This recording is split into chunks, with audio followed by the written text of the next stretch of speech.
Polsha birisinin dövlət himni üçün ayağa qalxırsınız. Dear ladies and gentlemen, please stand up for the national anthem, Poland.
Elisa, Montenegro birisinin dövlət himni. And now, the national anthem of Montenegro.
This match will be officiated by the referee. Referee first from Slovakia, Mikhail Beres. Referee two from Azerbaijan, Roman Referee three from Czech Republic, Tomas Sikora. Of the knockout stages, and the second day of the round of 16 fixtures. It's day 8 of the tournament and match number 53. It's Wednesday, May 28th, and we are at the World Cup 2025 in Baku, the wonderful capital city of Azerbaijan. The two teams that we have to my left, we have Poland in the red and white strip, and to my right we have Montenegro. To my side, I have Max Parkhouse, who is going to give you a little bit of insight on both the teams. So, an impressive start for Montenegro so far in the tournament. Season themselves with 14 goals in the 3 games that they've played so far, and only 1 conceded. The most prolific from their squad, as you can see there, the number 9 on your screen, Riyad Izicevic. 3 goals for him. The rest of the goals are more spread out throughout the team. And 3 players to look out for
look out for Poland. Pietrzak, a very good player, solid on the ball as well as off of it. And look no further than Wazowski in between the sticks for Poland. Good with his feet, good with his hands. Not much else needs to be said. And Ozezina, another player who can be so clinical at times.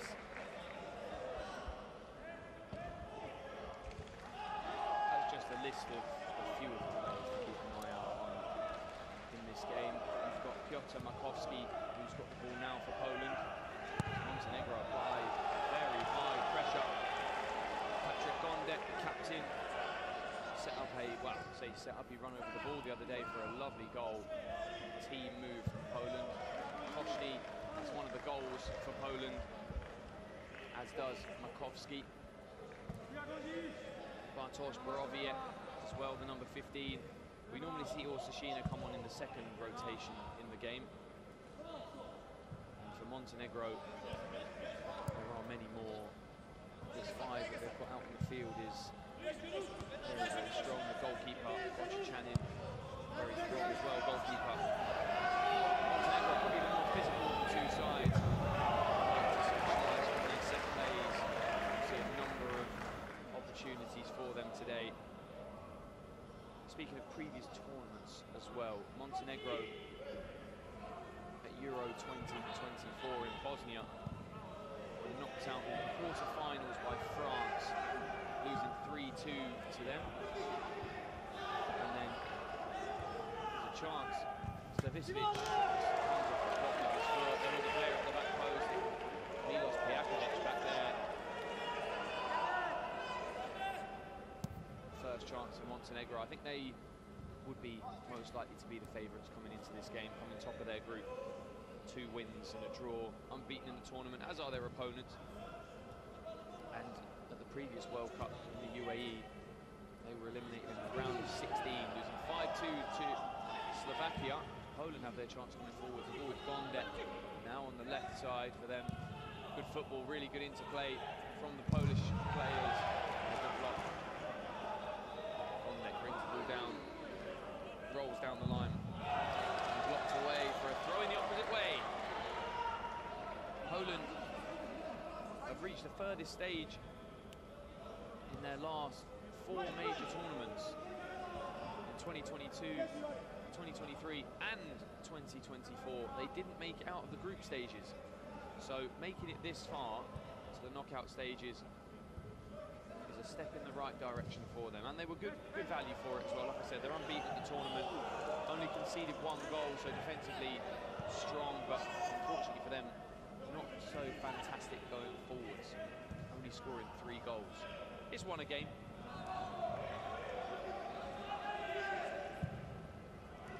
Pass looking for Milos Pijakovic down the left side. He's touch heavy and ushered out of play by Thomas Pietrzak. Takes the goal kick with Gondek, just combining back as they play out. Boskovic applies pressure to Borowiec and shoves him in the back after the ball went away.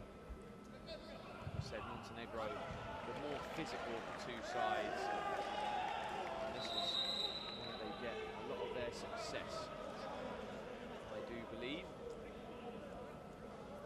Defensively very strong, set plays also, I think, their key asset. In the last few tournaments. Davisevic may have 3 goals, but he's also provided some as well, whether it's running over the ball or providing assists. He's at least got 2 or 3 in this tournament, which is very good for him. Spreading the goals equally. Montenegro preparing a new set of 5 players on their side. Head coach for Montenegro is Dejan Raspopovic, and for Poland it's Rafał Szlugowski. 2 of the names from the 5 preparing to come on for Montenegro. Abramovic, solid defender, as well as Darko Rajkovic, who can look so threatening when moving forward. Poland, ball over the top, looking for Makowski. Good intervention by Boyachasin. Makowski stays down. Eventually now finds himself to his feet. It was a good challenge by Montenegro #1. It will be a drop ball, I think. Come back to the #1. Changes for Montenegro. We also saw Nemanja Popovića in goal in the previous game for Montenegro. They played their final group game with the number 77 in goal. Both the keepers for Montenegro impressive. The results in the group stages for both of the teams. Montenegro drew their first game with Thailand 1-1 in a close affair. Poland played later that day, I believe. They did, and they won 2-1 against Kazakhstan. Previous runners-up of this tournament, in third place at Euro 2023, 4 even. Knocked out in the group stages this time round. Corner taken back. It's a firm effort with the side of the boot. For Kazakhstan, it was just because of new names in the team, wasn't it? Yeah, new names in their squad. Oh, there's a good chance. We spoke about the throw-ins. Very, very close. That's Darko Rajkovic. And the changes for Poland come now. New faces for them. Comes also Sheena. Damian Potoka, who scored a brilliant goal in one of the games that Poland played. He, from the right side of the penalty area, placed it very well into the far corner, posting in. Second round of fixtures for both teams. Poland drew 0-0 with the USA, and Montenegro won 9-0 against Costa Rica. Into the final group games, we saw Poland drawing 1-1 with Bosnia, who also progressed from the group. Also, we saw Montenegro beat Indonesia 4-0. It was a game of slower tempo in the second half between Bosnia and Poland, as it saw both teams go through. I think they realised that if both of them draw, they go through, so they might have taken their foot off the gas towards the end. But at this stage of the tournament, nobody can do that. And if you do, you may well be punished for it. May well be. Montenegro have the ball from a goal kick. A hot shot, and we see the masked crusader for Poland. It's their number 10 of Kuba Wardzinski. Picked up a knock on his face earlier in the tournament, and now he is now wearing a mask. It's Mugosha with the ball in the corner. Of course, Sheena sees it out very well. I had him as a player to watch for me in my pre-match notes, because when he's on to his side, he's often somebody that very much controls the tempo of the game. He likes to get on the ball, make some very good passes. As Kuba Wardzinski goes through the legs of the defender, Mugosha lets the ball run. Popovic comes forward, sorry. Another throw-in for Montenegro. We've seen probably the best chance of the game so far come in the shape of a throw-in. It goes all the way to the back post, and it's flapped away by the Polish goalkeeper. Tomasz Borsowski stood out for me, really good shot stopper, and also equally just as good on the ball. It's so useful. And a shot comes in and a save away again, or a block from the Polish side. And they know how valuable these throw-ins can be for Montenegro as they go towards the back post. It's a free header across goal and easy for the goalkeeper.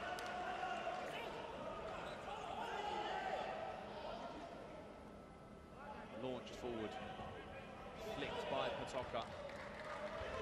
Pensakovsky can't get there to keep it on.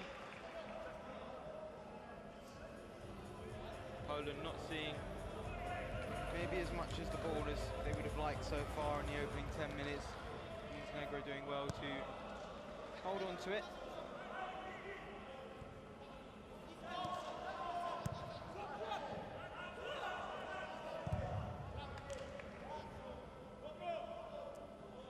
See Orsashina and Riyad Devisovic backing into / pushing each other out the way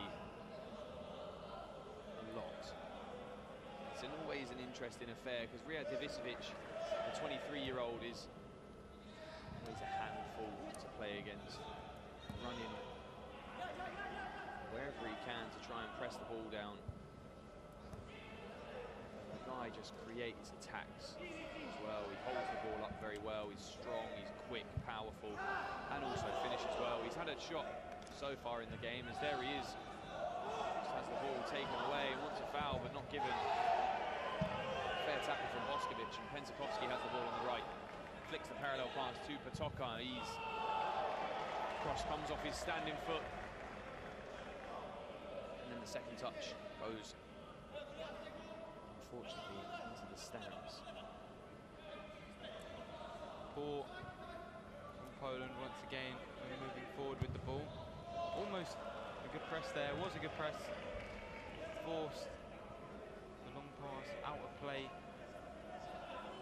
from the number 1 of Montenegro, as now they look to attack down the left-hand side. Poland forced to play it backwards. And it is the two-man press of Montenegro. As the shot comes in, Musovski wasn't far away. I think it was quite a bit wide, a good few inches, but it was a good strike, and it was drifting slightly away. Hit clean, good connection. Yeah, very good. From the keeper of Poland. Now Montenegro look to move forward and win a free kick, despite Damian Patoka going down under contact. The referee says it's a free kick the other way. And Orzashina, man, well, not Orzashina, sorry, wrong team. Boskovic, the man standing over it. Apologies. He's now back with the number 1. Already down on the floor.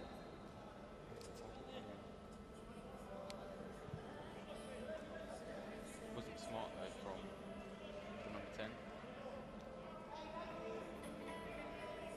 And crashing into the back of his man. Ivan Pejakovic feeling the contact and immediately putting himself on the ground and winning a free kick.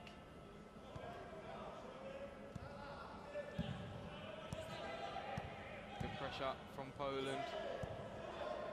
Montenegro doing extremely well to play around it, and now here's a chance. Devisovic, good touch. Oh, that's not something you see so often from the number 9. Skied over the bar. He's gone down holding the back of his head. There was contact from Wodzinski, the masked man. There you can see, hasn't touched his head at all. Poor finish from him. Better. Big number 9. He's good enough to play on. There's a shock.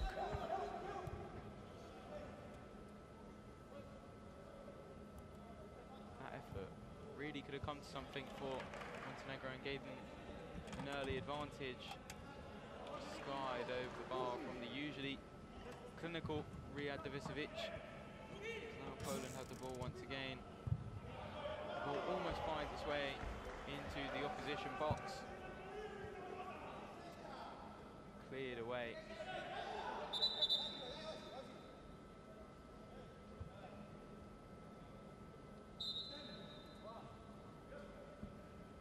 Poland move the ball back to their keeper, Wozowski. He moves forward now, gets the shot away after being ushered forward by Milos Pejakovic. Trying to get the number 16 of Poland as far forward as he can to maybe exploit the gap at the back. It's Riyad Devisovic. I was going to say it does well to keep it in play, but it is eventually called by the referee, who says it's gone over the line.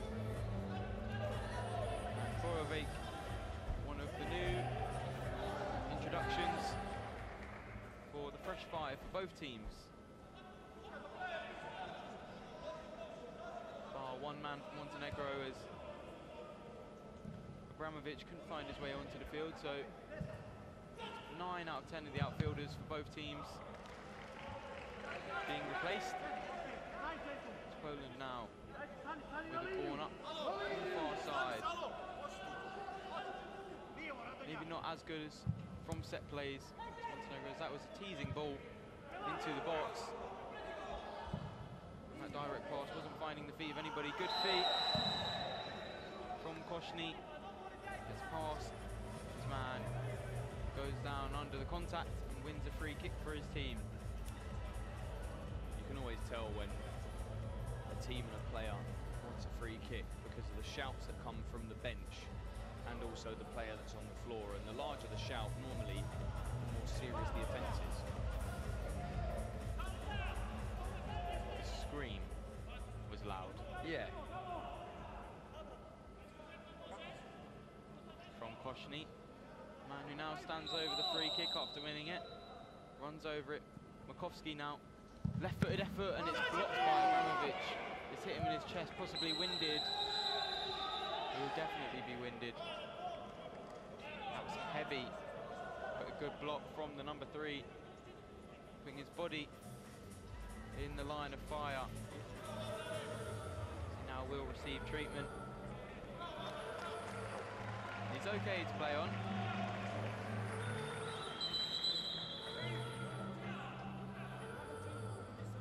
Resilience is what's needed in this game.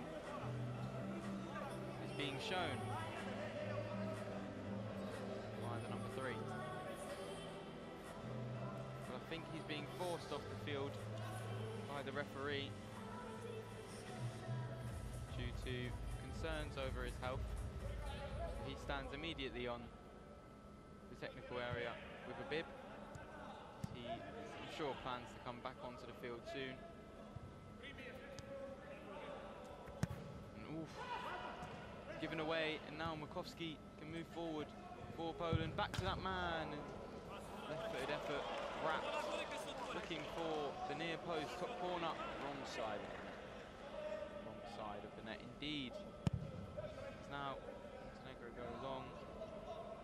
Seen out by Borzowski for a throw-in instead of a goal kick.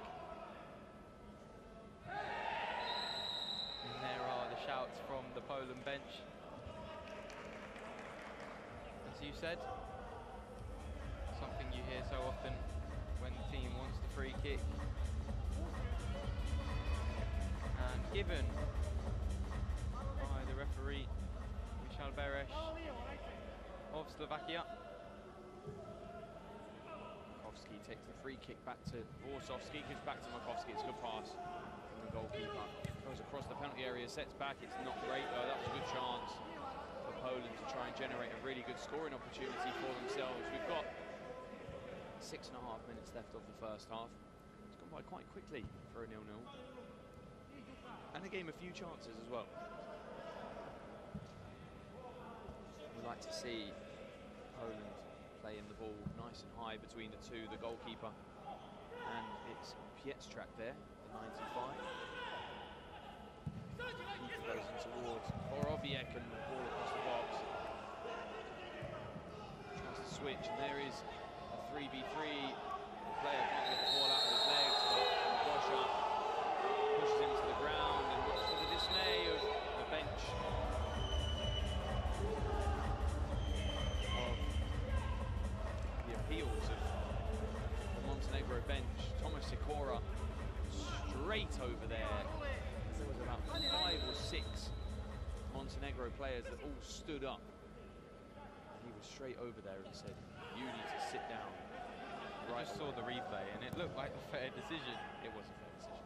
I don't know why there were so many protests from the bench. Maybe they thought that there was a counter-attack opportunity on if it hadn't been given, which there was. But shouts aren't going to change the referee's decision. Sadly for them. Pushing back, not given. The only shout this time was from Koshny. Nobody else. There is Rafał Slubowski, head coach for Poland. Down the line with the throw-in. Gosha holds the ball up. As the ball was rolling out of play, it's walloped from the number 15 down there, Nikola Popovic. You see Sasha Vucevic on the field. He gets the ball to feet and not a firm enough connection. That is positive from Montenegro. Both teams looking to craft a chance. Oh, there was another one. Throwing so valuable for Montenegro. So valuable. And there's the same player that's just had a shot. He wrapped his foot around the wall. Good save from Borsovski again. Sets back. Goes across the goal from Popovic. Somebody's at back post. Good opportunity, but it went all the way up for a throw-in. Borsovski with the ball. Got 3.5 left of this half. The keeper in support does often get used in the build-up. He is again. We can come forwards. We've seen that a lot of keepers don't opt to shoot because of the risk that comes. As Borowiec hit that with more power at the near post, that might give the keeper something to do. Good idea though, it's a good ball. Player goes down, no foul. Nikola Radonjic went down, drying on the floor. Player's free, but can't find Koshny. Makovsky. Popovic strikes from range. They're not threatening the goal, but they're getting closer. Montenegro. Poland riding a wave of pressure from them. Makovsky goes on the outside, goes for a shot himself, but dribbles into the foot of a block. Cleared away from Popovic. Would you say we've got a clear-cut opportunity? Yeah, I believe the throw-ins, there's been a few throw-ins for Montenegro. Bosnia are playing later. Poland have had maybe one good opportunity as well, I would say. Borowiec? I think so. If he shoots from there rather than goes across goal, but that is always the tactic. Makovsky goes towards the back post. Both teams like to use throw-ins as ways of goal scoring. Makovsky has the ball back on the right side. Just good defending though. Miloš's brother. He now goes over towards Makovsky again. Makovsky, no room to create space in a shot. Orsashina goes to the player on the left side. Has the ball back himself. Just inside the Montenegro half. Koshny can't create. Good block set by Montenegro. There are the occasional passes that go through the middle, but the ball always comes out away from danger. Borsovski has the ball again. The pressure comes forward, leaving Pensakovsky there as he's cut off the passing option. Borsovski has the ball again, he shoots and he's going towards the player at the back post. It was Koshny there, it was not far away at all. And that's where Poland will find some joy, possibly. And as the first half comes to a close, it's the same story for Poland. A bit lackluster in attack. As we mentioned before the game, only 3 goals scored, 2 in their opening game. Unable to find the back of net regularly. Have this Polish team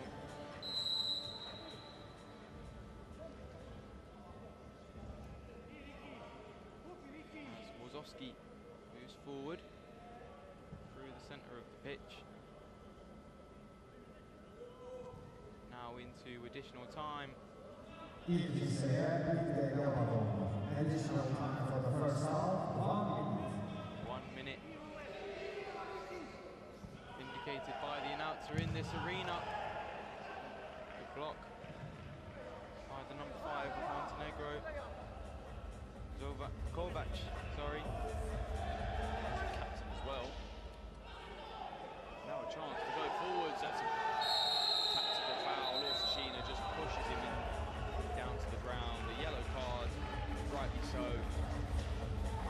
Tactical foul, they call that in the game. They were free. 3v3 forwards. Kovac has the ball. Boskovic in defensive support. And now strikes towards goal. It's tipped over the bar.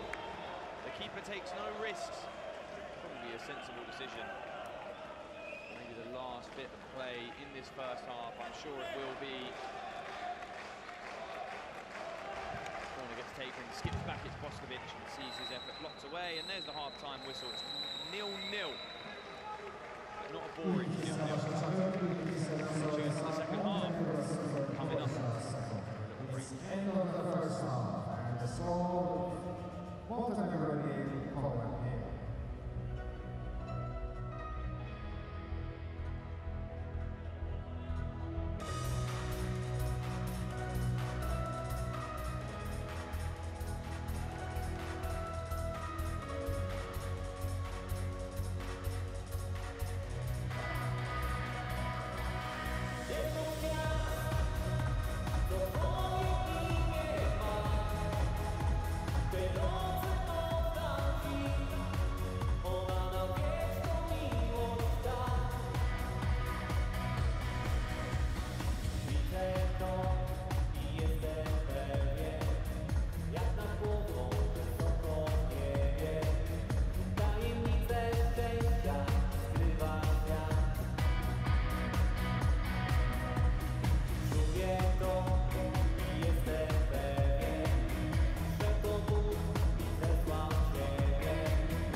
get the second half moving. Goalless in the first 25. What we'll see in the second 25 minutes of this game as Wazowski moving forward.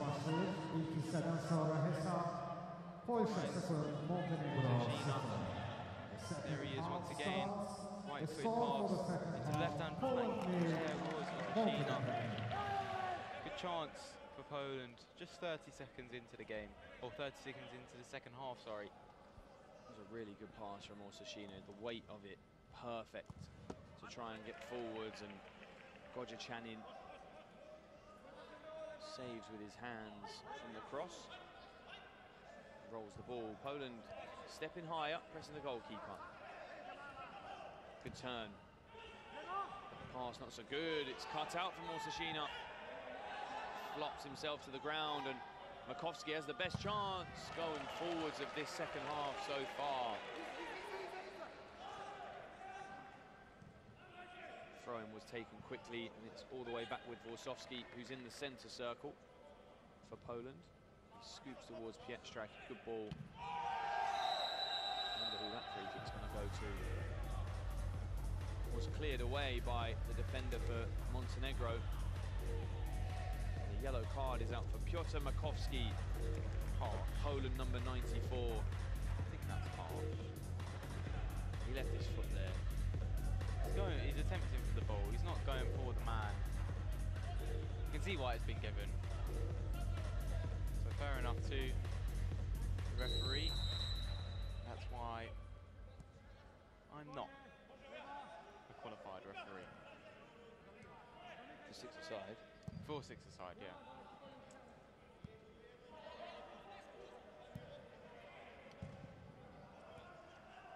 Wazowski. He hasn't come as forward throughout the game as he has in previous games. Definitely had a few shots of his own as he moves the ball out to Orzashina. He receives it once again, lays it off to Pietrzak. Oof, good touch there to take it round. Montenegro press, and big clearance comes off of the body of Koshny. Montenegro now with their first solid spell of possession, give it away. Koshny almost able to cut that one out and control it. Not on that occasion. So now they move forward once again, the team in white. Nice flick through Orzashina's legs and wins the free kick. Does the number 7, Magosha. Now this could be a chance for Montenegro. The referee just says on my whistle as he sorts out the wall. The man standing over it, the number 15, Nikola Popovic. Someone who I've seen with real shot power. Definitely has attempts from goal. As the number 6 runs over it, and the little dig over. Clever. Almost finds its way into the back of the net. Forward away by Wazowski, who found himself parallel with his own wall.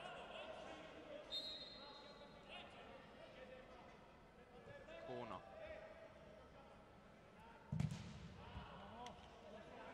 The cross in, put away by Pietrzak from his block. They hold on to it again. Magosha taken down just outside the box, and free kick, says the referee. Makowski holding on to him. Almost the same area as well. Even closer.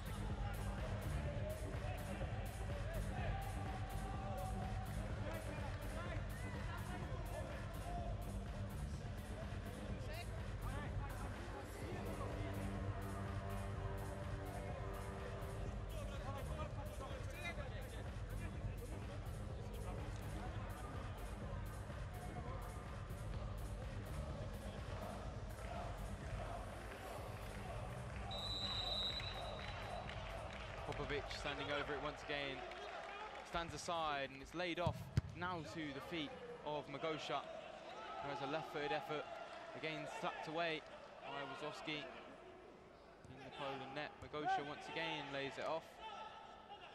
Not able to draw a foul on that occasion, as he has in the last 2 minutes twice. Oop, under his foot. Held on to though by Abramovich. Ooh. Good press from Zebrowski, number 21. And a new introduction for Poland.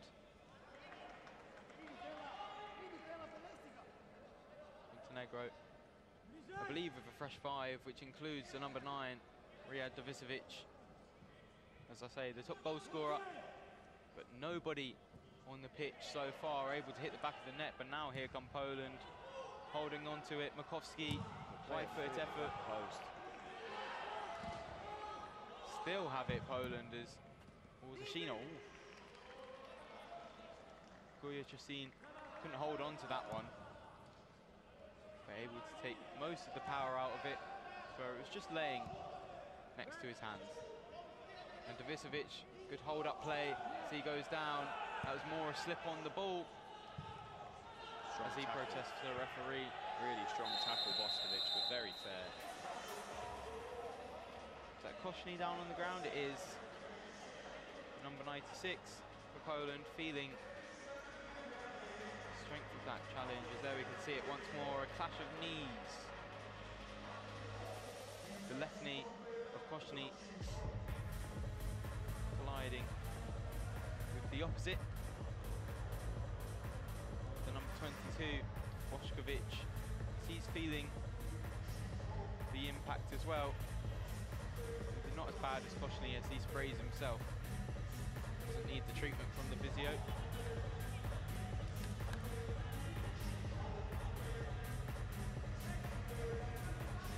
Koshny will have to leave the field of play. Not a nice one. He's able to walk himself off, so I'm sure he'll be okay. Riyad Davisovic can't get on the end of that long ball. Not really had the service this game, as the big number 9. He hasn't done much with the ball when he's had it though. He's had it at times where he's pinned his man and looked to get past him and just goes down under contact. He had that early chance, which he skied over the bar, so... Big chance, well. Yeah. Looking back on it, I completely forgot about it, so probably one of the best chances of the game so far. Probably has to be said. This time, better service for him. Rolls forwards, doesn't do anything with the ball. Better though, he held the ball and allowed players to run past him. Created the initial separation as well. Kovac takes the throw back to Milos Pejakovic, goes into Gochichanin. Slides the ball away under pressure. Pensakovsky almost got there. Good throw. Almost a good throw. That's a good ball though. Davisovic in good position. Oh, it's just too heavy from Kovac. Davisovic threw himself at the ball. Very, very close. Inches away from the first goal of the game. The biggest chance that hasn't been that close to putting Montenegro 1 goal in the lead was Riyad Davisovic, lurking at the second post, throws himself at the ball, unable to get a touch on it. Maybe too strong was the ball on the far side, or too late to run from Davisovic. Whatever it is, Montenegro not able to find the back of the net, as Davisovic receives once again. Good hold-up play, but loses out in the end. So now they charge forward, Poland. Borowiec looking for the man in the middle. Makowski, his layoff, couldn't find. It's 1v1. He received it from, and now here is Davisovic, gets past. No free kick again, says the referee. Good feet, Potoka goes on his left foot. He just rolled the ball, and it was a good effort and good chance, but well defended. For Davisovic, the amount of times he's rolled past his man and just fell to the ground after he knows that the ball is gone.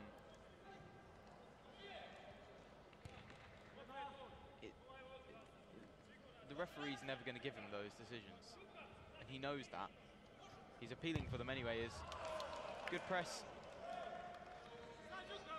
from Poland. Blocks the direct pass from the keeper. And Magosha found himself the ball. Good tackle by Poland. As the team in white have another throw-in, which they can't be so dangerous from. This time the man with the ball in his hands, Nikola Popovic. And slight miscommunication around Magosha. Big opportunity there. A big mistake from Wazowski.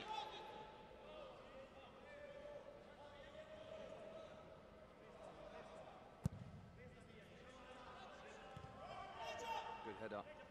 Abramovich. Cheers from the bench, wanting the free kick, but the hand shake from Popovic and Pensakovsky just shows some sportsmanship and fair play. I think they probably both do it to each other as they're giving each other a lovely hug. The topper goes down and it's a free kick the other way. He ran into Dalibor Abramovich.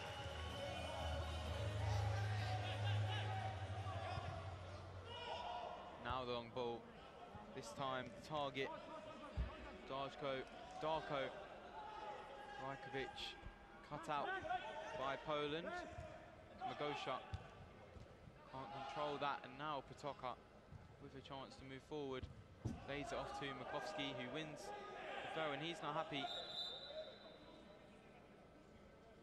Eventually does shake the hand, but I don't think he was. I think he was unhappy with himself more than the handshake. Hopefully not, anyway, because he did shake hands with the guy after. That's ambitious from Pensakovsky. 13 to go, halfway through the second half almost.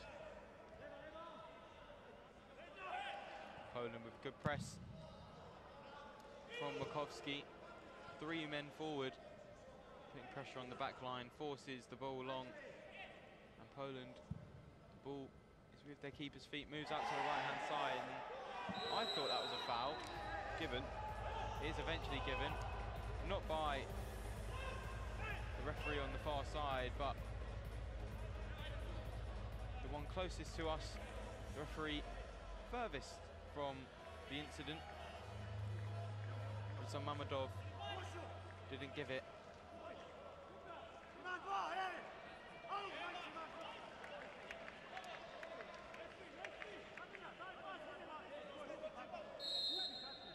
Makovsky over it and over the bar. Well, he is one of Poland's goal scorers, but here is Magosha, who's found himself great space in the box, great feed, and a brilliant layoff to the man at the second post. Darko Rajkovic. Brilliant play from the creator, Duro Magosha. So good from him. Celebrations from the Montenegro bench as he immediately replaced by his request for Rio Divisovic. 1-0. That's what the number 9 needs to be doing a little bit more. Great footwork, by the way. If I didn't say it enough. Montenegro komandası görüşte savaşı Azerbaycan Montenegro 1 Polsha 0. The national team of Montenegro possesses score. One player pressing fast. Feet of Patoka keeps the ball well under pressure from 3 as well. We like to see a shot from Boroviec, but Divisovic has the ball. Should try to keep it. And loses the ball. He's not been very good so far, the number 9. But as every good striker, you don't need to be having a good game all the time. All it takes is one touch to get the goal. And that's all he needs.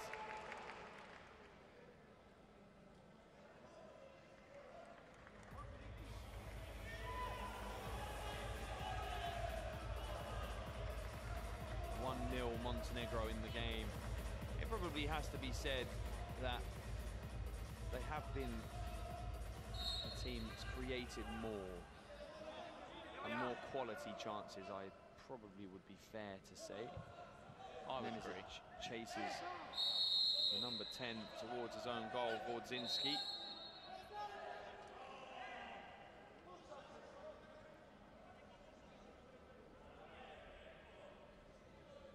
Davisevic had such high standards from the previous two tournaments. One club, one international, top scorer from both.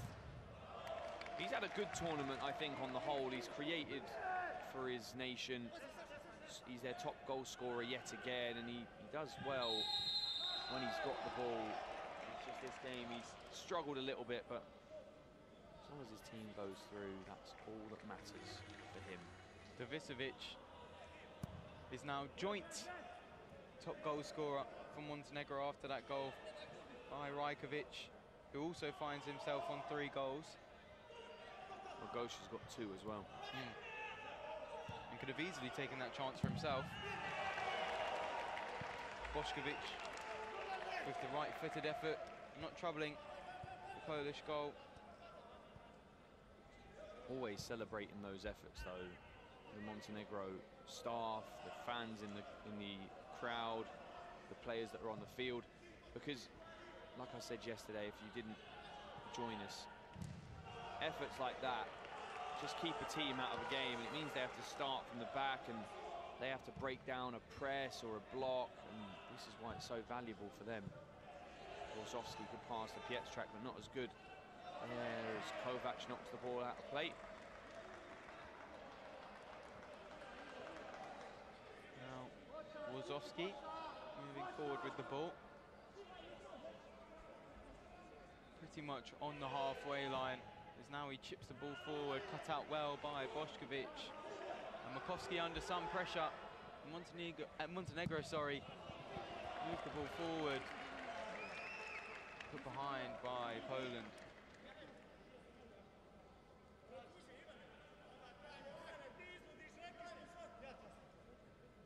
Corner going to be taken by Milos Pejakovic's brother, Ivan. It's bumbling around at the back, and Bošković defends well. And Milos was there looking to receive from his brother.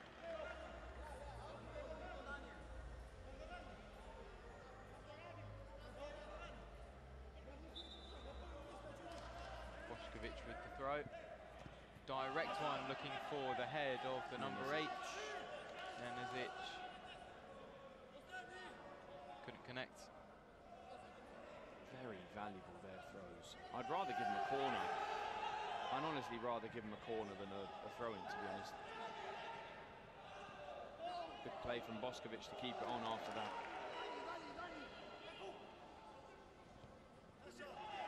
Remember Rory Delap? I do, of course. Very, very valuable asset for Stoke. Good ball, almost from Milos. Pass through. Moving forwards. Oh, that's a strong tackle on Boroviec. I think the advantage might have gone in the favour, and Zabrowski puts wide.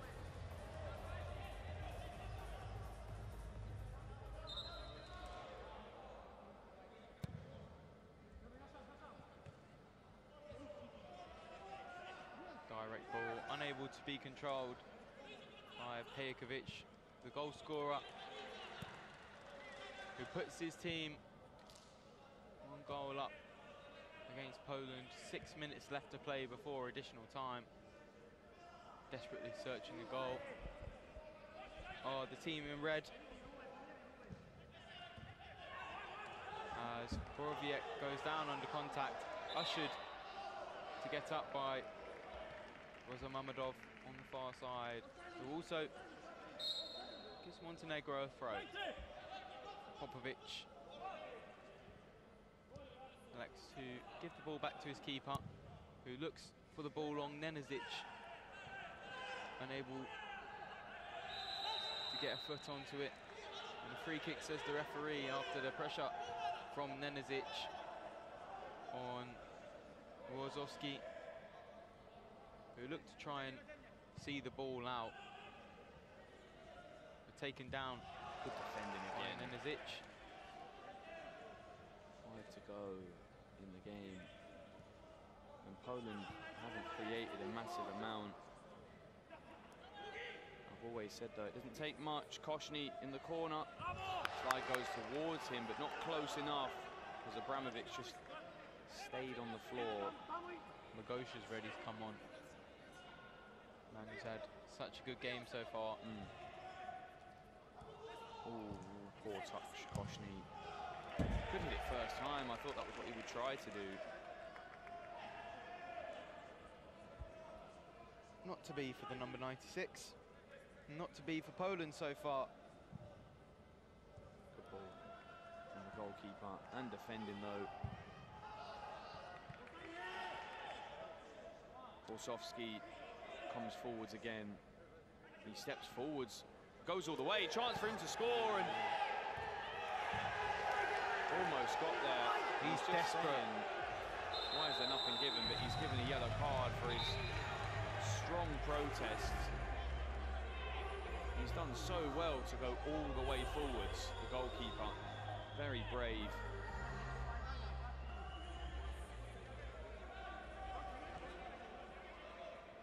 They were desperate, or Wazowski was definitely desperate for a check from VAR. He felt like there was enough contact in the box for him to go down, as there is confirmation of his booking.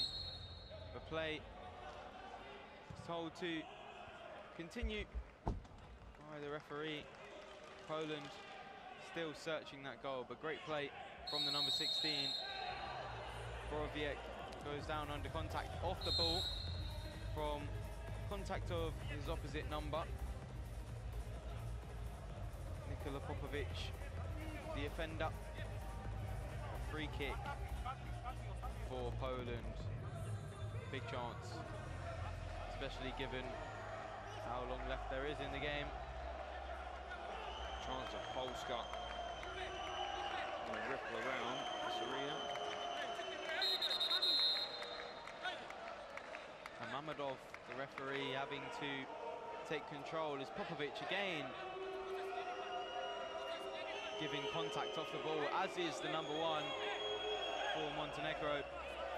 All of it directed toward Wardzinski.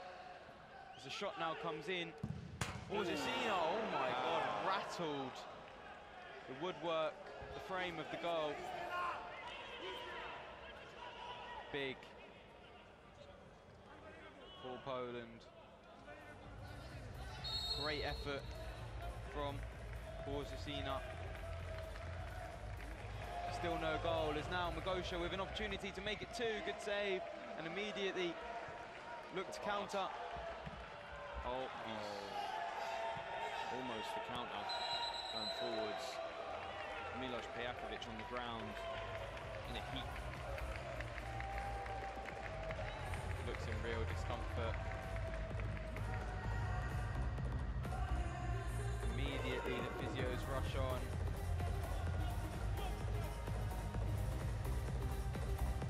I think there was anything in that. On watching the replay, but you don't want to question these things, as he is desperately holding his right knee. The man on the floor, the number 4, Milos Pejakovic. There wasn't any contact, but maybe turned funny on the turf, possibly. He's not happy. his knee has gone incredibly red. Yeah, cold spray. This is true. And the bench of Montenegro, all on the touchline, eagerly awaiting the response as he is stretchered off the field. Thoughts are with him. I hope that he's okay, as he continues to keep his knee bent. He screams in agony. But play restarts. His team are 1 goal up, as we now hear from the announcer. 2 minutes remaining. 2 minutes indicated. from the announcer. Is this a good save by the number 1 from the opposite keeper of Poland? His shot able to test the number 1 of Montenegro as now he receives the ball once again. Instead plays Pietrak. The challenge by Popovic.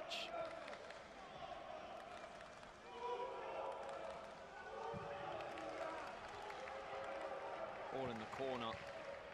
Seconds of this first minute tick away.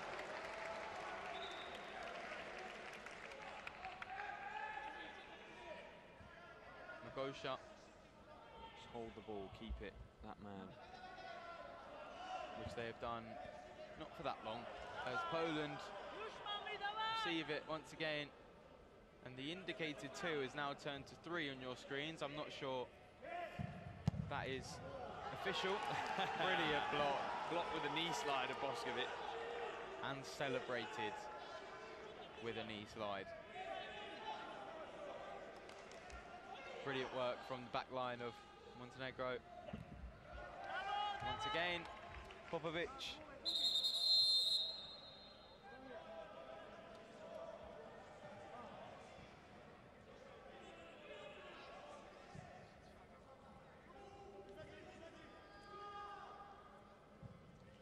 Wozowski goes to Murkowski. Shot blocked, cleared. Simple as that. Pietrak goes back to the goalkeeper. Poland rushing around as there's a minute left of time for them.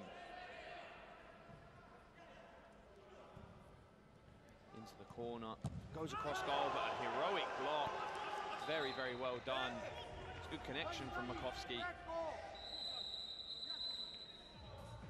And the captain, Kovac, will receive a yellow for delaying the restart as he stood in front of the man ready to take the corner for Poland as it now finds itself out to the far side. Shot, good save by Boyacisin.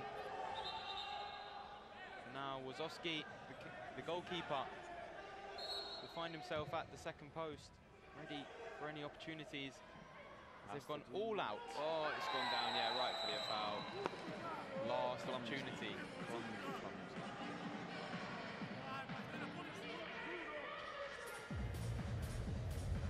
As Borzashina comes on for Poland, and you feel this is their last opportunity to give themselves a chance of being in the next stage of knockouts, the quarterfinals. And a decent one at that. Unfortunately desperate for Poland as it's over 53 minutes. Orsashina goes to Murkowski and it's over the bar and the final whistle blows. It's Montenegro through, 1-0 winners in a very tightly contested game. They celebrate. They're through to the quarterfinals of this World Cup. Something they've done in the 2 major tournaments in a row. Darko Rajkovic, the man, the hero, supplied by Magosha. I'll leave it with Max to sign out. Good game, very good game. Montenegro getting the better of a Polish team who definitely tested the back line of Montenegro, but there we see Polish able to find the back of the net enough in this tournament as they leave this year's edition of the World Cup in Baku in the round of 16. Only 3 goals in the tournament for them, 4 games.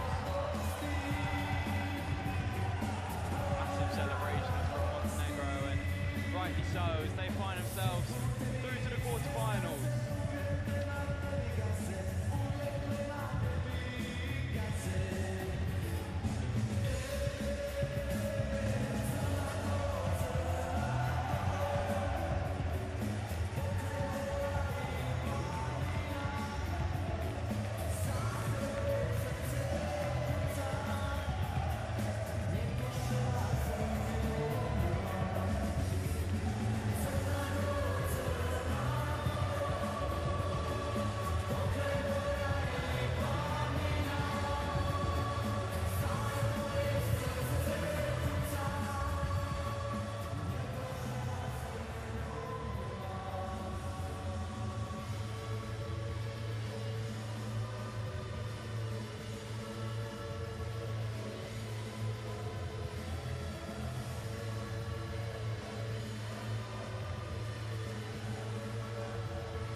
Hello, what are you feeling?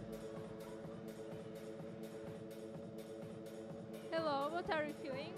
I feel a bit sad because it's our last match in Baku on the great tournament, but the rival today was better than us.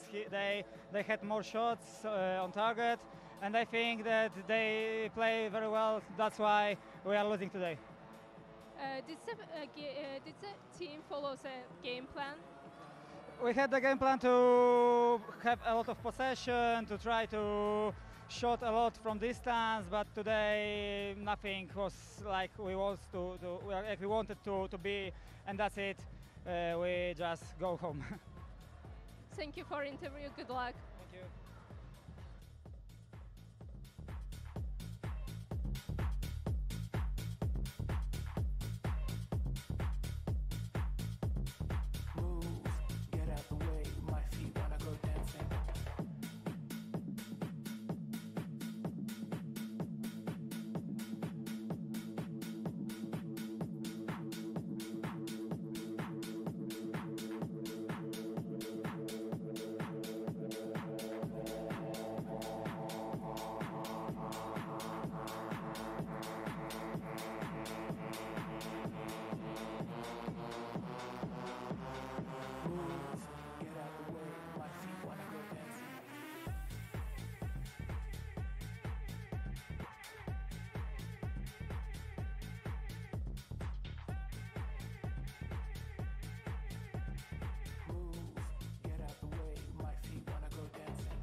How important is this victory for your team? This is playoff, so every victory here is important. So we are looking forward to next match, and hopefully it will be the same at the end.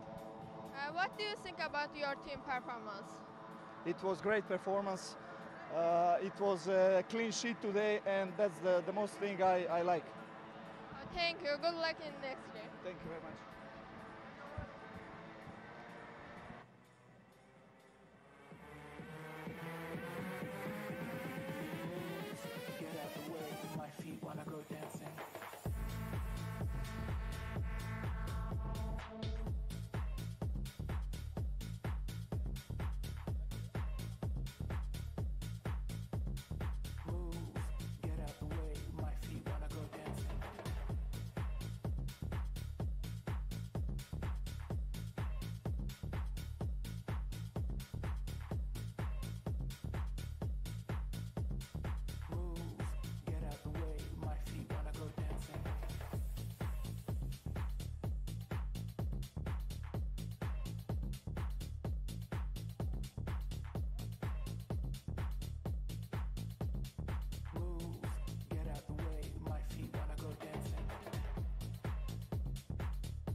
นเข้ามาก็ทำให้ใจของฉันละลายมันละลายอยากจะกลืนกินเธอทั้งตัวเธอไม่ได้มากับใครใช่ไหมหรือว่ายังไงเธอชอบอะไรบอกฉันและฉันจะหาให้เธอฉันไม่ได้รวยเหมือนใครหรือไม่ได้มีเหมือนใครหรอกแค่อยากจะบอกว่าคนหนึ่งฉันน่ะมันน่ะมีแต่รักจึงจะไม่มีวันมาทอดมาทิ้งให้เธอต้องไปนั่งเสียใจถึงหน้าตาไม่ดีแต่ฉันก็มีหัวใจของฉันให้เธอไปจนหมดในชีวิตตอนนี้มีเพียงแค่เธอเท่านั้นโปรดอย่าทิ้งขว้างกันจะไม่หัวใจฉันปีโป้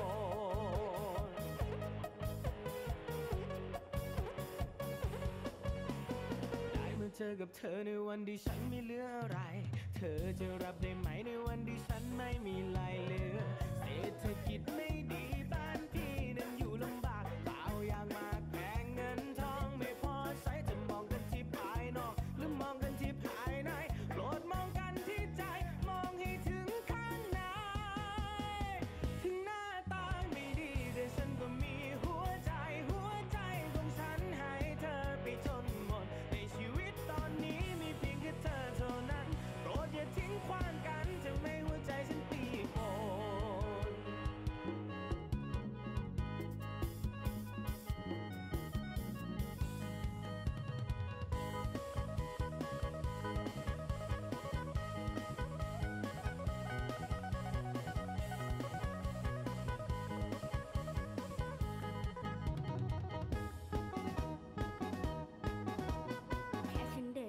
ก็พอจะรู้ว่าเธอน่ะมองเธอมองฉันจ้องฉันตาเป็นมันฉันไม่ได้มากับใครทั้งนั้นฉันมาคนเดียวฉันมาเอามันแค่อยากจะดื่มให้ลืมคนที่ทิ้งไปก็ไม่ได้รวยเหมือนใครก็ไม่ได้มีเหมือนใครหรอกแค่อยากจะบอกว่าคนอย่างฉันน่ะมันก็มีแต่รักจริงและไม่มีวันจะทอดจะทิ้งให้ใครต้องไปนั่งเสียใจหน้าตาไม่ดีแต่ฉันก็มีหัวใจของฉันให้เธอไปจนหมดในชีวิตตอนนี้มีเพียงแค่เธอเท่านั้นโปรดอย่าทิ้งขว้างกันทำให้หัวใจฉันปีโป้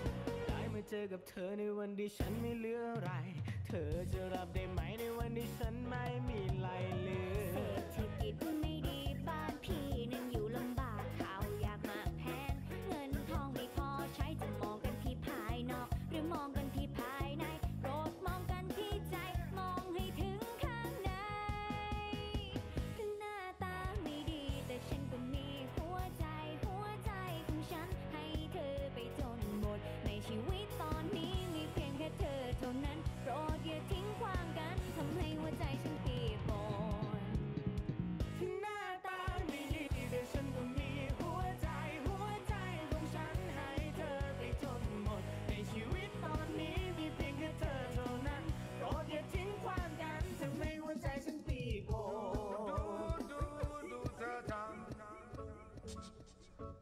ำไมถึงทำกับฉันได้ดู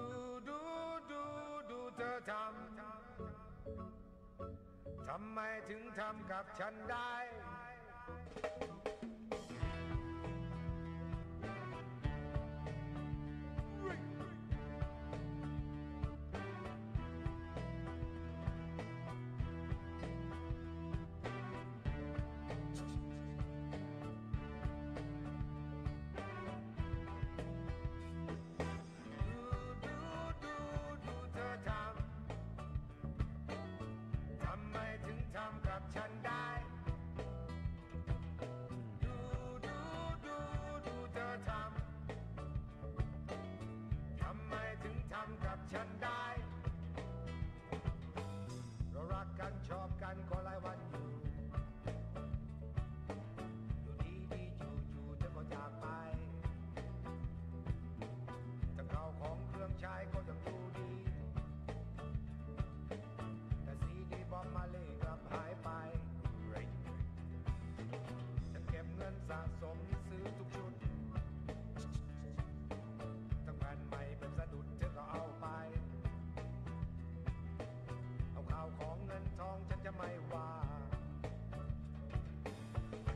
เสื้อลายกัญชาของฉันไป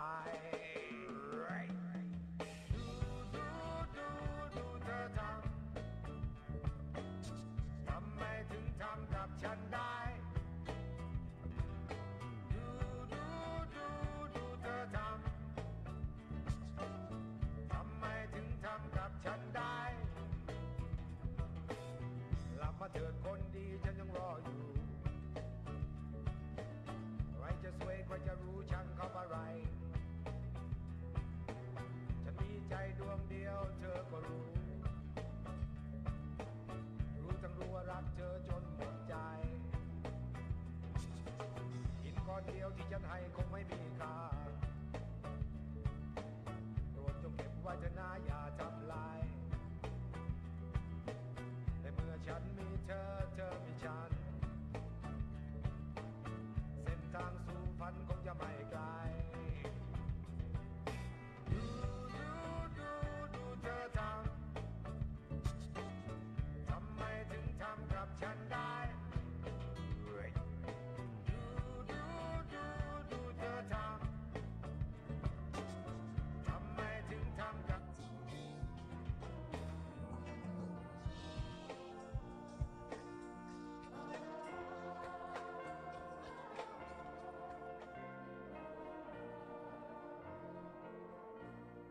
Hörmətli xanımlar və cənablar, bir neçə dəqiqədən sonra daha bir qarşılaşmamız başlayacaq. Tayland millisi Bosniya və Hersegovina ilə mübarizə aparacaq. Dear ladies and gentlemen, our next game in the knockout stage will be held in Bosnia-Herzegovina against Thailand.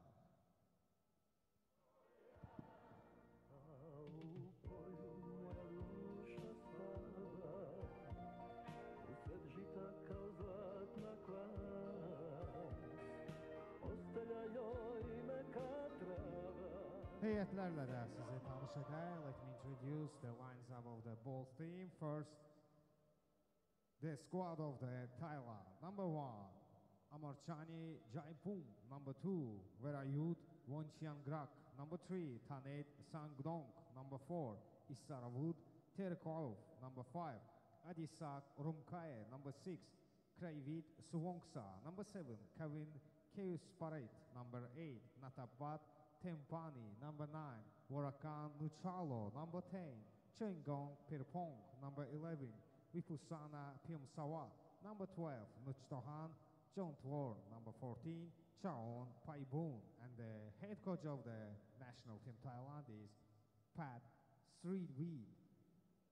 The lines up of the Bosnian Herzegovina. Number 1, Adi Kadic. Number 2, Niyaz Milahmetovic. Number 3, Kamal Chaushevich. Number 5, Vedat Salchin. Number 6, Miloš Urta. Number 7, Srdian Stanic. Number 8, Senijat Ibričić. Number 9, Ervin Zukanovic. Number 10, Haris Medjuanin. Number 11, Admir Ridic. Number 12, Emin Zanko. Number 13, Mirnes Slanovic. This match will be officiated by the referees.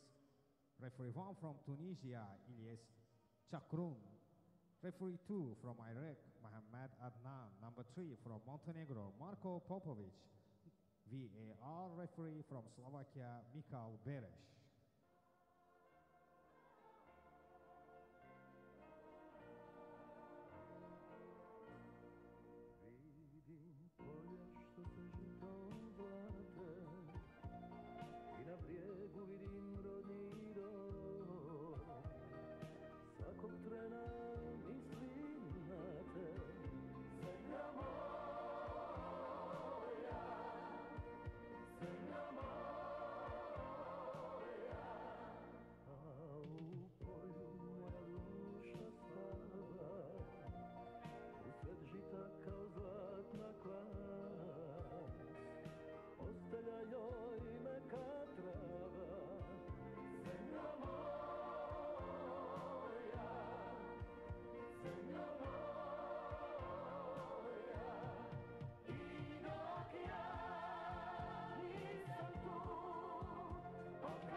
focus on Bosnia versus Thailand.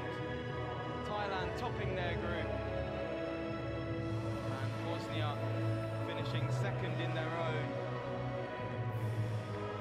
Now, the national anthems begin for both teams.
İndiysə Bosnia və Hersegovinanın dövlət himni. And now the national anthem of Bosnia and Herzegovina.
And the anthems now conclude.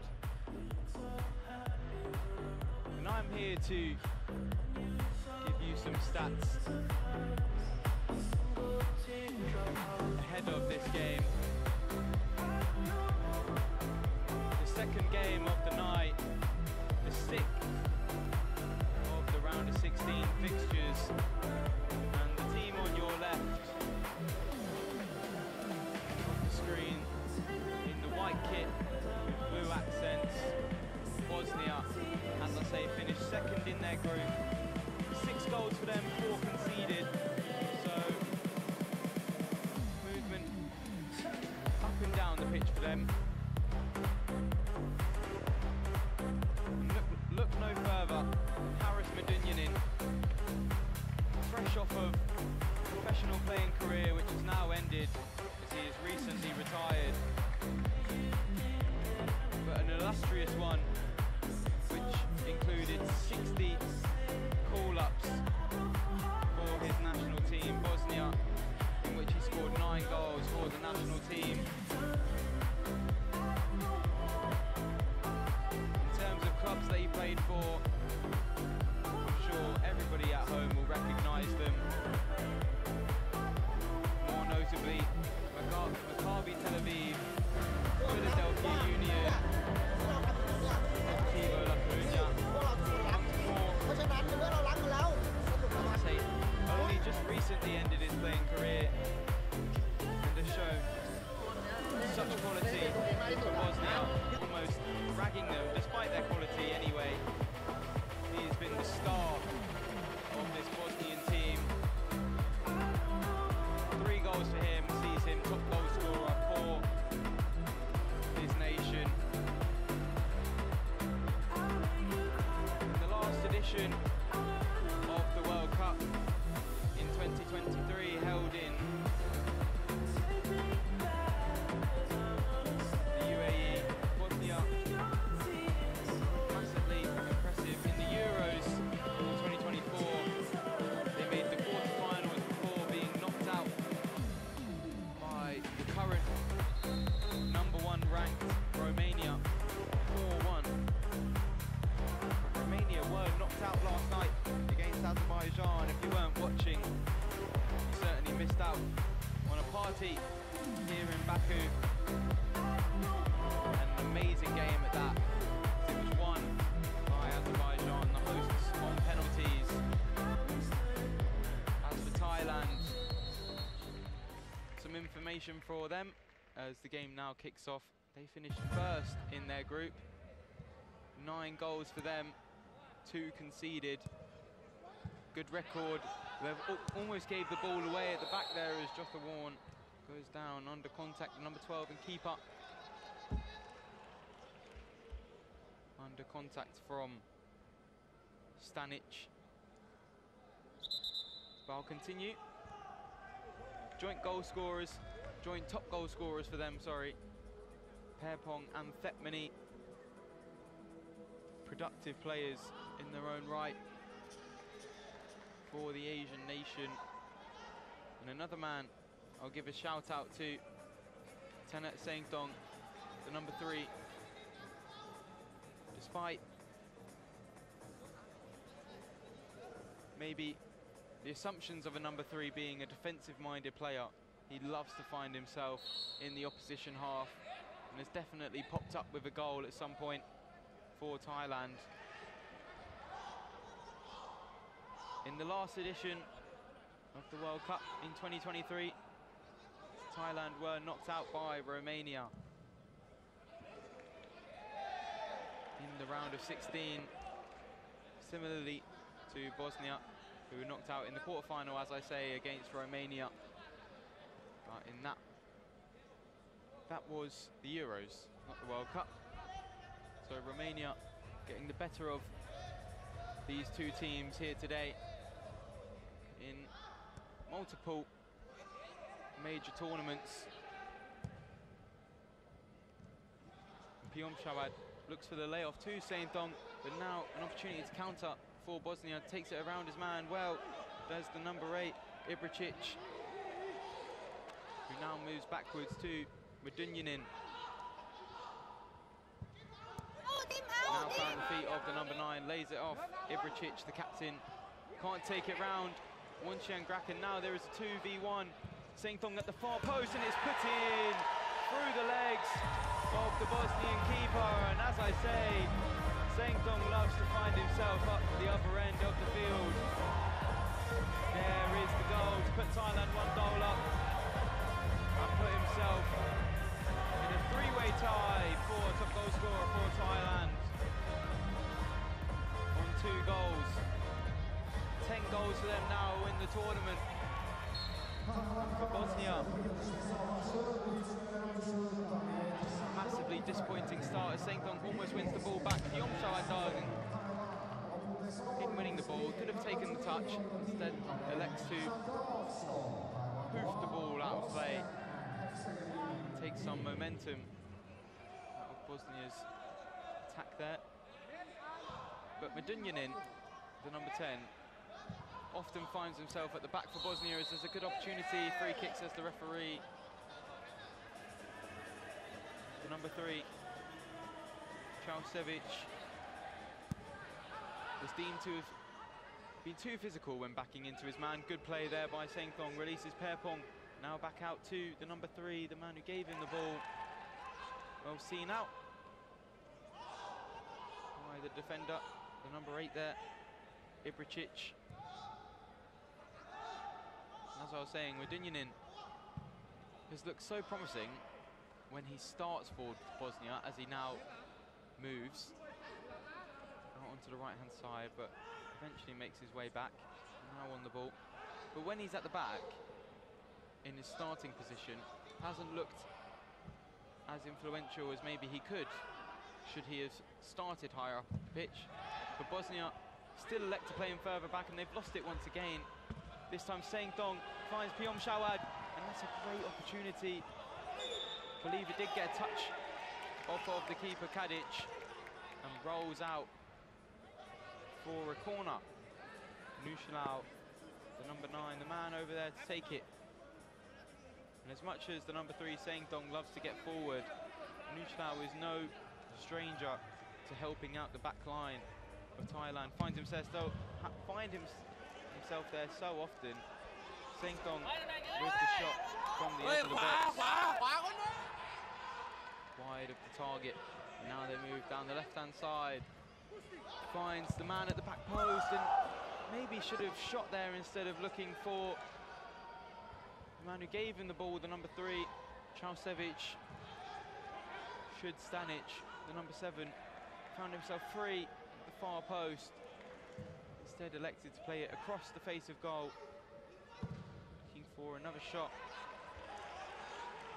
Pairpong fires his effort over the bar, and Medunjanin can restart play for Bosnia. Who maybe, arguably, should have drawn level there. I would certainly make the argument. Good win there by Sengthong. Is now Pairpong looks to move forward. His pass is just behind Piom Shawad. Goes out of play for a throw-in for Bosnia.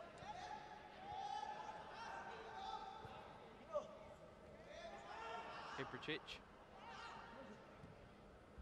somebody who finds himself in the double pivot at the back for Bosnia so often with Medunjanin, and now great run by Chausevic. Wins his team a corner from his own half all the way to the right-hand side of the Thailand box. Brilliant run, given away from the corner though. Nushalau moving forward, has options to his left and right. Bosnians get behind the ball well though. Still an opportunity as Pairpong now elects to play back to Sengthong. Nushalau over to Wonchiangrak, the man who assisted Sengthong on the counter for Thailand, which found them pick up their first goal of the round of 16 and knockouts in this edition of the World Cup here in Baku. And what a tournament it's been. Ups and downs for almost every team involved. This is given away there straight into the feet of Zukanovic.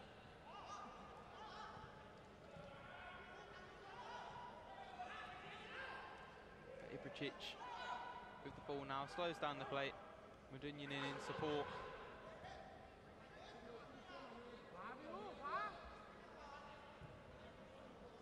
Bosnia qualified after a late goal against Poland, found themselves level, and which they decided to see out the rest of the game. Good opportunity there, and a great save from Jotha Warren, number 12 and keeper for Thailand. Salchin, the man who I have written down on my notes here for Bosnia as an influential player. Getting another opportunity to draw his team level in the opening stages of this game as Medunjanin lets the ball roll under his feet. Not something you see from him so often. Still early doors though in this game. 8 minutes of 25 in the first half have been played as Pairpong as well to hold on to the ball there. All the way back to the man at the back, Untitled. Moves forward, looking for the feet of Saintong. Loses out though, and Medunjanin has made the run down the right-hand side. Good challenge by the number 10, but it does find Medunjanin, and no, it doesn't. Pass from Stanic after capitalising on a slight mistake for Thailand at the back, just behind Medunjanin. And that throw was never going to be an issue for Bosnia to just see out for one of their own, as it goes back to their keeper, deep in their own half, as they now look to build out. This time, Salchin, the man leading the charge down the left-hand side, as he gets the shot away after beating Saintong over the bar. And another chance for Thailand to just slow the play down, hold on to the ball. It's a two-man press, Bosnia, which forces the long ball to Piomshawad, who maybe could have done better with that. Found himself wrong-footed. Good defending by the number 2 of Bosnia. Good win, as now they move forward. Stanic couldn't get the ball under his control, and now Perpon can break. He had options. Elected to play the safe one backwards to Nushlau. And Chiangrak.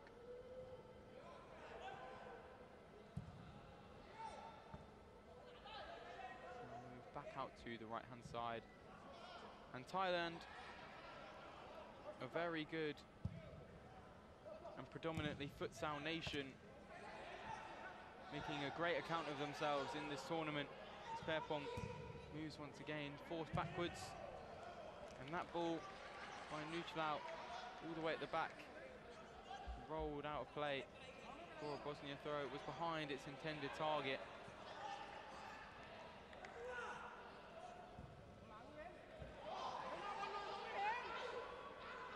And one team we've seen defend so well is Thailand, as they have a shot deflected and into the gloves of Jothawarn. Only 2 goals conceded for Thailand so far in this tournament, as now they break down the right-hand side. Bosnia. Salchin moves it into the centre of the pitch, forced backwards. Good press once again, counter press from Thailand, as it now finds the feet of the number 9, Zukanovic. Couldn't get an early effort away, or any effort to trouble Thailand, as the throw now comes in from Medunjanin. Ibricic not able to get his head on that. Another throw from Medunjanin, and the layback was behind him, as he's just complaining to his teammates, saying they weren't giving him options from the throw, and he found Ibricic rather than Ibricic gave him the option. Stepmani, 1 of 3 joint top scorers now for Thailand, picks up the ball, forced out of play, but wins a free kick.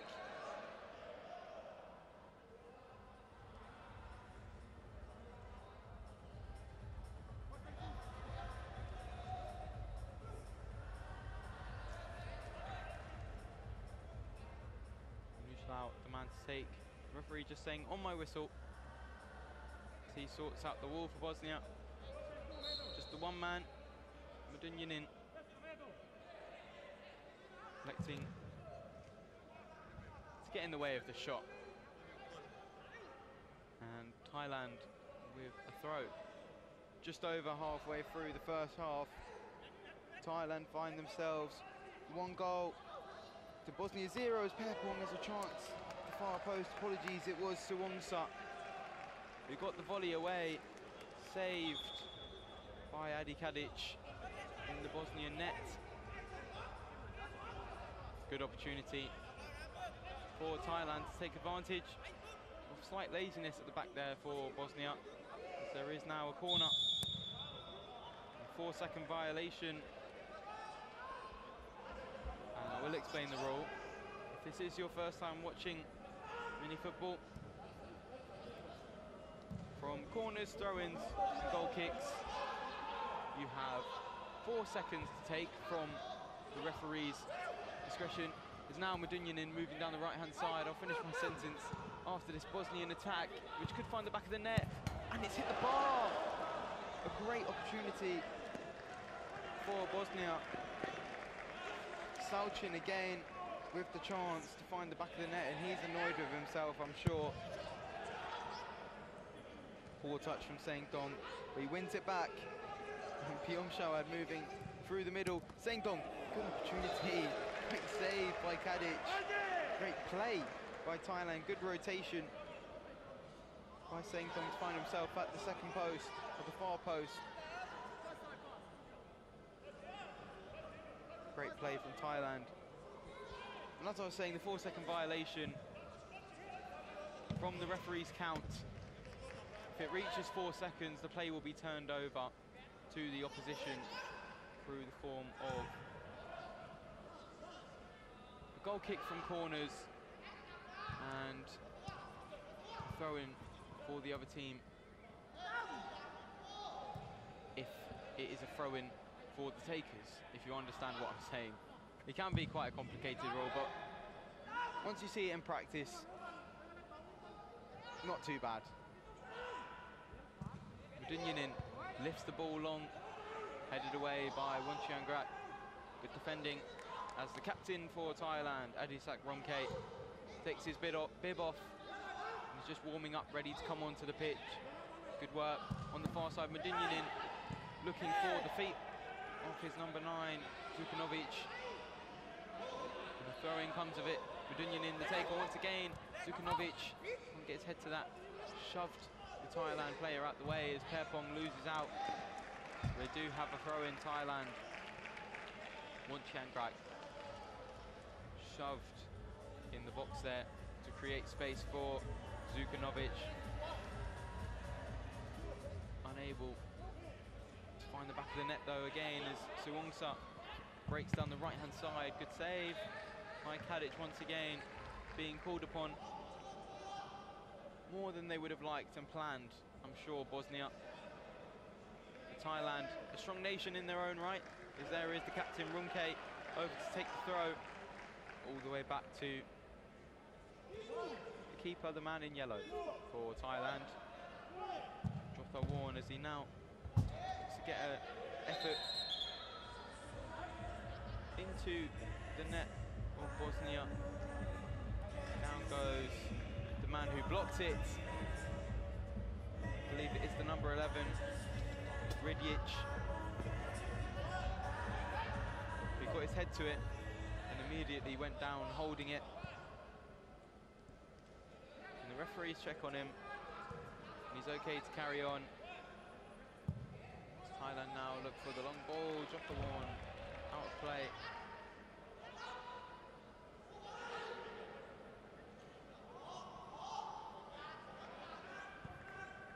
And the head coach of Thailand, Sriwit, barking orders at his players as they win a free kick. Radisak Romke goes down under contact from Ibricic. Both the captains having a tangling of legs, but Thailand the ones who win the free kick.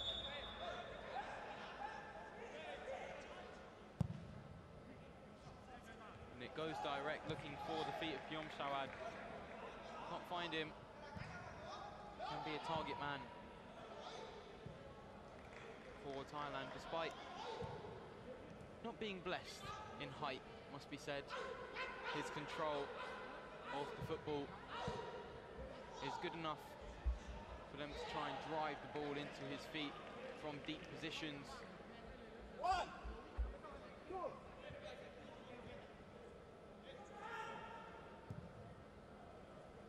But their goals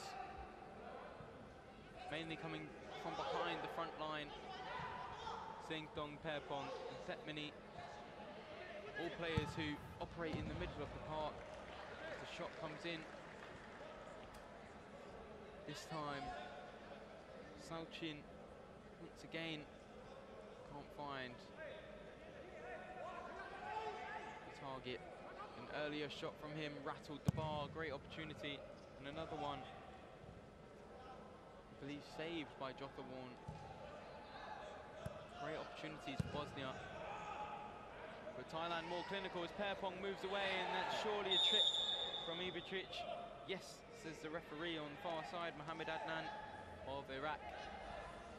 He went down under contact, the number 10, Perpong. It was a great turn to get away from his man.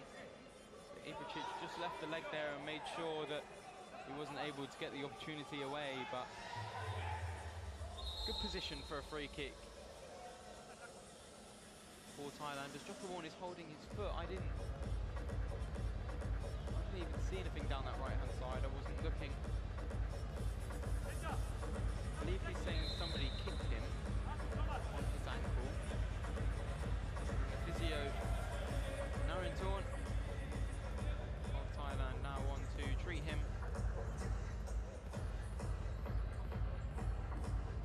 Well, Jothaworn treats himself after being given a bottle by the physio.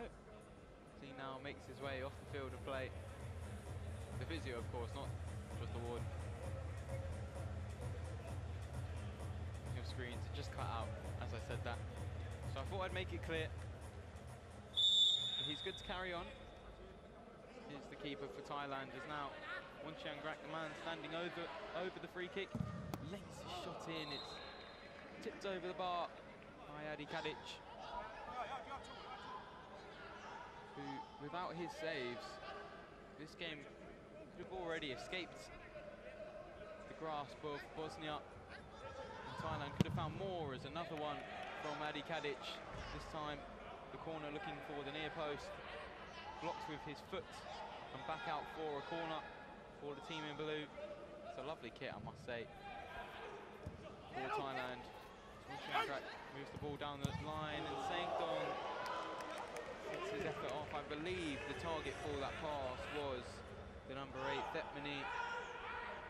It didn't make its way through to him, and Saengdong immediately apologised as he knew he had taken that off of the boot of Thepmani. Stancic moves down the right-hand side and wins a free kick. Corner, sorry, for his team. Not with it today, am I? Not with it at all. Apologies.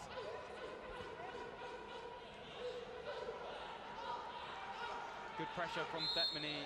Gives away a free kick in the end. Well dealt with by Ibricic, must be said. Now Bosnia get the shot away. Stanic once again. Blocked once again. Something we see so often from Thailand. Dunyanin, nice ball forwards. Into the feet of Stanic. Lays it off. Goes backwards to Ibricic. So there's a free kick or contact off the ball, I believe, from Mir Ridjic.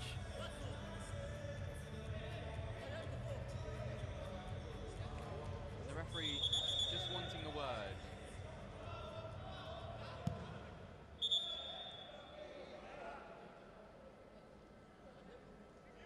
Insisting that he has a word with the captain of Bosnia, Ibricic.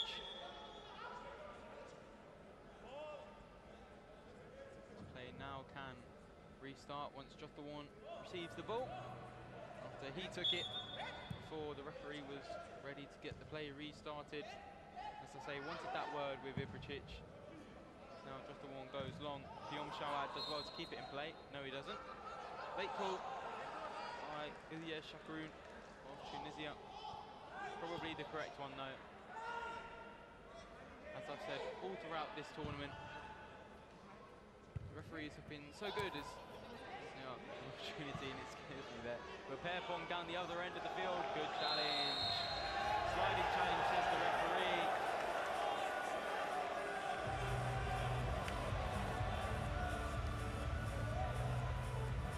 It is a free kick for Thailand. But all ball, I thought that was a lunge rather than a slide, if that's what the free kick has been given for. And one thing, no no discredit to the referees because it is a subjective matter. They have been inconsistent with is sliding challenges, what is and what isn't, whether it's a meter within a player, whether it isn't, so subjective at times. But in any of the games, I haven't particularly thought that the referees had a bad game. Ilya Shaprun of Tunisia, the man you see on your screen there, definitely one of the better referees at this tournament. All of them have good quality, of course. They're just sorting out this free kick for Thailand to be taken by Wonchiangrak, fired into Bosnian player. So now ball goes long by Jokowarn. Not kept in, says the referee. There's a Bosnian throw.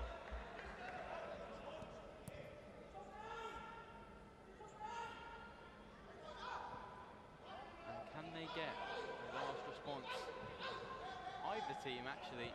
Can they get a last word in for half-time whistle? 20 seconds left to play before additional time. Bosnia laying the ball off to anybody as Nuslau forcing the ball backwards. Good press. Nice little flick by Kadic to Medunjanin, well controlled. Given away once again as Thailand now can counter. Detmani is in a good position to get a shot away. It goes down under contact from Stanic. No free kick. The intended target of that pass was Pyong Chawad. There's no way he was going to reach that. 2 minutes indicated on your screens by the referees on the touchline.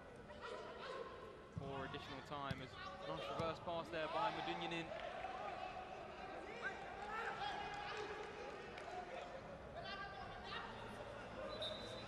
Fans in the stadium scurry over. Let's go and get that ball and throw it to the taker of the throw for Bosnia.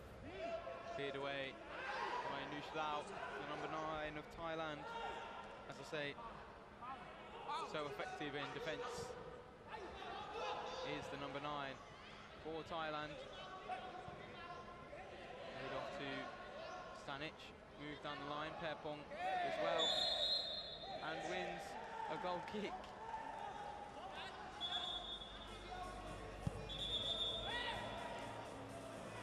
Oh, sorry. Apologies. It fooled the Thailand team too, in my defence.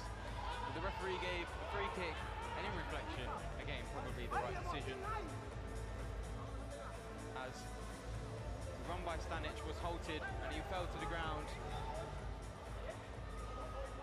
I did think a goal kick was the wrong decision. It was. It was a free kick given out to the It's just disappointing from Bosnia and Herzegovina.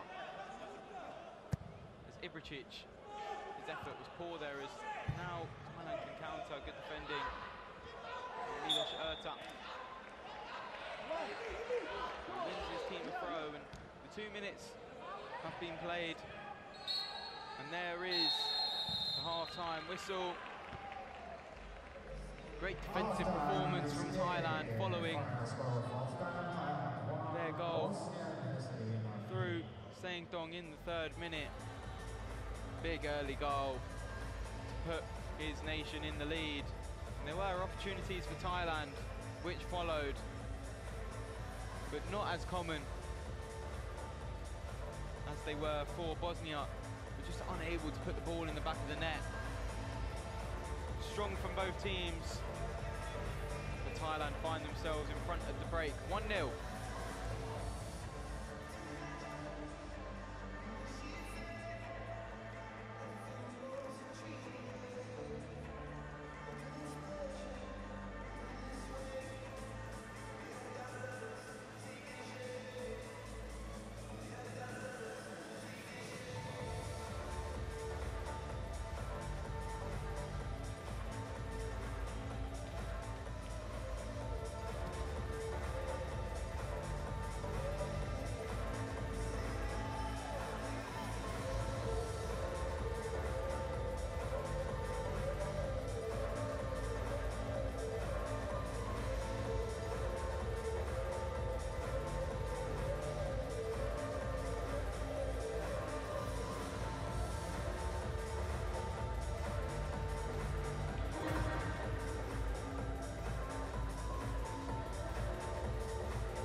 the second half now kicks off.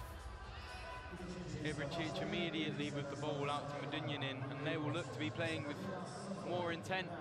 Will Bosnia searching a goal to get themselves back into this game.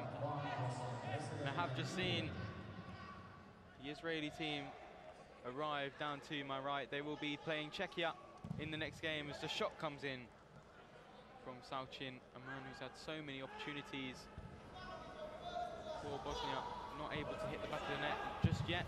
Ibricic moves in. Good block and clearance once again. This time Wonchengrak. The man solid in defence for Thailand, as they have been all throughout the tournament. As I say, only the 2 goals conceded as Perpong now breaks down the right-hand side. Looks to square it to Saint-Dong as he's won it back once again, feeling the contact. Heavy touch puts out of play though. Could Perpong have taken that first time? You viewers at home, know what I'm going to say. Near post, he's got to be taking that because there is a man in between him and Saint-Dong at the second post. So in those positions, you've just got to test Adi Kadic, who's definitely been tested in the first half. 9 shots for Thailand, as it said at half-time, 6 on target. Well held by Ibricic.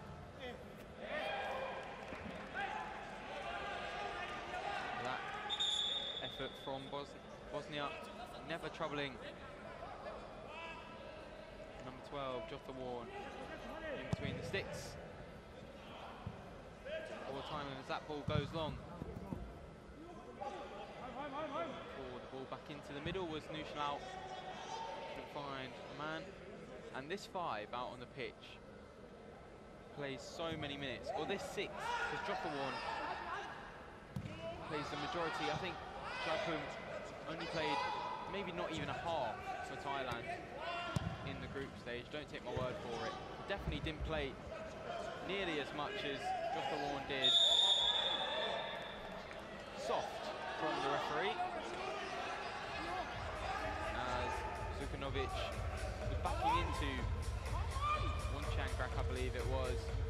And as Wonchengrak moved away, Zukanovic moved with him and then fell down. Free kick given though. The shot comes in. Away, Medunjanin testing Jotha Warren, as they did all throughout the first half. Both teams doing really well to put efforts on the opposite net. The free kick won by Saint-Dong. Good sportsmanship from the 2 of them as Stanic offers a shake of hands. And to tell you how resilient this Thailand defence can be, only allowing 1 goal from Montenegro as they drew their game 1-0 in the opening game of the tournament for both of the teams.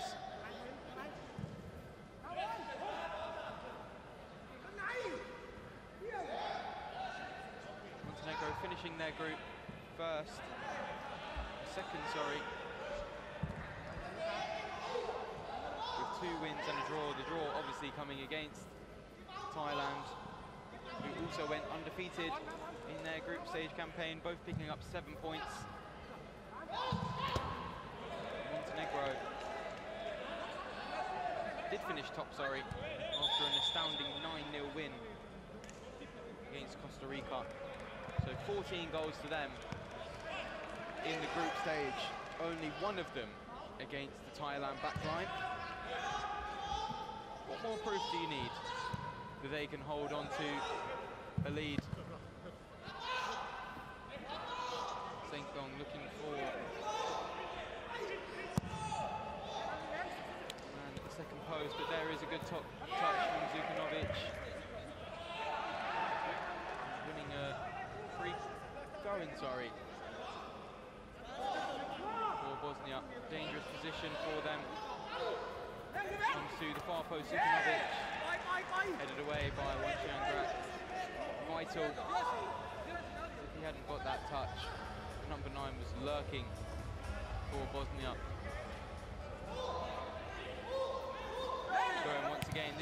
Dunyanin the target. Put away once again by Thailand. Resilience is key while holding on to leads in mini football. Thailand executing it perfectly so far in this game. The early effort from Saengtong 3 minutes into the game found the back of the net, and since then they've been able to keep out Bosnia while also threatening the other net as well.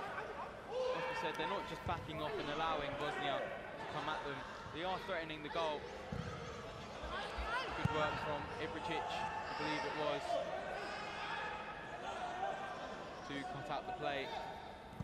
Now the left-footed effort across the face of goal leads to a 3v2 for Thailand. Perpong leading the charge, and Saengtong, good block by Stanic. Got his foot in the way of the shot from Saengtong, man who's already scored for Thailand, looking for his second goal, which would see him become top scorer for Thailand. At the moment it is a three-way tie between him, Perpong and Detmani.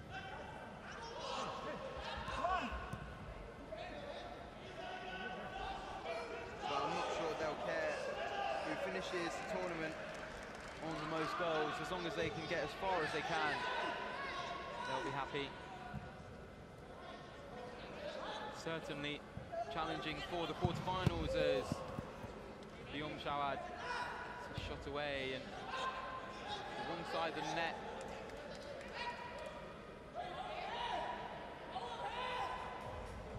That Bosnia are now utilising a fly keeper. Maybe a bit early. It is the number 8 Ibricic and captain, who has come on in a makeshift goalkeeper jersey, as I believe it is. The shot comes in from Saliovic. Just paused to see where that opportunity was going, as Stanic now gets his head on the ball. Kept in, says the referee, and Thailand now have an opportunity to counter. Suwongsa, good work to get around his man. Munchangrak lays it off. Saengtong, sorry, lays it off. And now they should have ended the play, as now Bosnia can look to move down the left-hand side. Left-foot shot from Čaušević, wide of the target. And as I was saying, Ibricic, his number on the back of his shirt is made out of tape. You can see the gold number 1 underneath it. The referees deem that it is okay, and it is okay. It's good enough. Well cut out by Munchangrak. As now Biom Shawad is 1v1. Good save with the feet of Ibricic. And we see the risk of using the fly keeper. As now Bosnia look to move forward. Ricochets out to Ibricic, who looks to play out with Dunyanin on the right-hand side. Cut out by Biom Shawad, but they hold onto the ball through a throw-in. Dunyanin. Mulametovic. Back to his captain and the fly keeper, Ibricic, who receives once more. Čaušević exchanging passes with the fly keeper, as this Bosnian team has now looked to move forward. Patient, as there's still 15 minutes left in this game before additional time for them to get themselves back into it. And certainly pulling out some precautions. There's now the long effort by Munchangrak just over the bar, looking to catch out Ibricic. Slight panic on the face of the Bosnia coach, Samir Mekic. Rightly so. An early use of the fly keeper. Already an opportunity to catch him out. The shot from the number 2 was over the bar, and a good opportunity for Bosnia. Poor connection from the 2 men that took the shot. First Stanic, the second Čausević. Kind of been the story of the game so far for Bosnia, creating decent opportunities but not being able to put them away. There is another one across the face of goal. Medunjanin lays it back. One back by Pionšaud, who goes down under contact, gets a free kick. Salehović finds himself in the book.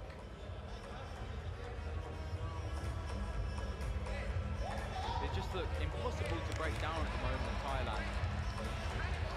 So strong out of possession. Such good structure.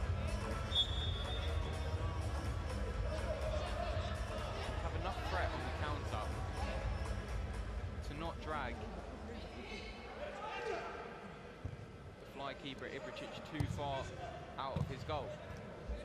Which kind of undoes having a fly keeper. Great work from Thailand, must be said. Bosnia now can move forward with Ibricic. Lays it off. Mulametovic. No options forward. But as I say, they will be patient as there is time in the game. Now the ball into the feet of the attacker. One back by Suwongsa. Great block. Great block with the head of Seniyad Ibricic. Found himself well out of his goal, and Suwongsa, with the effort to curl it around the keeper, met with the head diving block. Number 8 in the keeper jersey. Pulled out to Unchengrag, and one thing they won't be wanting to happen, Thailand, is to be hit on the counter as they find themselves all out of position. And Suwongsa receives down the line. Goes down under the push from Salchin. And gives away a free kick. Good opportunity for Thailand to just take some momentum out the game. And maybe get themselves a second to double their lead.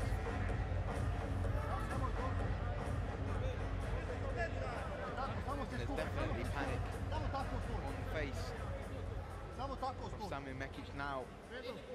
Bosnian coach, he's really drilling into his players that he wants more.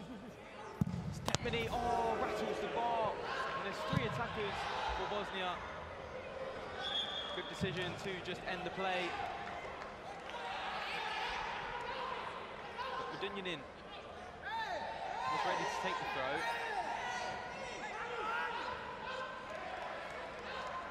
Thailand just protesting, saying the throw should have been taken from where Medunjanin was, and the referee complies.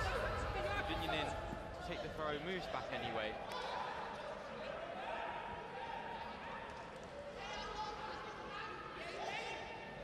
Again, we can see this structure with the low block, the 2 forward on this occasion, Pionšaud and Sengdong cutting the passing lanes, and 3 behind them, mainly there just to block shots and not allow any movement in the box to be too effective, as Ibricic now deep into the Thailand half, leaving big risk at the back should Thailand win it back, which they have done so well, and he's feeling that.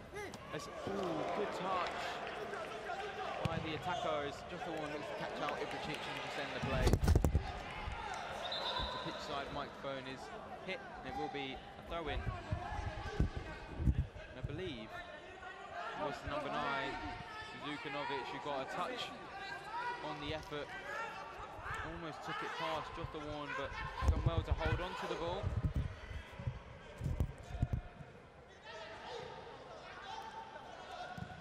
over to his captain.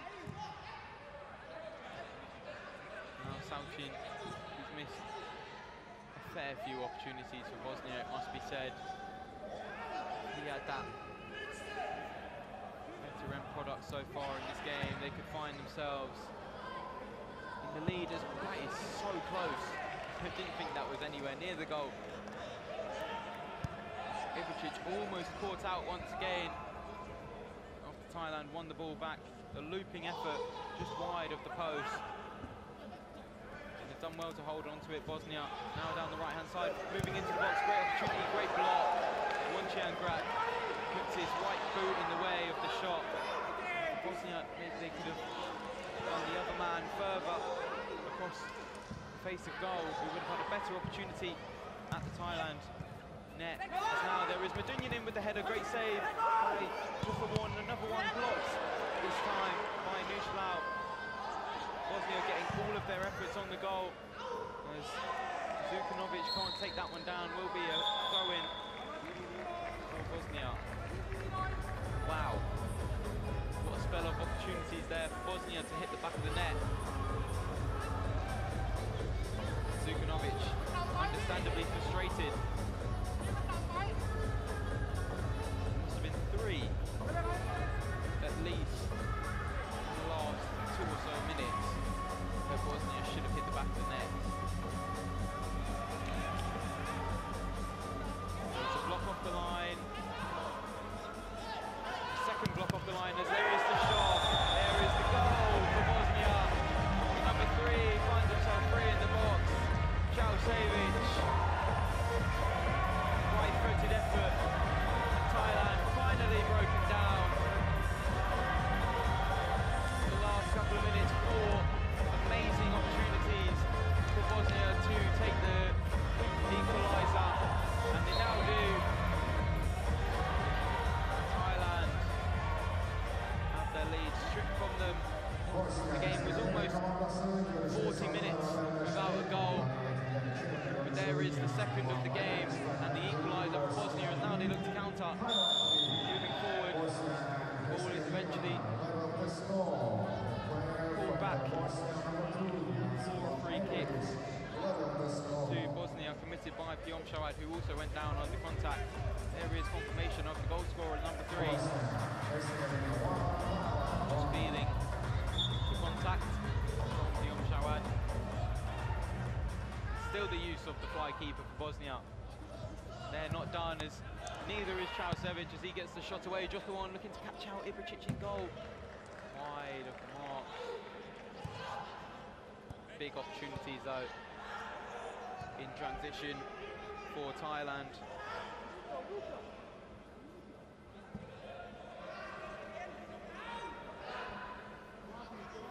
Ibricic, captain, moving forward. Now out to the right-hand side, Medunjanin. Wins a throw. And the countdown has started, I believe. We will go quick from Medunjanin back to Ibricic. Safer option due to the countdown, I believe, being at 3. He eventually let go of the ball. Good work to hold off the press. It's definitely higher now from Thailand, meaning there's space for Zukanovic to let his effort go, but another block from Untitled, who's been there for every effort by this Bosnian side, as he almost headed the ball away. Another block from him though. That one may be slightly fortunate, as he wasn't even looking at the ball with the back of his legs, and there is an opportunity as he's found some space. Great save by Juffa1 and cleared by Untitled. If I had to give a player of the match so far in this game, it would go to the number 2. He's just been in front of absolutely everything. As there he is again, heading the ball away. So good defensively for Thailand. I know they've leaked a goal in recent times in this game, the equaliser to make it 1-1. The game did have a similar feel to the last game of the last night. of France versus Mauritania with the early goal. Great defensive play. They were unable to hold out for the full 50 as Mauritania were knocking out their opposition of France. Bosnia now, can they get another one to seal the game? 5 minutes left. Certainly time for Thailand to get back in the game. Zukanovic picks the ball up, dangerous position, ushered back by Thailand once again.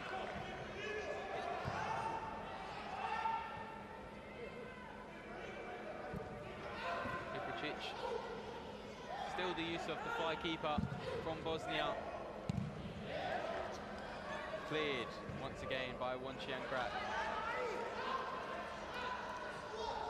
I think if I said cleared by, the viewers at home would be able to finish the sentence. It's him every time, the number 2 for Thailand. No nonsense stuff.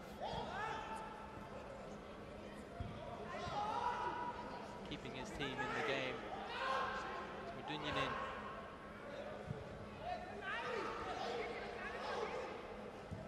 No option forward there on either flank. The first Medunyanin, the second Salchin.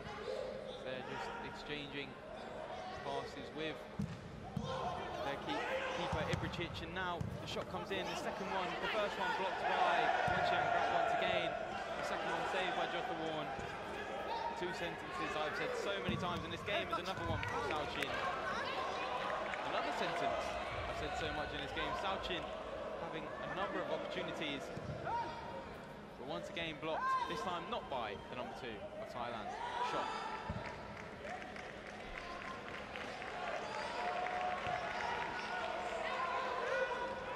Kausevic, scorer of the goal.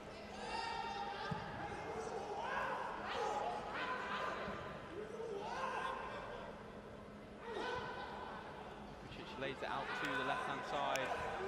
Nothing falls for Salchin as he just has a look up. 2.5 minutes left in the game. Good turn.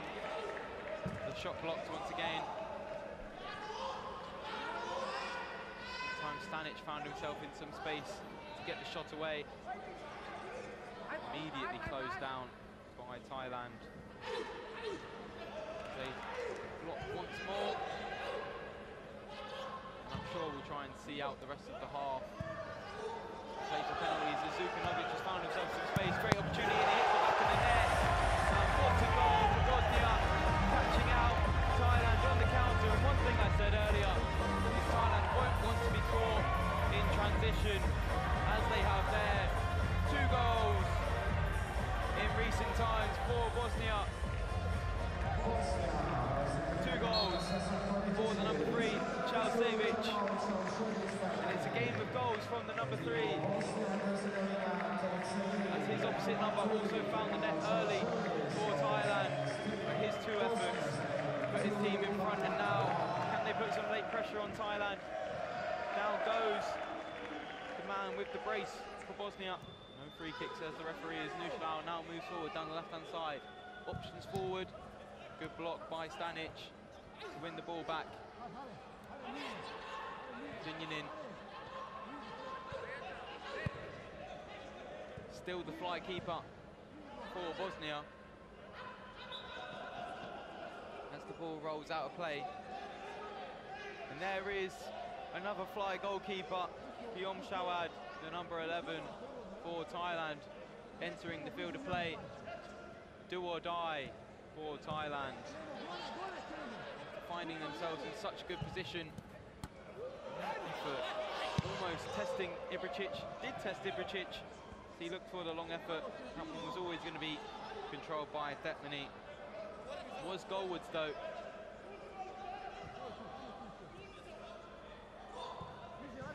No.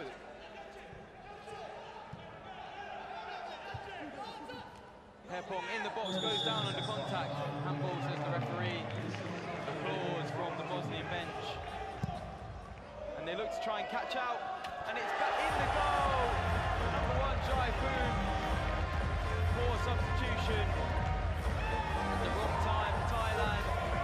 Means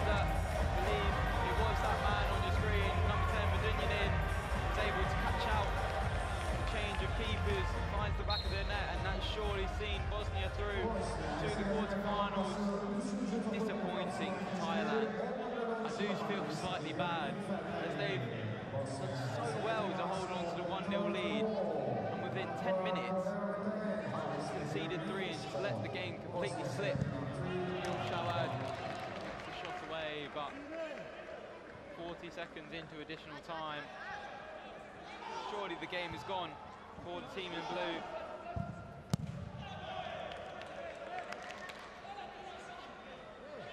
The shot was blocked and not all the way on the baseline for Thailand. Swanshiangrak moves forward. Nushlau forced backwards, and there's a poor touch by Pyom Shawad. Drives across the face of his goal, gives the ball away. His control, the number 3 can only go out for a goal kick, and 2 minutes added on. 1 minute left to play in additional time. Confirmation of Medunyan in there, the goal scorer. Man who's recently retired from professional football.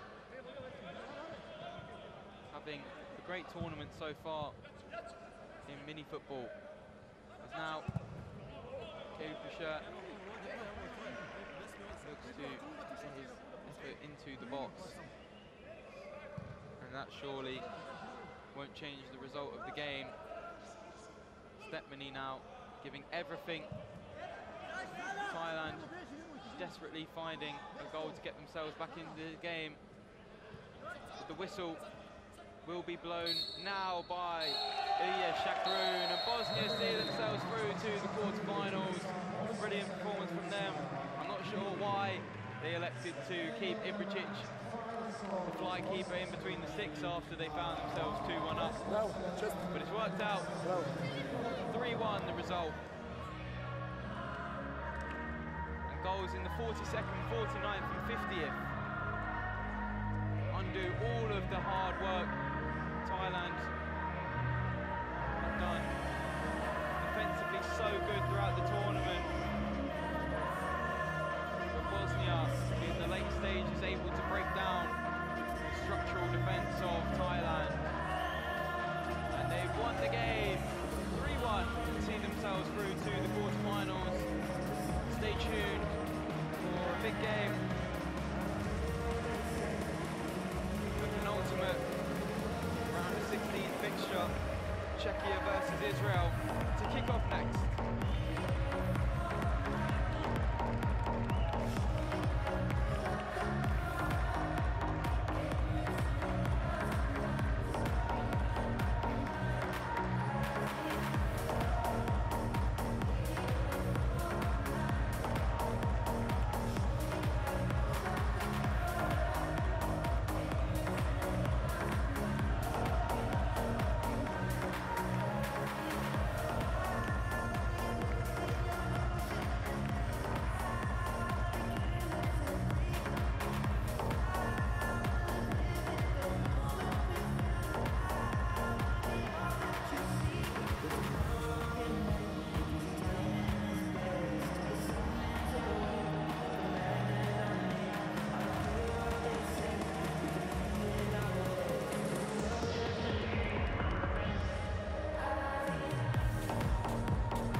Hello, what are you feeling? What are you feeling?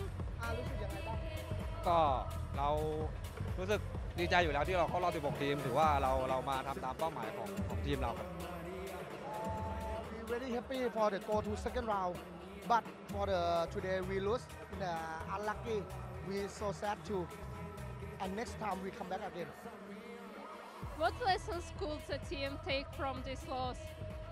What lessons could the team take from this loss? for the รู้สึกยังไงบ้างที่เราแพ้วันนี้ ก็เราก็ได้คืออย่างแรกเราก็เสียใจที่เราแพ้แต่ว่าเราเจอในทีมระดับยุโรปเราถือว่าเราสู้อย่างเขาได้เต็มที่ we really sad for the today we lose but we play with the European team very strong team we happy Thank you for interview. Good luck.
Was a really good game. What is your goals for next game? But our main goal before the tournament was to pass the group stage. We were in a very difficult group with Kazakhstan, USA, and Poland. We were winners of that group. So now when we had to clash with Thailand, we didn't know anything about them, but we watched those 3 games in their group stage, and we knew that we could beat them. We had a tough game because they were leading 1-0 for whole time of the game almost, but we scored 2 quick goals, and afterwards with the 3rd goal we sealed the win. So the main goal was already achieved to pass the group stage. Now we are in the quarterfinal of the World Cup for the first time. So now we are gonna play game after game, hopefully till the end. Thank you. It was a really good game. Good luck. Thank you.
2, and the team of Israel will play against the Czech Republic. Ready, and let me introduce you the lines up of the both teams. The first, national team of Israel. Number 3, Dor Navo. Number 6, Adar Khalil. Number 7, Yuval Shabtai. Number 8, Yusuf Sarusi. Number 9, Ahmed Gabari. Number 10, Mordei Kadosh. Number 12, Ido Ben Yusuf. Number 15, Ofek Malou. Number 21, Amir Adales. Number 23, Kai Rafaeli. Number 18, Amos Kles. Number 99, Shalmi Murat. Head coach of this team, Yuval Shabtai. And the lines are about Czech Republic. Number 6, František Hakel. Number 7, Richard Svoboda. Number 8, Tomáš Jelinek. Number 9, Andrei Padera. Number 10, Pavel Efner. Number 11, Stanislav Maric. Number 15, Adam Jakub. Number 17, David Mahto. Number 19, Dominik Smerda. Number 12, Andrei Biro. Number 26, Václav Sleger. Number 35, Dominik Kunički. Number 38, Erik Burac. Number 69, Bohumir Dubrovsky. Number 99, Daniel Klima. The head coach of Czech Republic is Patrik Levčić. This match will be officiated by referees. Referee first from Croatia, Antonio Mesic. Referee 2 from USA, Greg Florence. Referee 3 from Slovenia, Aleš Muglet. And VI referee from Romania, Paul Tomaš.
round of 16. It's the third game of the evening.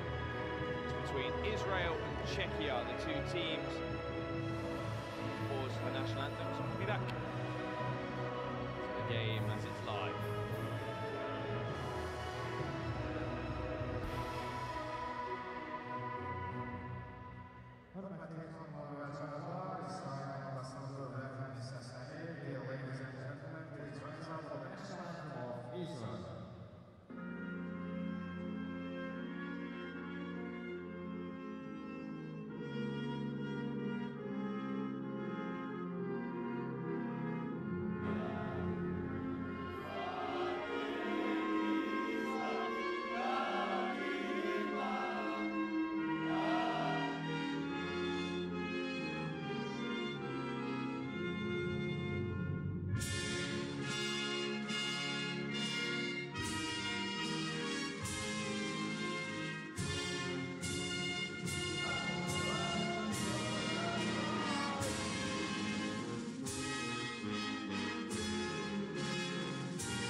Indeed, Czech komandasından WMF, and now the national anthem of Czech Republic.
Just joining us, good evening. It's now 8:27 local time. This is the penultimate game of the round of 16.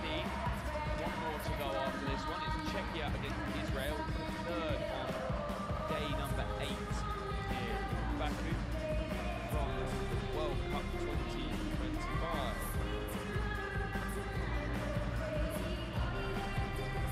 Czechia, the team in red with a white trim. Israel, the team in white with a blue black trim. Information about both of the teams. They are captained by Mordechai Kadosh for Israel, Stanislav Marek for Czechia.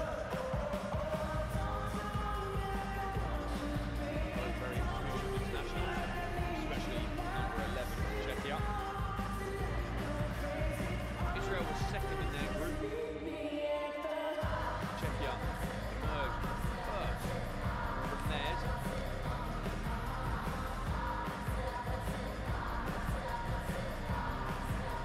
The team in red scored 13 goals throughout the tournament. Although that did come with a high scoring game through the group stages. Matchday number 1, Czechia really didn't get going against Argentina, but they narrowly beat them 2-1. They were the better side, but did win 2-1 nonetheless. In their second game of the group stages, Czechia won 9-2 against the UAE.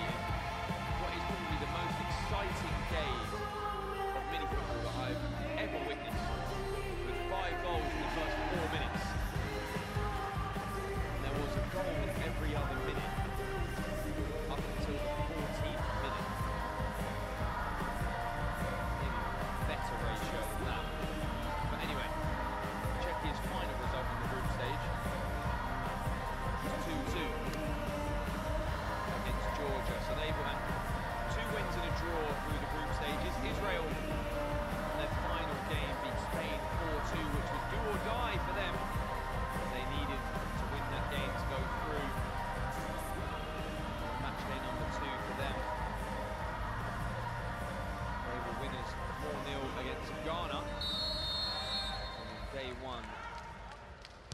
them.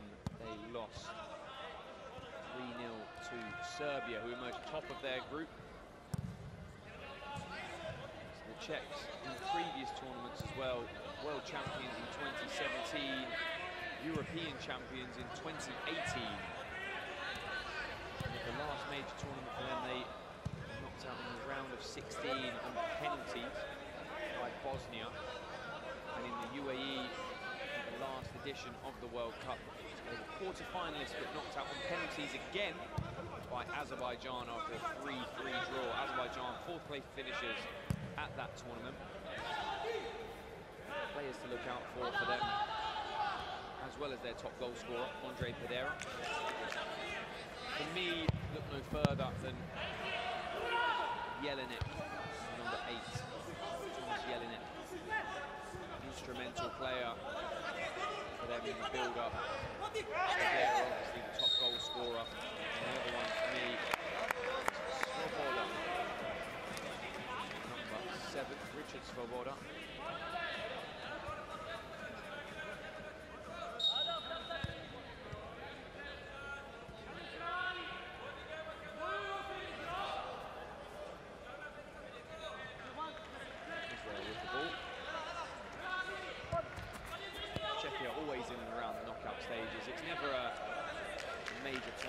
Seeing them in the knockout stages, although they were, like I said, unimpressive in the first game, they have really grown into the tournament. And they're always moving around, doing their rotations very well. Organised side, can press, can sit back. Israel, their top goal scorer, Yusuf Sarusi, probably is the major player to watch out for them. Big man up front as well, Ahmed Gabarin, who holds the ball up well, can bring players in. Shabtai as well, who's on the ball now, running down the left side. Left footer, likes to cut in, he's good with the ball at his feet. You often see Karadağ Polonya at the back for Israel as well. Israel not present at the World Cup in 2023, and I don't believe the European Championships in Bosnia either. But their last major tournament they were present at was Euro 2022 in Slovakia. They were knocked out in the round of 16 by Azerbaijan, the eventual winners. The result was 3-0. Both teams have conceded 5 goals through the tournament. There was a flurry of them, although only 2. There was a flurry of goals that were in that game against the UAE for the Czechs. Like I said, it was a very exciting game. Czechs often make subs from every 2 minutes to every 5 minutes normally. Good play from Kalir as he goes down the line into Gabarin, it's cleared away. Good play though from Israel. This game was never going to be a walkover for the Czechs, who respectfully walk into it stronger and favourites, it must be said. And they take momentum from their first place finish, unbeaten in the tournament as well.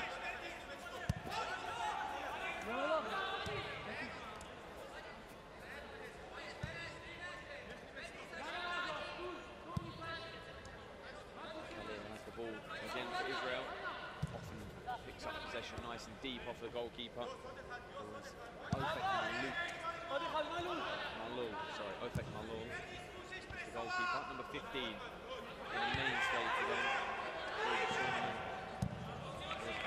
As well, who's also a goalkeeper, has been used a few times. Shabtai sets inside, looking for Gabarin, and the Czechs keep the ball. Marit, the captain, has possession. Mako, Kuniki goes long. A very experienced player in this Czech lineup, Kuniki. Smrda, another player stands out.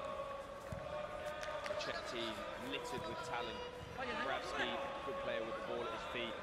Klima, an orchestrator, likes to get on the ball, link play, just keeps moving around. Move the ball so quickly at time, the Czechs, and often look creatively to try and find opportunities to go forward. And that's a corner over on that side, near side, and the right side for the Czechs, attacking from left to right.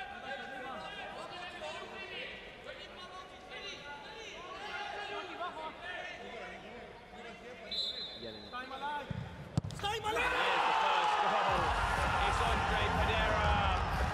Poor defending from the corner. Pedera just stood there in a massive pocket of space. Tipped home. You can see on the screen, he's just drifted in and it's poor defending. As is very common at the tournament, most teams deploy a zonal marking system, often in the shape of the number 5 on a dice, with 2 at the front, 1 in the middle and 2 at the back, if not 2 in the middle and 1 at the back. But that there is too easy for Pedera, who sneaks through, and I believe that is his 6th goal at the tournament, which may take him 1 off the leader, I believe, Thiago Lapa, who had 7 in the tournament. Pedera trying to stake a claim for the top goal scorer in this tournament, the top scorer of his nation as well in their history in mini football, from what I understand. Svoboda now on the field for Czechia, taking an early lead. Like I've said before, as if it wouldn't be difficult already for Israel in this game. They've done well to get through the group stages. The Czechs looking good already. Bravsky heads round, Mako, sorry, who heads round the front of the captain Gadosh.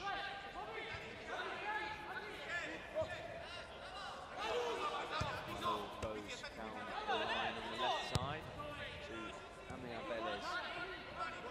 The ball with drawn up on now, the number 3, also a defensive-minded player. Good effort, it sounded like it tipped the post on the way through. Possession again with the Czechs. Smurda tries to flick out of trouble. And there is the ball with the Israelis. Good touch, but well recovered from Exner. Marek breaks forwards. Smurda's in support, just drifts towards the near post. Svoboda, as there is no support at the back post. It's a corner, as said by Graham Florence. And now says, my fault, it's now a goal kick. More subs being made by the Czechs. Whenever you look down, there's always people being made ready for them.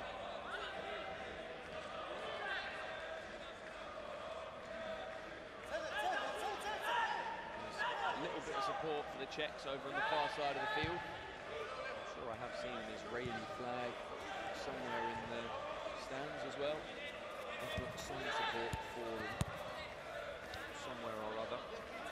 Options for Israel is Sarusi now has the ball. He too really given many options.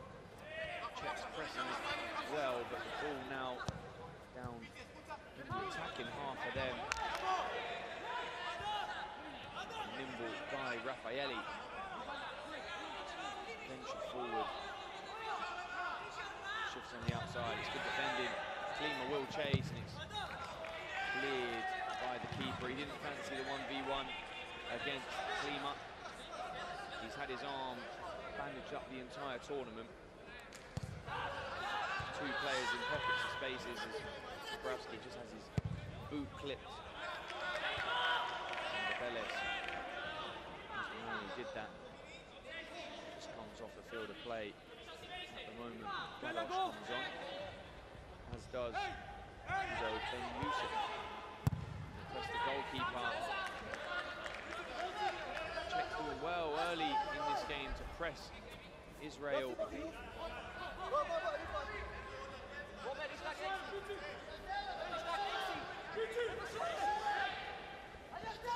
Taken back towards Kunicki, lifts over to Jelinek, I believe, on that far side. It's not Jelinek, it's Bravsky. Just freed up some room for Jelinek now, who does have the ball. He scoops over the top looking for Klima. It's an accurate pass. Klima tries to go through the legs of his defender. Well defended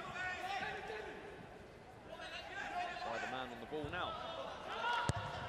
And Yusuf able to come forward, but doesn't do so, just passes the ball himself. Josh and Ben Yusuf just exchanging passes between themselves. Waved on by the captain. The ball from the goalkeeper. He searches forwards and now possession with Israel still. They're enjoying a bit of time with the ball, but not getting anywhere near the goal just yet.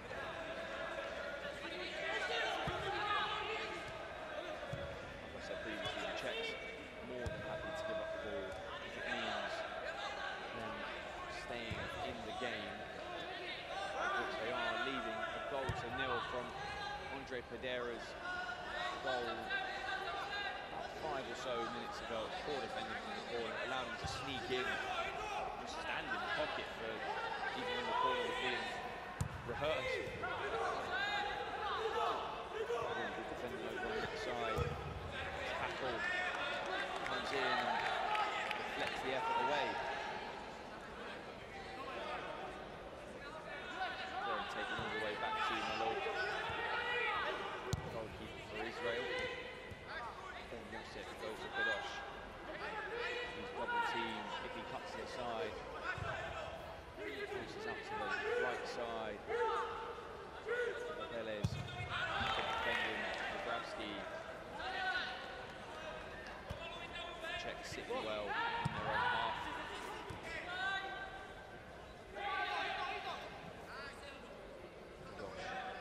Shoot with his left foot. He just shifted the ball down the line with the inside of his foot. The left-footed effort was something special to their right goalkeeper.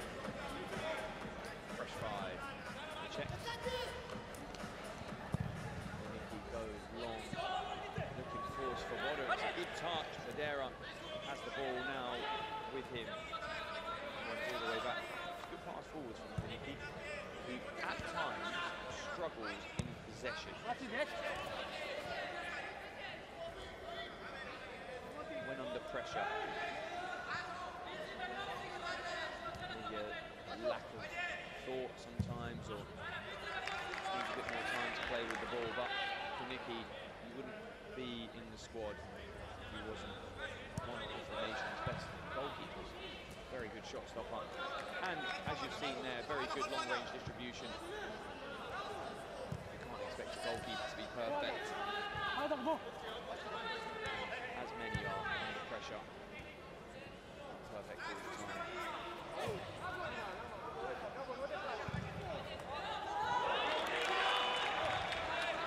Throw in for Israel as they look to create a chance. Taking all the way back to Kalir. Kadosh over on this far side for him, near side for me.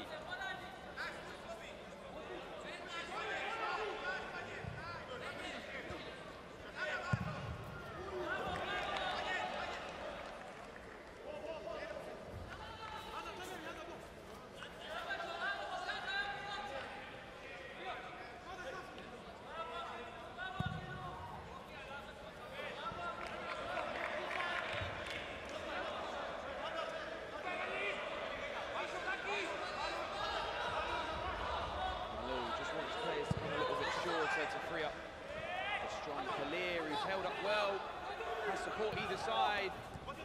Kadosh cuts in, it's a good shot, but better save. There is why Dominic Kanicki is in the squad for the Czechs. Very good shot stopper. You can see there, it was straight at him, but reflexes very strong from Czech number 35. Corner is to be taken by Kadosh. See the player that's free there. On the left side.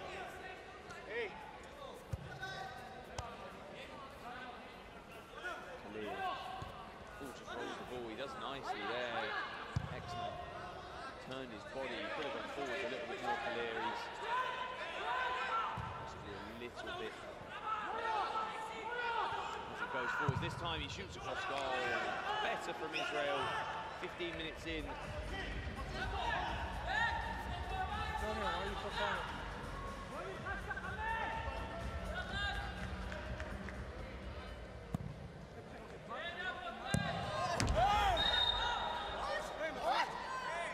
Israel, yes?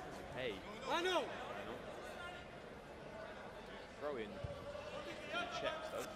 Issued by Graham Block.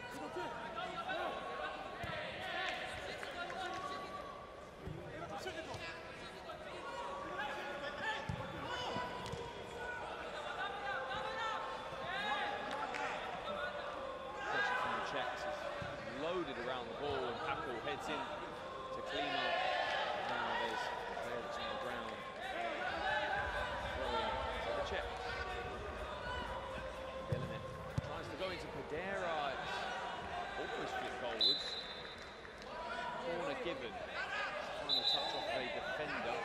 There has been a change of goalkeeper. It's now Amos Klesh, the goalkeeper for Israel.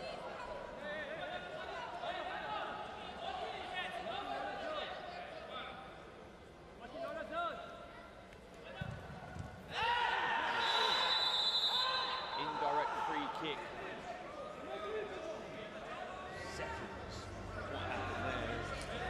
Tackle who's on the ground. I think he wanted a free kick / penalty from it, wherever the incident was, but indirect free kick for a sliding tackle. It will be taken on the edge of the penalty area. He tried to block the pass that went in his way, and Hackle fell to the ground.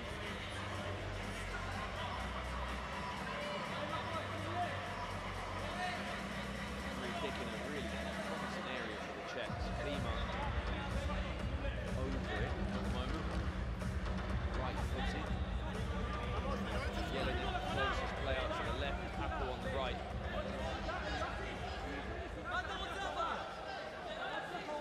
Two players ready to run at the players near the box.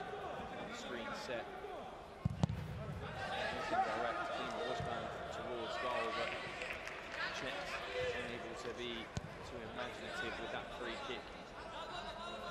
Grabski goes back to Nicky. Possession being kept by the Czechs. Hackle able to come forwards. Just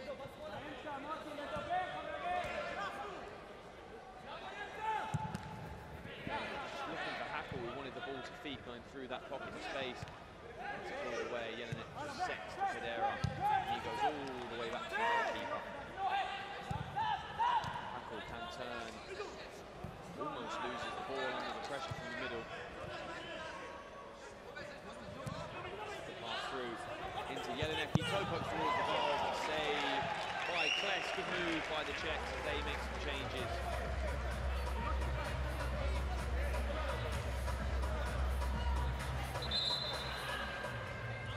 Good chance for Jelinek to score. He had a decent toe poke connection on it, but not strong enough, unfortunately for him. Marek throws to the edge of the penalty area. Smurda goes back inside, roulettes around, and it's a strong tackle on him. He's down, holding his bottom of his foot. Kadosh, caution, good turn for Smurda. Body in the way.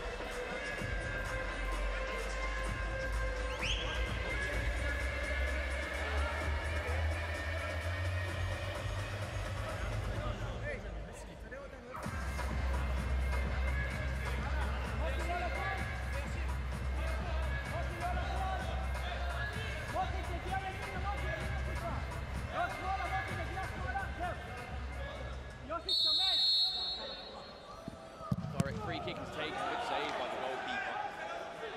Strong hands on him, Svoboda.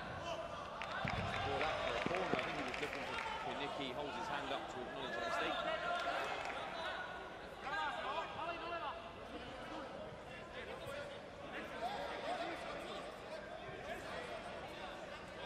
Corner to be taken by Gadosh, the screen set, goes all the way back, and free kick for an unfair screen. Might have been moving or too physical.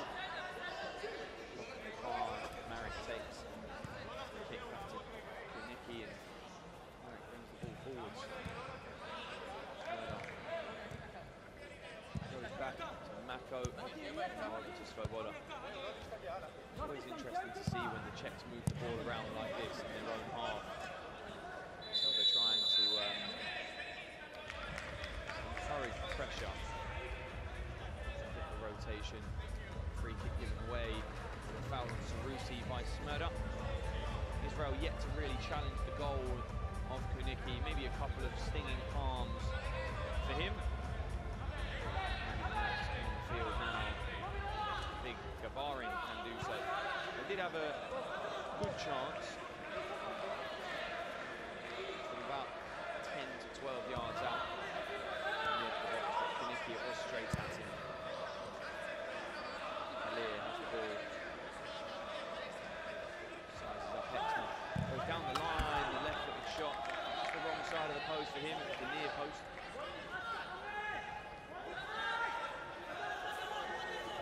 Kunicki just short of options and goes really long, looking for Pedera. It's kept on.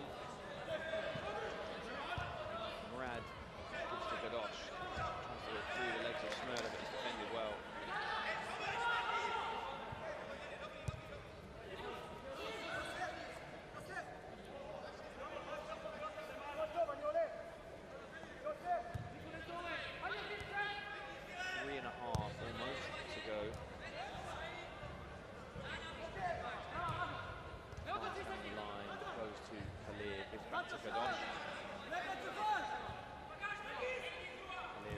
Exchanging passes on the left and the centre of the field in the attacking half for them. Keeper in support now on Hughes. Goes over to Gadosh again on the left side. Shoots left-footed it straight into the body of Marek. Pedera tries to take down the ball and it's shirt pull. Free kick given by Graham Florence. There was a bit of a disagreement almost with the referees here. Florence gave the free kick, but it's only a message. Just waved away those protests. And Shabtai, a curling effort wide of that far post. It looked good at the start, and just rapidly swerved away.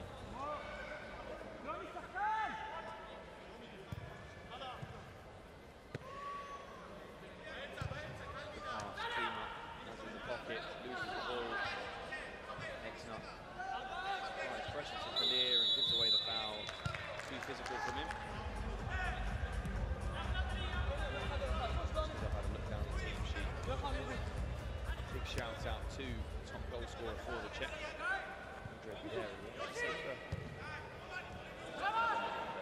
Nowhere near his birthday, but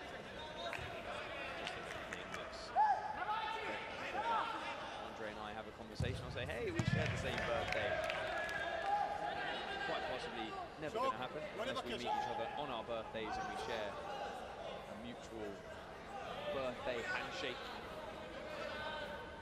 Kunicki goes to Dubravsky and now launches into the air. Exner again too physical.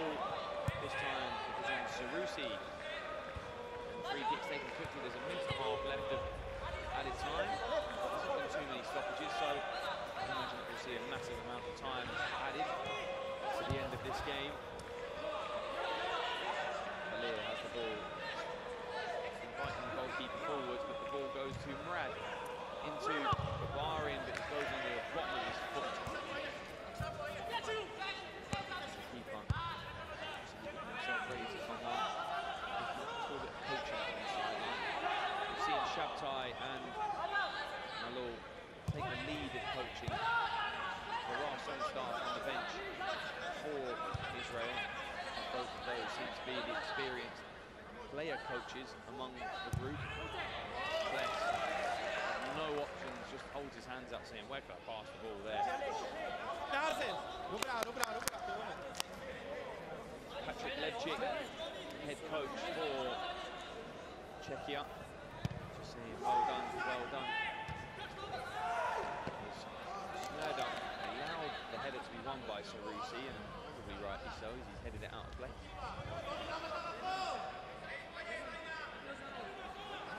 Marek throws down the line looking for Pedera. It's a good touch off of him, but the ball just scrapes off the boot of Smerda in behind.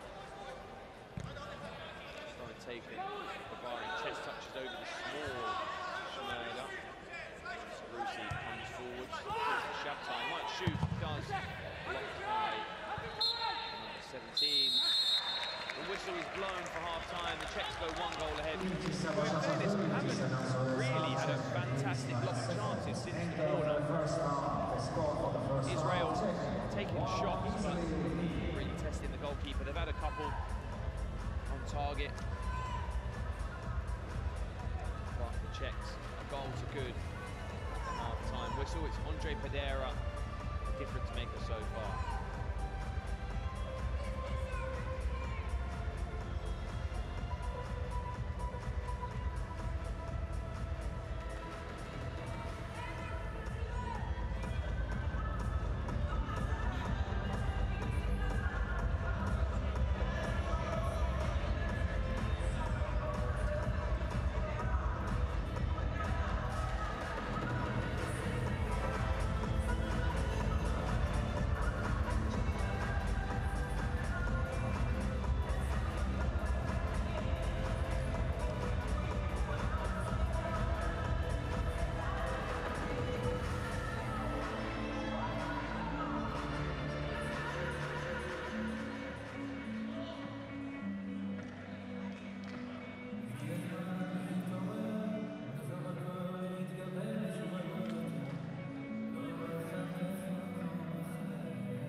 Both the referees just preparing themselves, I believe.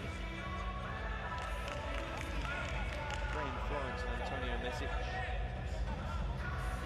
Two referees on either side of the field. 1-0 Czechia at half-time as Israel get the game back under. The goalkeeper who started the game back in goal. Fast start. Shabtai goes back to Kalir. As Malo shoots towards goal and it's a strong block. Padera has a chance going forward and it's blocked by Kalir.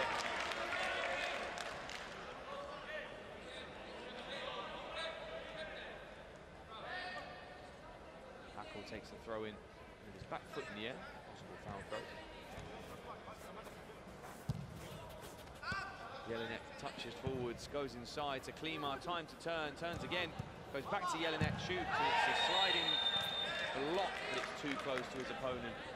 Jelinek stands where the free kick is to be taken. I believe it's an indirect one. There's no hand up from the referee as of yet, but we'll soon find out.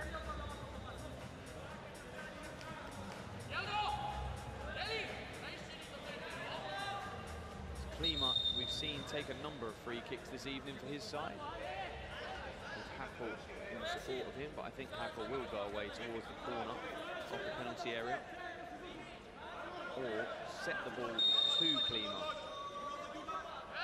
As he's done, goes across to Jelinek, poor pass though.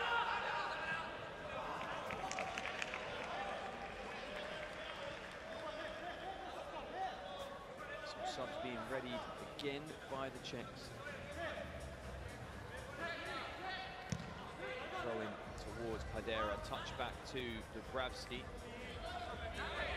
Dubravsky does a nice little back heel fake as he tries to go forwards. It's off of Padera last. It's a nice move from the 69.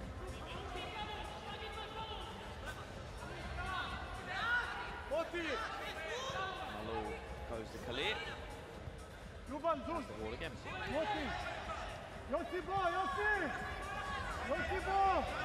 This time the coaching being done by Amos Kles for Israel.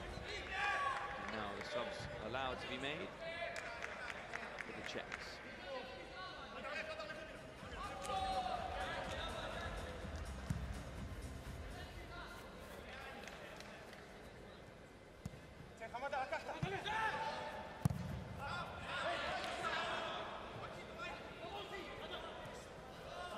Smurda tries to be muscled off the ball and the foul finally given.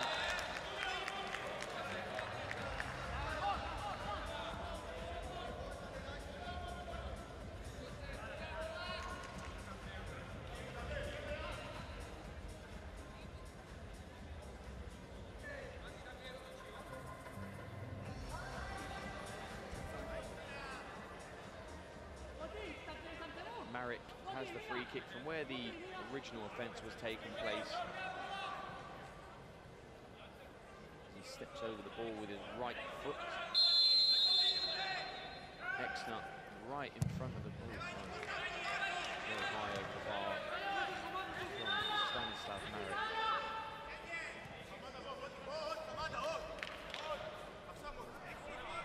Forced to go long, looking for Kadosh, but heads away before it can make it there. Svoboda flicks around Gabarin. Smurda switches play to Mako. Good pass. Mako goes across to Marek. Marek takes down the line, rolls it to the feet of Exner. Exner pushed onto the floor, but no foul given. He's holding his face. Might have slowed down the move for his team there as well, sadly.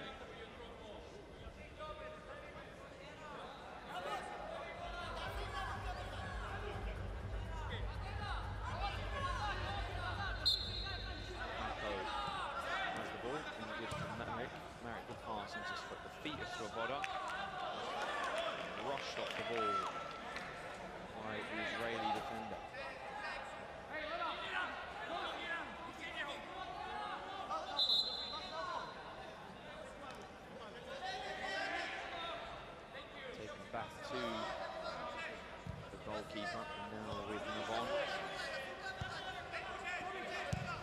take the ball. They're pressing with two.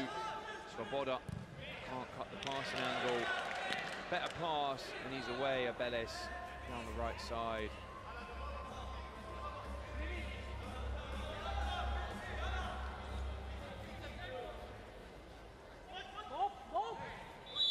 Marek just taken too long. It's a turnover in the throw.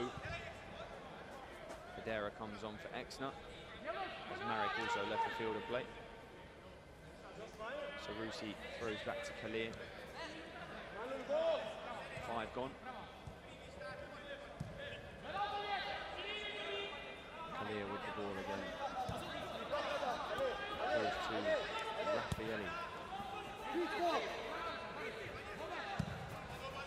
Using the goalkeeper Malou often in their build-up. Not really getting any higher than they are. Kalir now with the ball the right side. As he goes on the outside, stops, switches play. Moving the ball round as higher pressure comes and goes all the way back. Czechs doing well to make the ball go backwards. It's a touch from Klima, but goes out. Interesting. From the referee, I think the final touch went out of play off of the Czech player.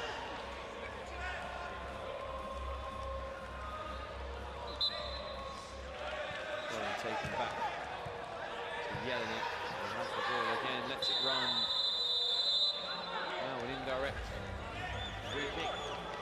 Raffaelli not happy with what's going on with the ref.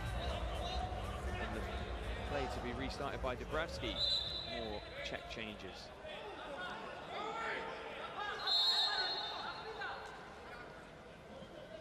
Dubravsky looking for that right corner.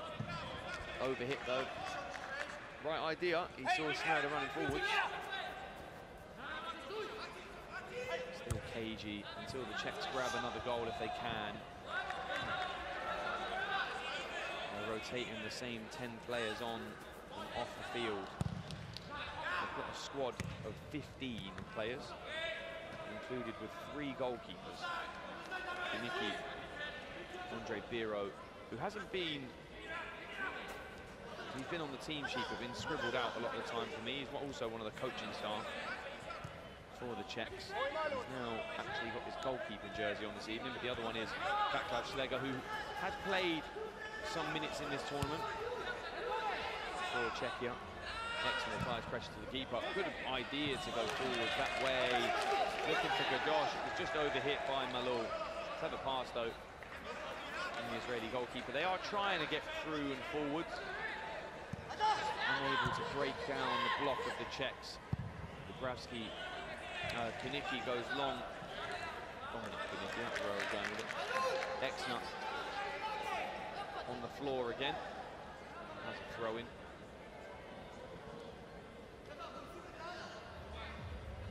Throw and taken towards Exner. I don't think he was ready, but the effort from Svoboda. Left-footed half volley is goal bound, and it's 2-0. Catches Malou off guard as the throw-in did Exner. In fairness, it's a great finish by the number 7 for Czechia. Really good strike on his left foot. Guided into that bottom corner. Really good finish. Past the legs of Ofek Malou in the Israeli goal, and there's even more to do for Israel. Despite it saying 1-1 on your screen, on the wrong way. It will be corrected to 2-0 to Czechia.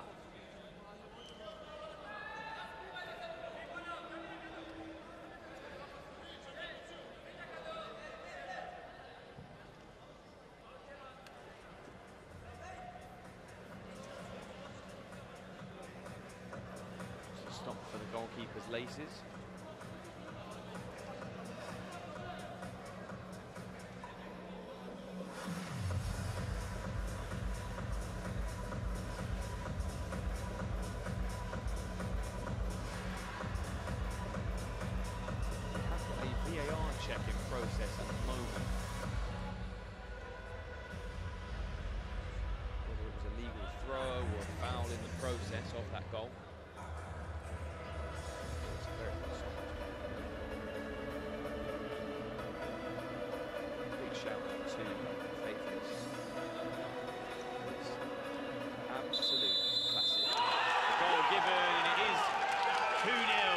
Czechs, and they celebrate very well. And there's that man who scored, Dominik Svoboda. Richard Svoboda. Oh dear, it's Richard Svoboda, I'm so sorry. There's Dominik Kunicki with the ball, and he rolls short to Klima. I've got Kunicki in my head a lot, evidently. Just thinking about some of the saves that he makes, etc. Just a great goalkeeper, all-round top guy. He might be required here, but it's blocked away by Dubravsky. And Sarusi, who could have gone across goal, and that was where he was intending to go. 2-0 to the Czechs. 15 to go. There is a lot of time, but they need to do more with the ball. That's blocked, and Klima was away, and the yellow card will be issued. Sensibly by Graham Florence.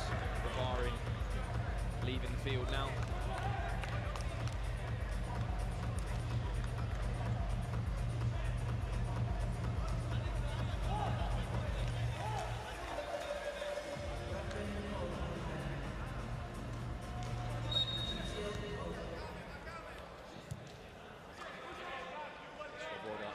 Scorer of recent, just double teamed on that left side. Marek walks over to take the throw. Goes all the way back to the goalkeeper. Kunicki. Marek rolls inside. And there he's found, fortunately, by Smrda, but he's gotten away with it. Goes towards the back post, it's with Exnar, turns, shot, and in! 3-0 Czechia. Be so brave to say that it's game over. What a finish. Pavel Exnar. He turned onto his left foot so well. And the finish was even better. Really good. Czechia number 10. Him and Hedera, two fantastic finishers. Exnar only got 3 goals for the tournament, believe it or not, finishing like that. He's been good. Strong with his hold-up play, bringing in players, finishing very good, can play off both feet for number 10. First time I've seen him for the Czechs in their shirt. I might have seen him in the club competitions previously, but he's impressed me as one of the newcomers to this squad. There he is on the screen now, the number 10. Hedera now. Second top goal scorer for the tournament. He's had his toe stepped on, but the foul not given.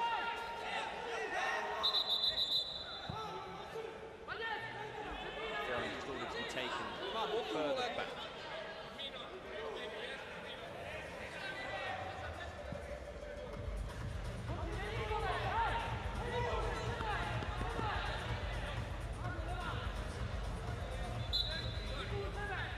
Taken back to the ball goes, intercepted by Smrda, sliding in, keeps it on. Jelinek's free on that far side, it's well defended by Sarusi. Murad goes forward, it's good defending from Marek.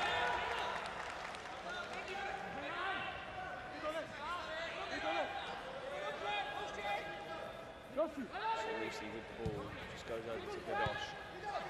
On the left side. Didn't follow the run, and Sarusi sets inside. Murad dispossessed though. It's 2v2 going forwards. Smrda almost a mix-up at the back. He wanted the player to get the ball. Could have been a pass back. Kadosh turns away from trouble. Kalir, good ball forwards, gives to Sarusi. There's 3 between him and the goal. Kadosh now has the ball in the centre of the field, goes towards Sarusi, can't flick goalwards. Good chance for Israel though, they're creating stuff going on. We've got 10 to go of regular time, and the goalkeeper changes over. Amos Kles back in goal. Comes forwards, gives to Murad, goes inside for Kalir. Almost gets caught in possession, gives to him again. Czechia throw, they've done well.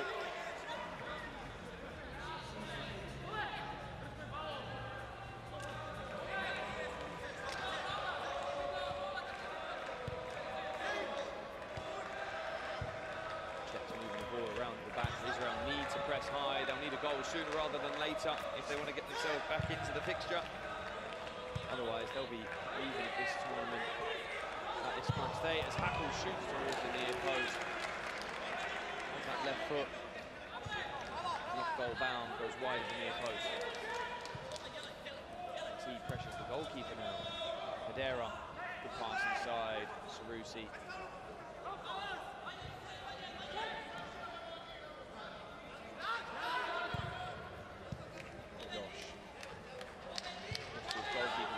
Dubravsky almost caught. Raphaeli goes forwards, good touch. Away from the pressure from Arad. Too heavy.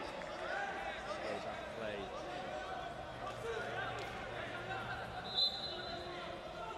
Czechs, another really good performance from them.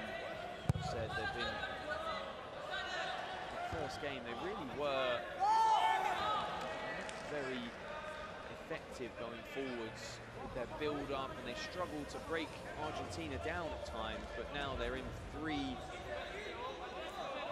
goals ahead against Israel and free-flowing compared to the way they were before. Throw-ins round the back post, it's volleyed across goal by Pedera. Just whistles wide of that post, it was really close.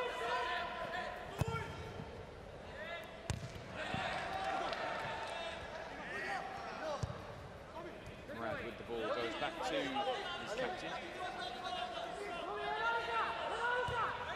Kadosh loses the ball and Svoboda's free up front. Is found and Pedera's coming round the back post. He's ghosted in there as he did for the corner, but now Israel have a chance to get forwards. They need something to happen, like I said. They want to get themselves back in. Hackle gets beaten down the line easily, cuts inside, and it is a free kick. Hackle needs to be harder to beat over there. Had to draw the tackle in from Smurda.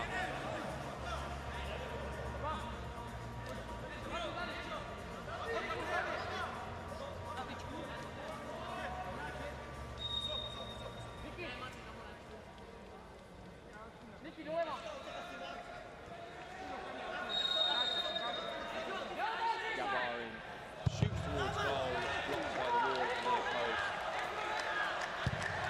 Burak come on the field for the Czechs as he now has the ball under the challenge. Gets it stuck under his feet, shifts to the outside, and well tackled by Gadosh. He's taken an arm in the face.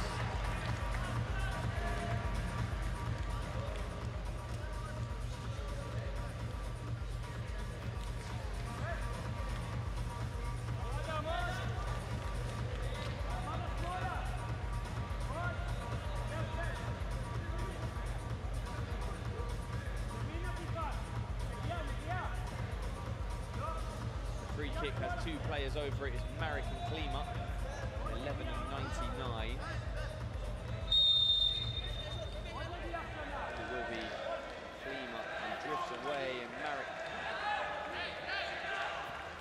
gives to Klima. Klima shoots towards the near post, blocked by the feet of the goalkeeper, Amos Kles.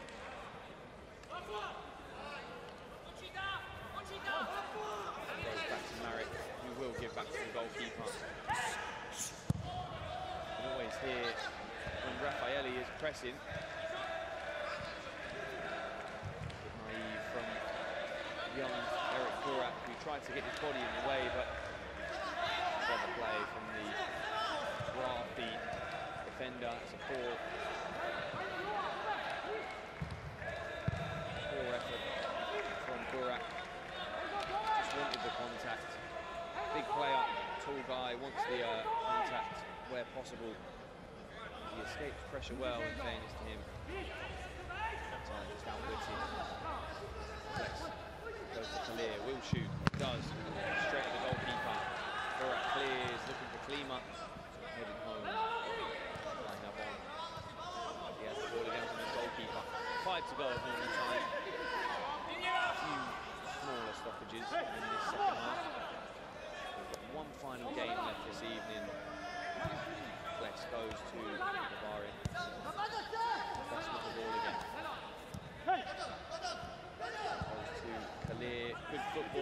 played. He goes, oh, really good. The best Israel have played, actually, through the game. Really good, positive passing forwards in the right area to cut the ball back. Dubravsky whooshes away the ball. He's taking none of that pressure.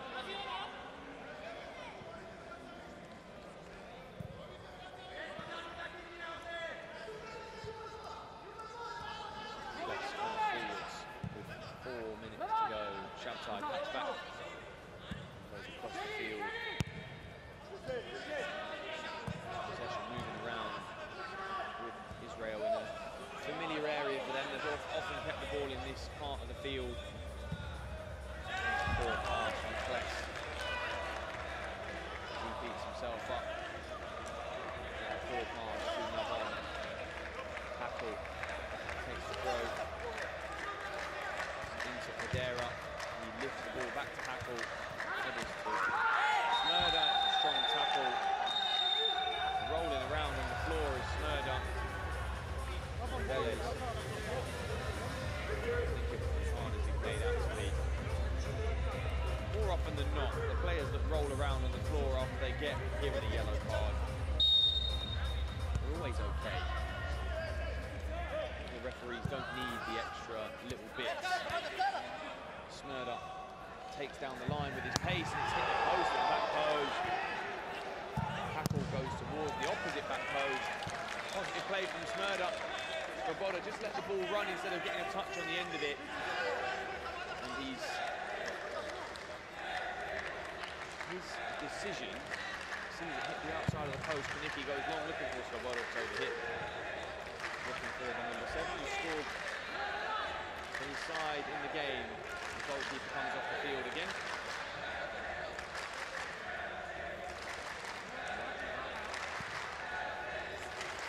Kalir brings the ball forward with 2.5 minutes left of this time.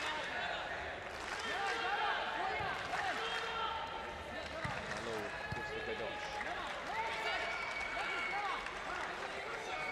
Gadosh sizing up Kadera. Doesn't try and go past him though. Kalir moves it to Malou again. 1 goal changes this game. Good. They need it soon. Shifts down Gadosh, heavy top toe. Kadera strikes from range. It's whipping towards the goal and in! Andre Kadera has his second of the game and is now level top scorer for the tournament with 7. Really good finish. His weaker foot, might I add. Spins off the turf and just bounces into the left corner of the goal. It's really good. Kadera on another hat-trick this tournament.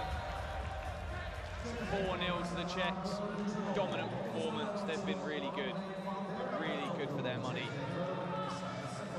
Israel at times have threatened, but not too much, but the Czechs have done fantastic. Minute and a half remaining of the game. I'm wondering if there will be any added time. We shall see.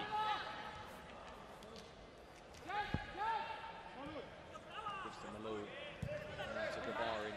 Under pressure from Burak. Lets the ball slide past him. It's poor defending from Burak, it must be said. And a consolation from Gabarin by the looks of it. If not, touched at the back post by Navon. Burak's defensive contribution to his side. Been very good. Back from there, he allowed the players to get down the line far too easily. He just let the player drift by him, but didn't even get his body in the way, but he keeps the ball that time. Seems like he wants the ball more than actually his defensive effort. As you can see there, the pressure not doing much. He's a striker. We call it striker's pressure, but now on the ball he becomes electric. Dubravsky goes back to the keeper. Late tackle from Shabtai as the ball went away. We tick over 50 minutes. There is confirmation of Ahmad Grabarin as the goal scorer. Dubravsky keeps the ball, gives to Mako, turns out of trouble well. Burak is away, down the side, gets the ball stuck under his feet, shifts down the line, good defending from Kalir. Mako goes over towards Marek, it's a really poor touch from him, to be honest.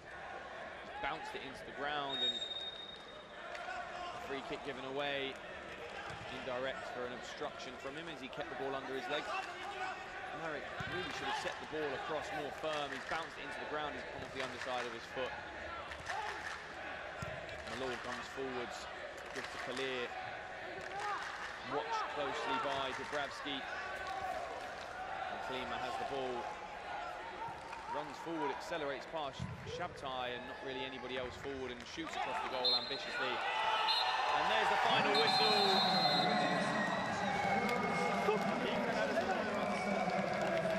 If we're looking at the player of the matches, we look no further than Andre Pedera. 2 goals, creative for his side. Like Svoboda as well, he grabs a goal. But the Czechs 4-1 dominant. They see themselves through to the quarterfinals. Stay tuned for the final match of the evening, Serbia against Georgia.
Do you believe that your team are strong enough to reach the final?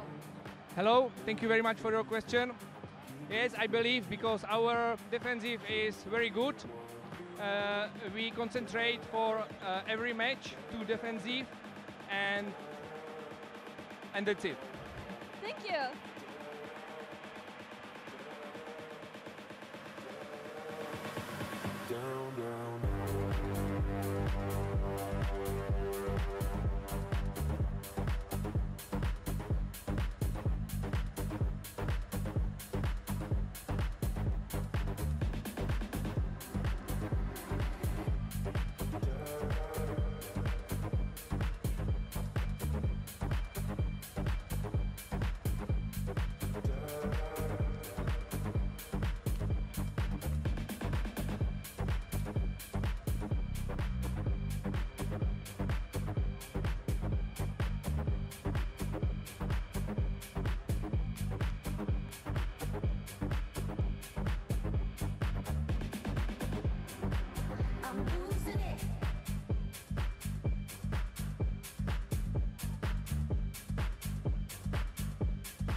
Hello, today is the day 8 of the World Cup 2025. How do you feel about today's match? I'm disappointed that we lose, but I will say thank you to Azerbaijan for the welcome, for how the treat that we get. The Azerbaijan people are warm people, and it's amazing city Baku. So thanks for all of this. Thanks for the Minute Football organization for the amazing tournament that was here, and that's it. We'll see you in the next tournament. Thank you too. We wish you best of luck for your next performances. Thank you.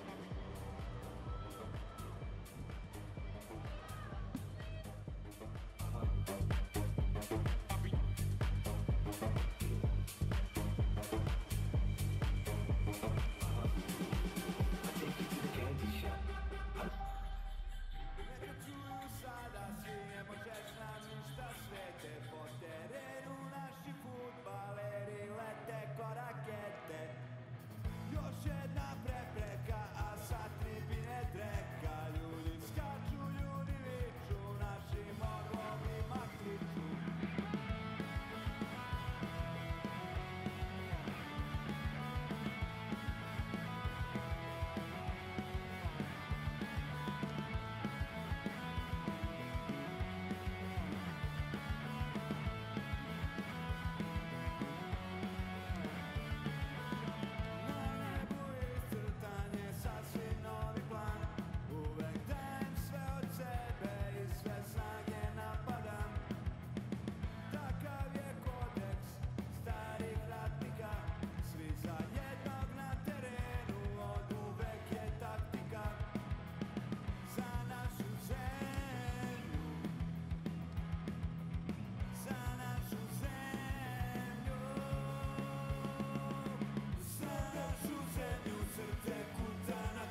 J'arrive, ça regarde de travers, cartouché parce que je suis trop cramé. J'avance avec équipe armée, je m'organise comme si je mourrais jamais. Mon amour, je vais rentrer tard, étrier le ciel, fait noir. Ils font tous des petits pas dès qu'ils aperçoivent la guitare.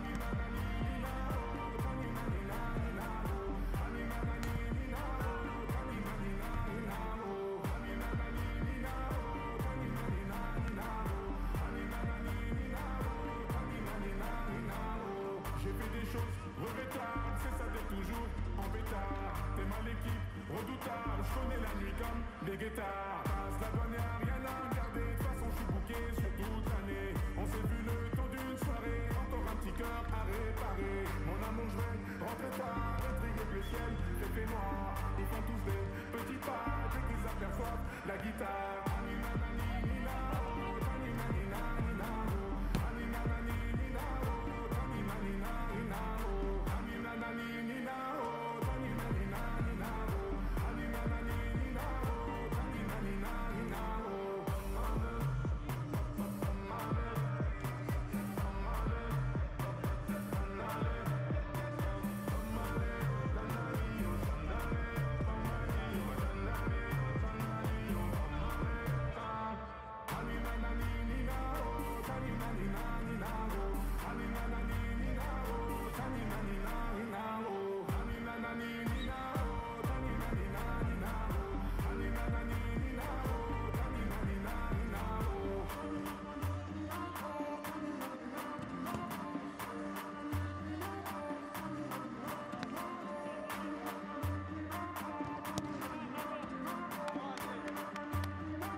Georgia, number 1, Nicholas Kakadze, number 2, Kaka Makladze, number 3, Razi Ekizashvili, number 4, Dato Kubakia, number 5, Nicholas Makladze, number 6, Georgi Kamalavi, number 7, Vashara Ovaladze, number 8, Georgi Atsiauli, number 9, Kari Cezeri, number 10, Vika Koshatze, number 11, Vika Vizinashvili, number 12, Konstantin Zeliashvili, number 13, Nicholas Dadjani, number 14, Sava Kudryashvili, number 15, Kade Maisaka, number 18, Georgi Gulgadze, number 19, Zauri Kotikadze, head coach of the team, Kade Maisaka.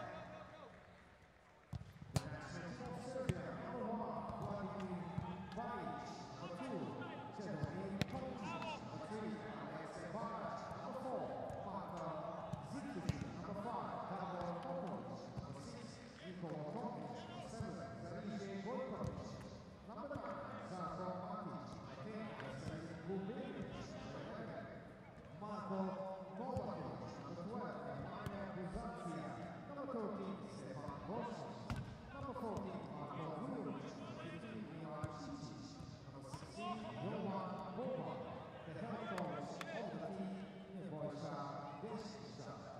This match will be officiated by the referees from Bulgaria, Alexander Vangelov, referee 2 from England, Islam Law, referee 3 from Libya, Ali Abdul Hadi, and video referee from Czech Republic, Tomasz Shiko.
Welcome to the final game of the last 16. It's day 8 of the tournament here in Baku. The local time is 6 minutes to 10. The two teams we've got for you in this final knockout game of this round is Serbia and Georgia.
İndi isə Serbiya komandasının dövlət himni. And now the national anthem of Serbia.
Good evening, welcome to this final game.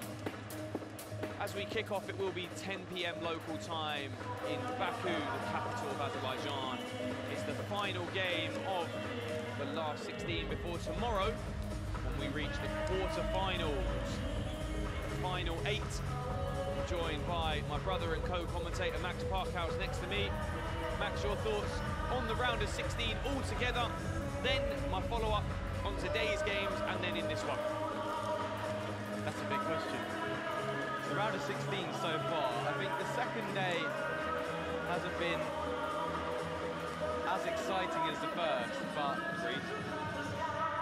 the first day set such a high bar. Obviously, England winning on penalties, Azerbaijan versus Romania in the third game, cinema before a ball was even kicked. And obviously then to go to penalties, like, that was an amazing game. And respectively to all of the teams competing in the latter half of the tree, which we have seen play today, they have all been very impressive, And one team that has been impressive all throughout the tournament so far, Serbia, one of only 2 teams and the only one left in the competition to be flawless. 9 points in their group stage. Only Portugal could match that, and they were knocked out yesterday. So Serbia, the only team left with win-win-win on their record. The game in the build-up today, like Max was saying, Serbia the only team in the tournament now to have a flawless record. Well, that will be tested as Portugal took their first L of the tournament, which indeed saw them go home yesterday. Unfortunately for themselves, Serbia, European champions in Euro 2024. In the World Cups, they didn't escape the group, sadly for them. And in the previous Euros before that, they lost on penalties to Hungary in the round of 16. So a real topsy-turvy bit of spell, but they're enjoying a rich vein of form, obviously winning the tournament last year in Bosnia and Herzegovina against Romania on penalties. Georgia, in the previous edition of the World Cup, escaped their group, I think with 3 wins from 3 as well, I believe, but they were knocked out on penalties in the round of 16 by UAE, the hosts, on penalties. In Euro 2022, they were also knocked out in the round of 16 by Slovakia, the host nation. Again, 2 host nations in the 2 major tournaments before European Championships last season. And sadly, for them, they were knocked out in the round of 16 again by Romania last year. And here they have a chance, but it's a poor connection from Lasha Obaladze. Both teams unbeaten. One team has all wins, the other team just has a draw on their record with 2 wins. The disciplinary record for both teams is similar. But 1 red, notably, for Georgia in this tournament.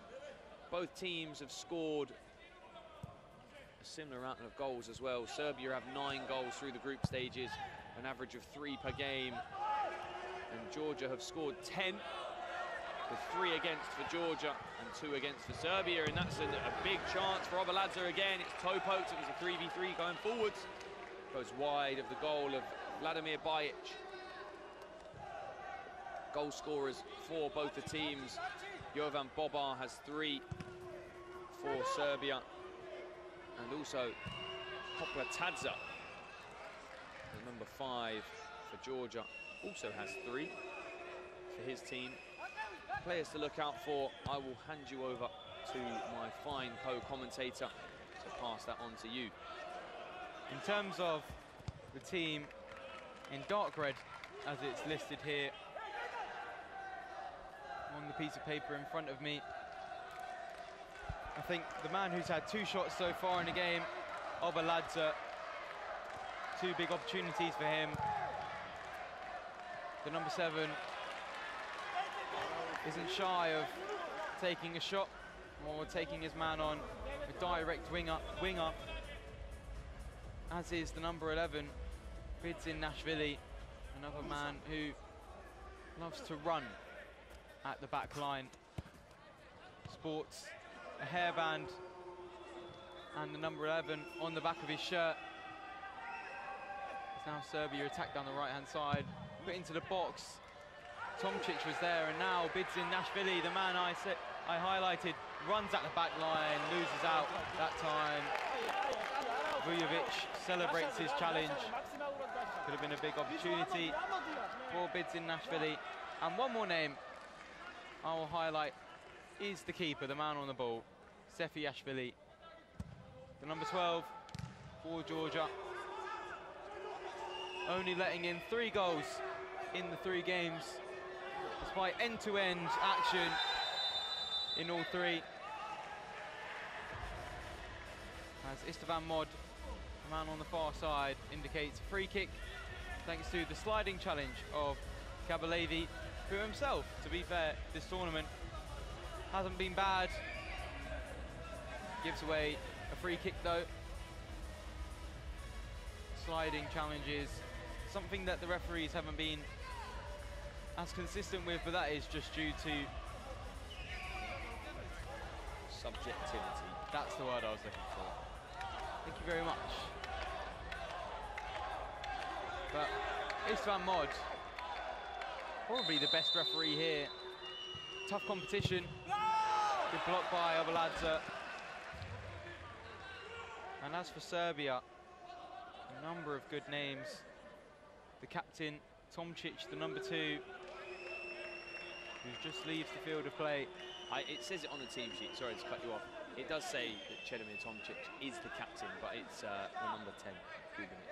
So they changed it? No, it's always been that way. It was the same thing at the Euros as well. Do you know what, they had that for another team in this tournament, I'm pretty sure. I kept getting it wrong. But,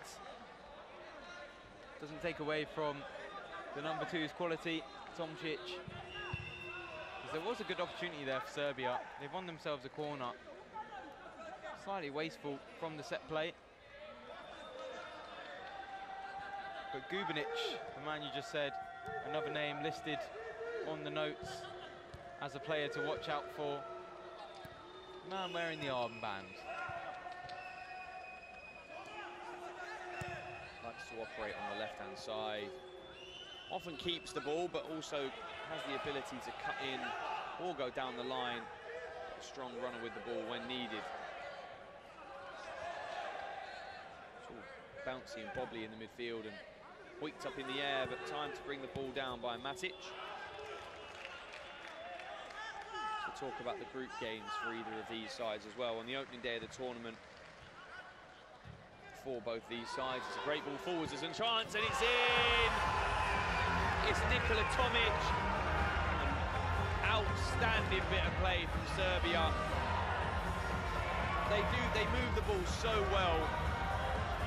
He's just flicked it over the top and gone through the middle of 2 players, and a really good finish over the keeper that was already down on the ground.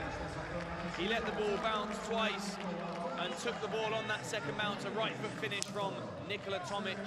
Really good from him. Great finish. 1-0 to Serbia, 6 minutes in. Quality. Quality. Not only the ball that found the goal scorer, but the finish. To poke it past Sefiashvili and put his team 1-0 up. There has been early goals all throughout this round of 16. Mauritania, Thailand, just to name a couple, scoring it in the opening stages. And Serbia joined that group. Moved the strike from Tomic. Throwing with Serbia again, it's being fought between 2 players and it goes out of play for another throw for Serbia. They've started the game very well, but I was saying before, on day 2 of the tournament, but the opening day of both of these sides, Georgia beat UAE 2-0. And Serbia keeping a clean sheet as well, beating Israel 3-0, who we saw exit the tournament in the game prior to this, 4-1 the eventual result. Game 2 for both the teams saw Georgia win 6-1 against Argentina, not keeping a clean sheet in this game, but 6 goals impressive from them. As Serbia ran out winners 4-1 against Spain, and in the final game of the groups as well, we saw Serbia beat Ghana 2-1 in what was a toned-down performance for them, and Georgia drawing 2-2 with Czechia. That was just to decide who came top of the group, I believe it was. And it was Czechia with the superior goal difference that emerged top of the group, both on 7 points for those. However, we turn back to the game now. Serbia 1, Georgia 0, as we approach 10 minutes gone in this first half. The number 18, Karadağ, the best way I can describe him, he loves to sit in either a double pivot at the back or by himself. Does occasionally find himself strolling forward. I think there's a VAR check here. Alexander Vangelov, man, listening to the video assistant referee, Tomasz Sikora. I'm not quite sure what the check is for, to be honest. Most likely a red card offence somewhere down the line. We saw this with Nick Wybrow basically in a similar position yesterday. This is true, I do remember. I didn't see anything too adventurous in the challenge. No. Oh, tomorrow's going to be a good day. It is. Tomorrow's going to be a very good day. We've got the entire set of quarter-final fixtures across one day at this moment in time. Shall I tell you one game I'm excited for? The game that is going to drive me nuts. England, Azerbaijan, the hosts. Oh, it's going to drive me insane. Doing my work for England, I've done a lot of prep, whether it's post-match clips from the game yesterday or opposition analysis on Azerbaijan. But the referee's going over to the monitor for a red card check, by the looks of it. Now, potential early drama in the game. No, red card. Oh, I didn't see that. I thought red card check, but it's a penalty check. That's not. Tomasz Sikora invited Alexander Vangelov over. That's not a natural position, is it? No. And we saw something given for similar to that yesterday. And there it is. A way into the game for Georgia to equal the scores. I'll pass you over to Max. Big for Georgia. Cheers from the Georgian bench, and it is Georgi Karadağ. Cheers from the bench, cheers from the fans in the far side, which you can see just over in the centre. Karadağ steps up into the bottom left. Equaliser for Georgia. And the man I compare to Elvin Alizada at times, definitely not of the same quality, but the way he plays is so similar. Composure from the penalty, slots it bottom left.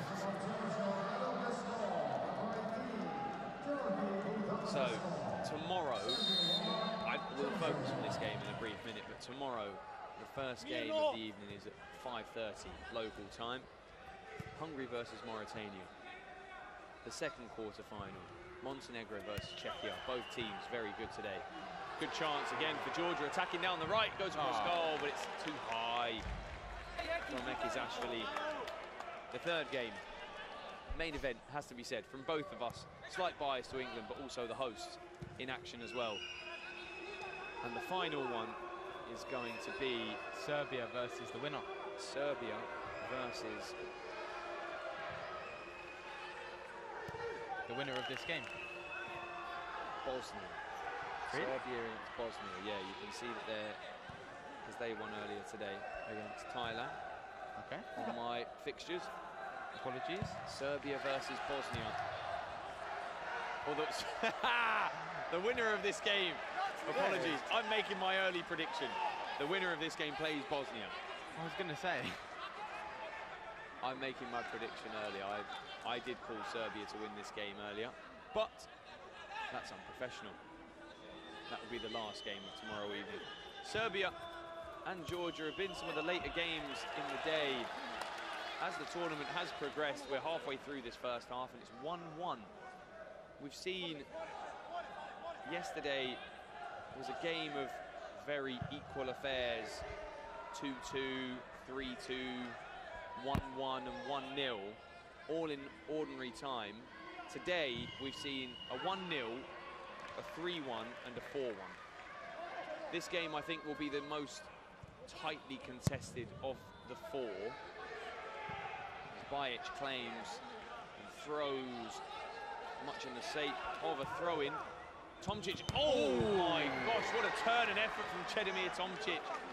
From the man who hasn't got a great top speed, He's let the ball run by him, and he's done so well to get the shot off. It was a snapshot as well. It hit the post, and the effort couldn't be directed goalwards on the far side for us, and a free kick as the player goes between two, and he's just asking if a yellow card can be given. The man who scored the penalty, Georgi Badadza. Have your back to goal and know where it is. Very good. On the turn. This is why I highlighted him as a player to watch for me. He brings players into the game very well. He's a strong player. He's very, very tall. Like I said, although he doesn't move the quickest, his intelligence up front and just the hold-up play is what makes him so valuable for his team.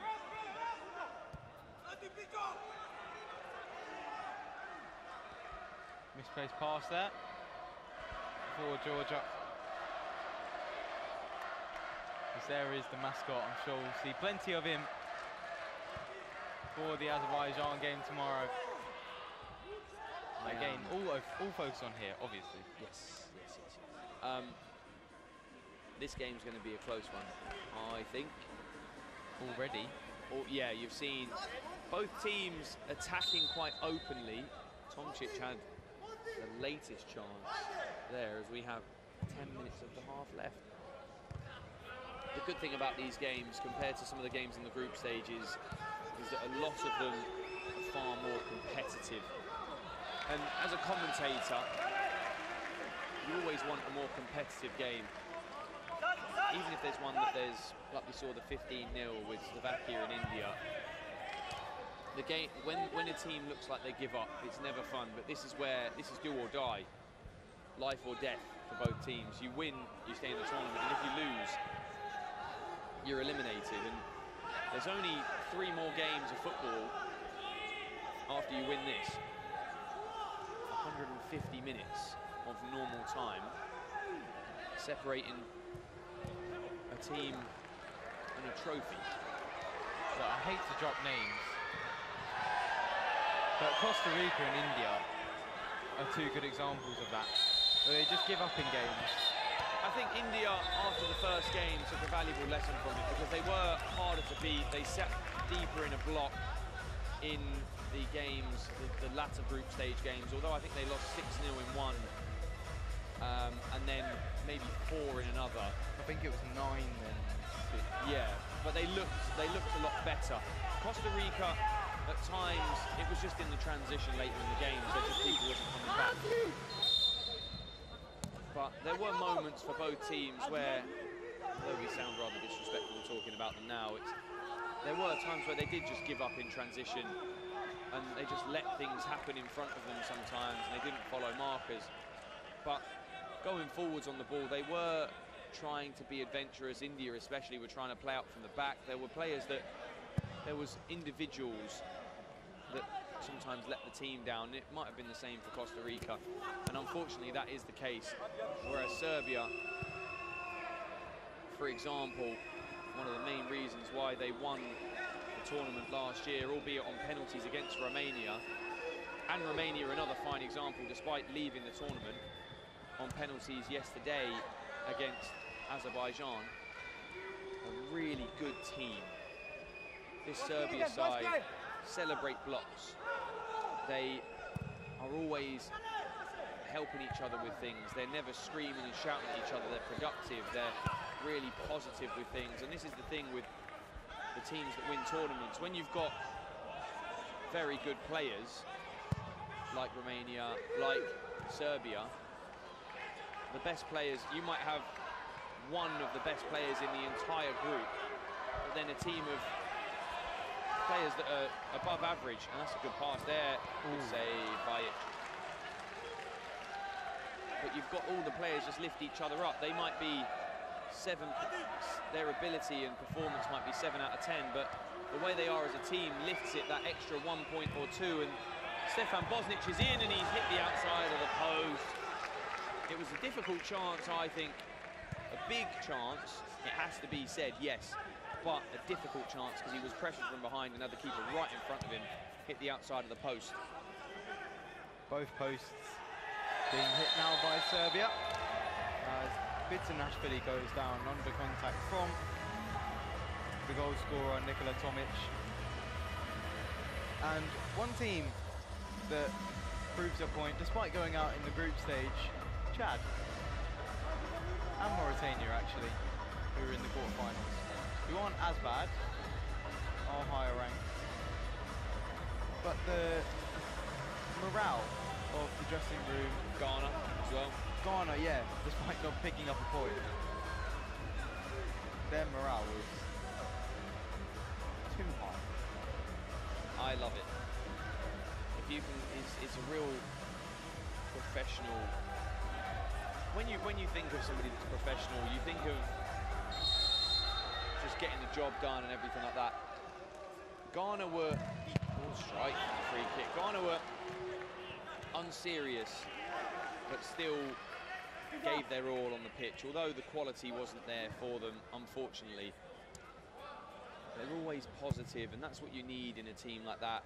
When times are tough, you can't get on each other's backs because it's the worst thing that you can do. You need to be able to help and lift players. And this is what happens with the best teams in the tournament, in the world, and successful businesses, everything around that. As you see, Veselin Gubinic driving down that left side, and he gets tackled very strongly. But well, Tomčić goes into the player there. He goes down under challenge with no penalty. It's Jovan Bobar that went down. He says I don't think he said he's diving. He's saying it's not a penalty, because if he was diving, he might be a yellow card for simulation. Good touch from Gojkovic. Has the ball again, goes all heavy pass, the right idea, as the man has it now, goes back to Gojkovic. Bobar gives it back to him, goes out to Gubinic. Player across goal, but unable to play the pass correctly, and sees the ball go out for a throw-in. Gubinic takes the throw back to Popovic. Good pass from Gubinic, goes to Tomčić, and the effort wide from Bobar. Serbia looking good so far in the game. Georgia brought back in due to the penalty. You can see on the screens there, almost a claim. He has flown himself to the ground, but he's holding Sereteli's shirt as well. Almost a claim. Almost lost at the back there for Georgia. It is their throw, says Istvan Mod. And I know it's slightly late, but I've just had a name pop into my head. Medunjanin. Haris Medunjanin. He loves to complain at his teammates. I've seen it a lot of times. But they're through to the quarterfinals, Bosnia, so it can work. Haris Medunjanin, as a player that's had 60 caps for your national side, and at 11-a-side level as well. Yeah, at 11-a-side, it's no small feat. He's had a very illustrious playing career at the top level, playing in Spain, Netherlands, the USA. 60 caps and hundreds of club appearances at a very high level. And there are some players that, respectfully, struggle to stay in shape. Yeah. There is fair point. I think there is a time where moaning is acceptable, and it depends on how you moan. If it's, I'm here, why can't you give me the ball? And they try. If you're going to do it and be really aggressive about it, that's where it gets worse. It's Bobar who shoots over the bar. Medunjanin, it comes from a place where he wants better, and obviously those standards are there from being a pro with over a decade of experience. But in times like that, you can't help but feel a little bit frustrated and want higher standards from things.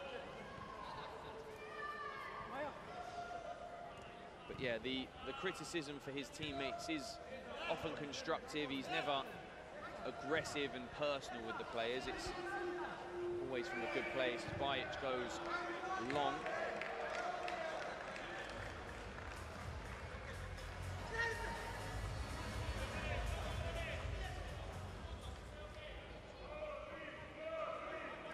The ball with the Georgian player on the the left-hand side for them was Dadiani, whose dribbling backwards was kicked out of play. It's disturbed. Keeper, his pass away. I know the job of the commentator. Good turn. Oh, great turn from Matic. Right-footed effort goes high over the bar, but well played from him. I know sometimes it's the job of the commentator to be neutral, sometimes to maybe provoke things of viewers and stuff like that. But more often than not, teams that we speak about in higher respect and things like that make it further in the tournament. I've been very positively speaking about the defensive shape and defensive ability of Bosnia, especially against that game in the USA. And there's a goal! The advantage made by the referee. Zarko Matic thunders home. It's 2-1 right on the stroke of half-time, and a perfect time to score for Serbia. And there's another team that I've been very, very respectful of, and with very good reason. Very strong from set play, as you've seen there. Zarko Matic with his left foot thunders home. And Marko Novakovic just made me laugh there, as after a brilliant advantage was played by the referee on the far side, Istvan Mod, he went over, 2 thumbs up and a massive smile for the official. It did look like a handball. And he did say, he pointed to his arm. It's why as a referee, you just wait for these decisions. I've seen Graham Florence do it a few times as well. All the referees play advantages very well. They let the game flow at times when necessary. But you can just see there, when you wait to give a decision like that, and when you've got the backup of the video assistant referee in situations like that, you don't, if you get the first decision wrong, as long as it's made right in the second part of it, there's an indirect free kick given for a sliding challenge on Marko Zivkicin. Punished by an indirect free kick. The referees have got that fallback of the video assistant referee. They can go and check, and they can reverse a decision. Obviously, they should get the decision right in the first place, but they do have that buffer as well. We've said very politely, respectfully throughout the tournament, the referees have been very, very good. A couple of dubious decisions, but that's to be expected, but the large majority have been spot on, and the big decisions have been good as well. The free kick goes inside, you can see the little reverse pass being on. Shot comes in towards the back post, and Bosnic was there, tipped away, and it's come off Bosnic last. And he says it did come off me. That was the player Novakovic appealing as he goes inside. It's good defending from Georgia. He can't get through the 4 of the dark red shirts. Bosnic does well to defend this time and goes down the line to the first goal scorer, Tomic. And it's a throw in for Georgia again. 2 minutes of added time have gone unplayed. 2-1 to Serbia. I believe deservedly so. I think Georgia haven't created a massive amount through the first half in the way of their chances. And rightfully, I think the result being 2-1.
the final game of the action for this evening and the round of 16. Georgia to get us underway, passing to Serbia, who are 2-1 ahead at half-time, and rightfully so, I think. You saw the half-time stats. 10 shots for Serbia and 6 for Georgia. Hit the post twice. Either side as well. The Serbians. My headphones just fell off my head. Yeah, they hit the post, the Serbians, either side, and a foul on Čedomir Tomčić. Too physical on the physical big man. Hit the post in the first half, number 2. He did. Very good effort. Like him a lot, Čedomir Tomčić. Receives the ball. He sets the ball off a lot of the time, but can also turn. He doesn't move very quickly, sometimes not very graciously either, but a real threat on the front line for Serbia. As is this man at the back end of the field for Serbia, Bajic, as he heads down. It's a good touch and sets towards Bobar. It's a great save. Bobar decides to keep it on. Good ball from Bajic at the back. Tomčić headed it down really well, and Bobar almost converted, taking his tally to 4 for the tournament. Goal scorers in the first half for Serbia: Nikola Tomic and Žarko Matic. In Georgia, the penalty was converted by Georgi Kadadza. Good penalty as well, I must say. Able to hit the bottom left-hand corner was Kadadza.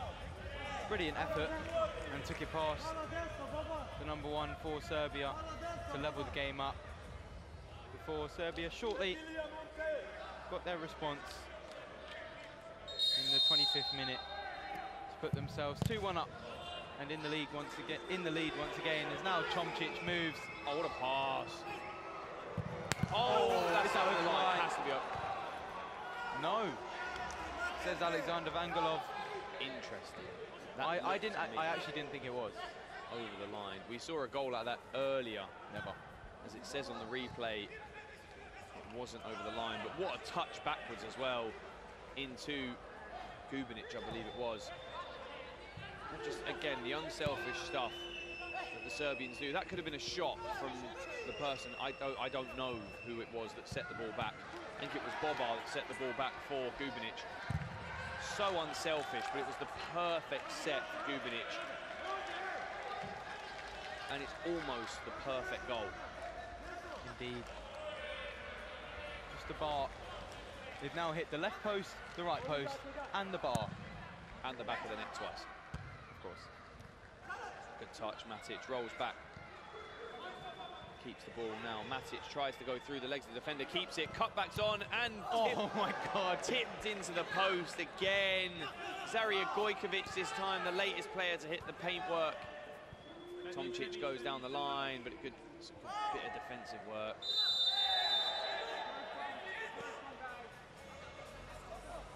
Really good play. Matic got away with it after his fellow number 9, Seratelli, couldn't beat him. And there's a very good dribbler of the ball, taken to the ground by the captain of Serbia, who subs himself off. Fair foul.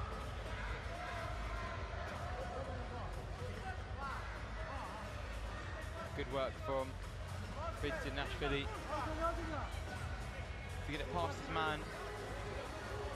Serbian left his leg out rather lazily, giving Georgia a free kick. Kadadza is in space. Now swaps with the top goal scorer for Georgia, number 5, Kadadza, who finds himself in space. Instead elects to shoot. Saved. Apparently not. There was 2 security guards that walked in my way, so I thought it was a save. We did hear a noise in the background, but nothing given. Good hold-up play as he now turns to number 9, out to the left-hand side. It's deflected away wide.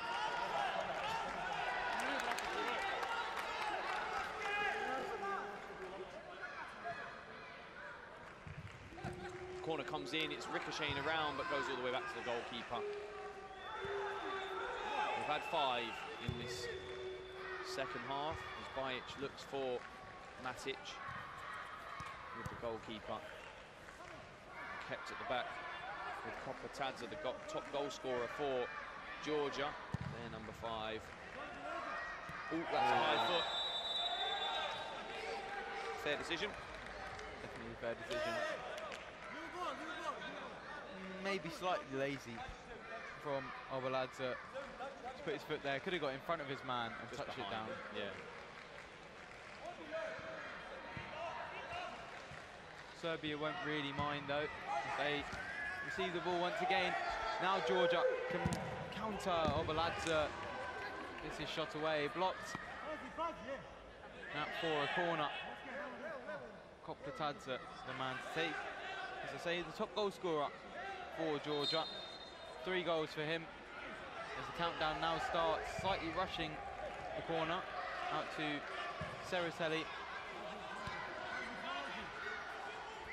Kadadze. Lays it off to Kopatadze. Receives it once again, cutting in, getting the shot away. Good feet, to be fair, he cut back well, but the block from the Serbian, you'll see a lot of block shots from them. They defend very organised.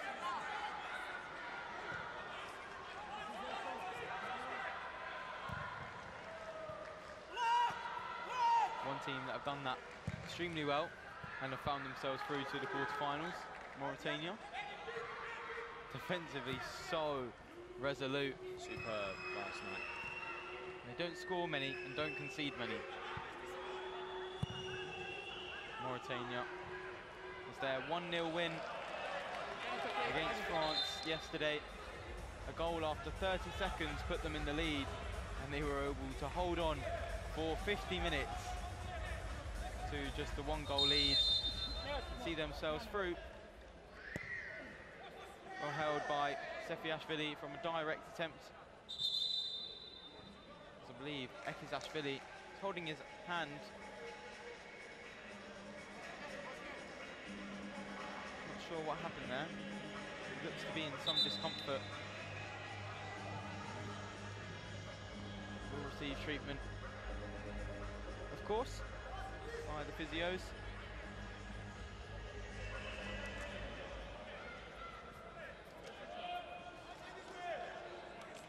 Now long by Sefiashvili. Well taken by Apsiauri. Is that corner? Yes. Corner given by Istvan Mod. And it is Kashadze who is being asked for his shirt by some fans behind us before the game. Join the line of many. Ooh, what a save. Navalevi. Good effort. What a great save. You can see him diving away to the right. Bajic. Really important touch over the bar.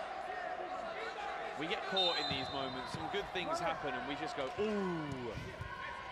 Or like, something happens. No, but we're talking about something, a bit of like, filling the air and not commentating on the game itself, and then a shot like that comes in, unexpected, slightly.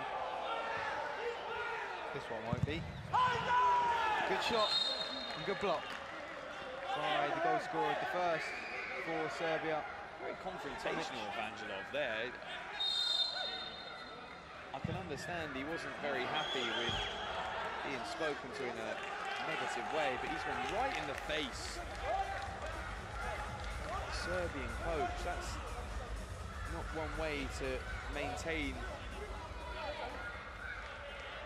the respect of another player there or a coach. Tomčić lets the ball run down the line. It's a good area for a cutback. Gubinic sticks his head in a dangerous area. Tomčić has the ball again. Steady, steady, boys. Just the ball. Here on the field microphone. Istvan Mod saying, steady, just the ball. It's really good from the referee. And I think Vangelov's been very good, the refereeing, but the way that he dealt with that, just sometimes wants to try and make sure that he is not taken for granted, which is understandable. I completely understand that from the referee, as you shouldn't, but he was shouting in the face of the assistant coach for Serbia. And if I was the coach that was unhappy with the decision and I have the referee screaming in my face, that's going to make me even more angry. 100%. But we move on. They'll probably shake hands after the game and say it was the heat of the moment, and absolutely it was. Something we see so often from these players, caught up in the moment, but yeah, good sportsmanship most of the time. It's one of these things where these people are. It's a prestigious tournament. It's the World Cup. You want things to be standards driven, and as a human being, you don't ever want to be shouted at, screamed at by anybody. But also,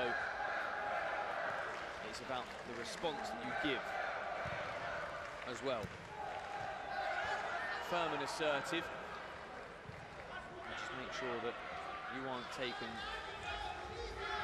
for somebody that's light and a pushover, as Vangelov didn't show. Throw comes in, it's an acrobatic effort, but easy for Bajic. Two runners off the ball.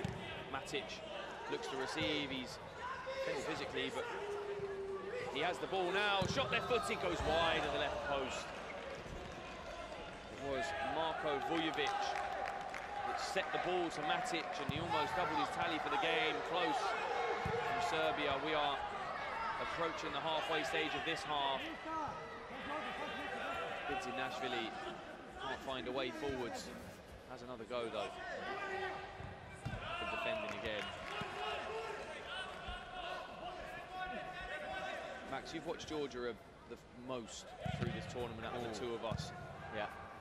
Where do they do the best, do you think? And where are they maybe more vulnerable with 15 to go? 12 and a bit to go in the game. What do they need to do differently that they can bring out in their strengths? But where do they need to tidy up as Gubinic strides down the left, but is met by Nashvili, tackled well, and it's a throw into Georgia. Where I've seen them look best is when Sefiashvili, the keeper, steps up, allowing Poplatadze to move forward, which is where they've got their goals. Obaladze and Nashvili both find themselves on the field of play at the moment, and I'd say that's probably a good option to have. Both of them direct wingers, love to run at a man, and having somebody like Serratelli in between them is so good. So the best six I've seen for Georgia in terms of going forward has been Sefiashvili alongside Karadağ in the double pivot, Obaladze and Nashvili.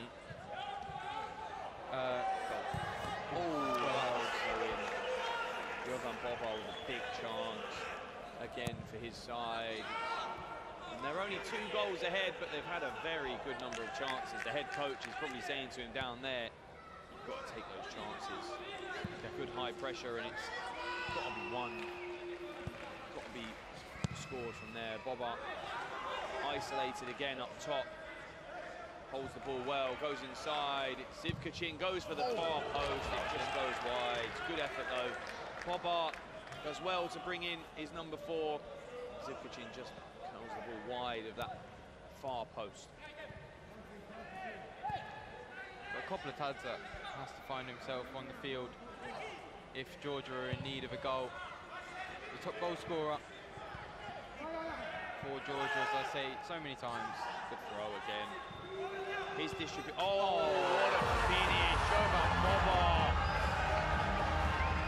That is I was literally about to say, that's the second time for a really positive attacking chance that Vladimir Bajic has provided outstanding distribution with his throw. And and the finish is even better. Jovan Bobar with the bicycle kick beats the keeper at the near post. He possibly could have done a little bit better as it skims off his face, but he could have just hit that with his left foot. And Jovan Bobar, the now top goal scorer for Serbia in this tournament, with an unbelievable finish. Fakes it with his left, scores with his right.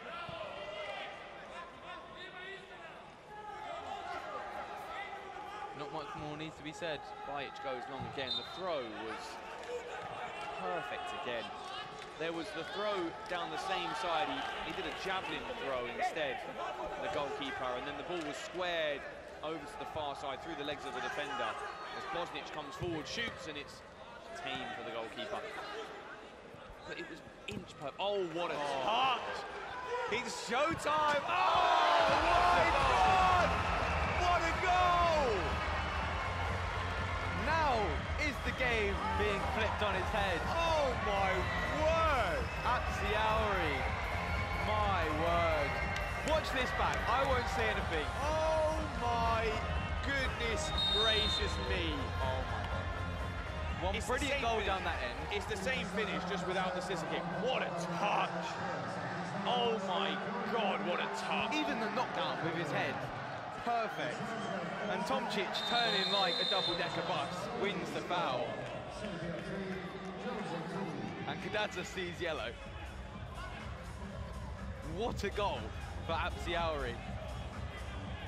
The scorpion touch, first of all. That might have to be goal of the tournament. I was about to say this. Goal of the tournament, surely. How many more have we seen technically better than that? None. Absolutely none. Team goals, the Serbia one, where the keeper's thrown it out, the pass across goal from the left foot and finished at the back post. That's the best individual goal at this tournament, and that I've probably seen with individual brilliance like that. Give a shout out to Sam Fitzgerald at the Euro Cup last year for hit 2 of his goals.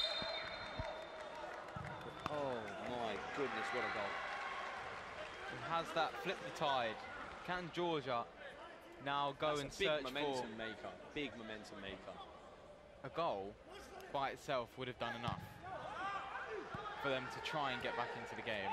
A goal like that, so much belief in this team now, I'm sure. That's amazing. Good touch, Tomčić. Good defending though. On the number 3, Ekis Ashford. He's having the shirt pulled. Free kick given. He wants a card given again, the 18. He's done that a few times in the game.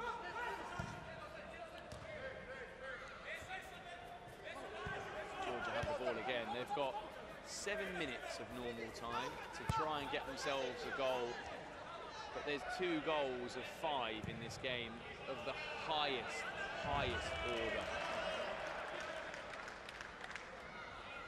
There's not been many goals from long range. You do have some in tournaments that really fly in, but there's not been too many from long range. But you do get ones like that from the technical side of it. It's just absolutely sublime. And that from Bobar, the flair to be able to go and do that, the confidence, the throw from the goalkeeper, and then from Apsiauri, sounded like he died. Quite he fell over. It was on the mic. You heard that was perfect. But that touch from Georgi Apsiauri. Again, the confidence to go and do that,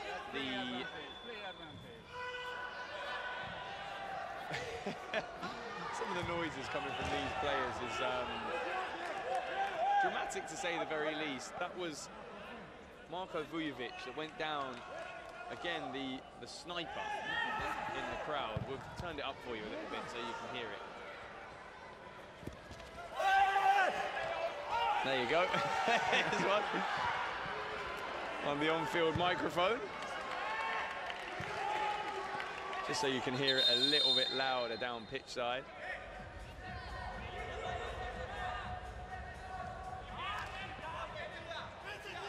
The yellow card has been given to somebody on the Serbian bench, I believe, by Alexander Vangalov.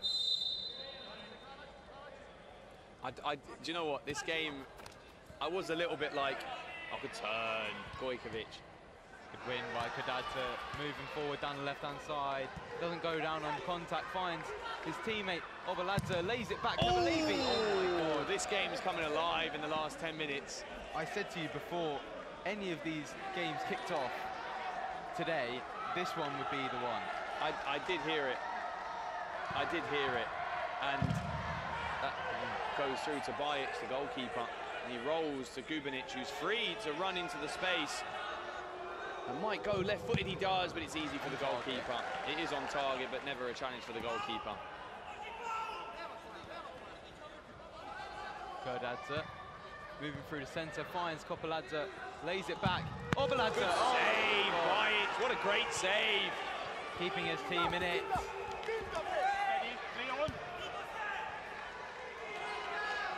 What a fantastic save that was.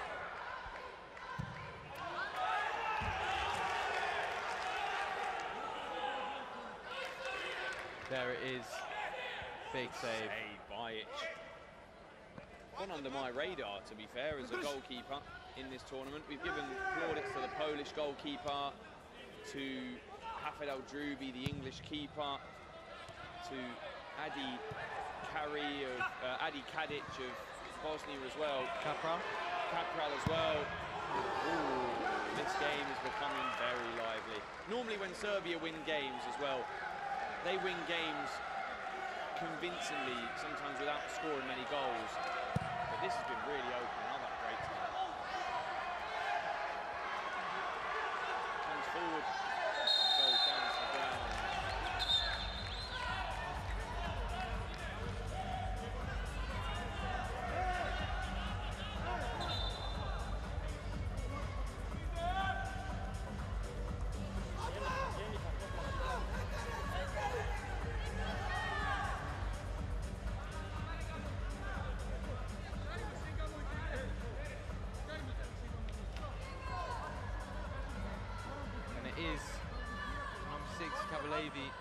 Standing over the free kick, had an effort to go just wide of the post not too long ago. Now this effort tests the keeper once again. Seen it a lot at the minute. The cameraman's having a cup of tea. There he is. He looks very comfortable up there, the cameraman. Movement around one-handed. Strong bobber.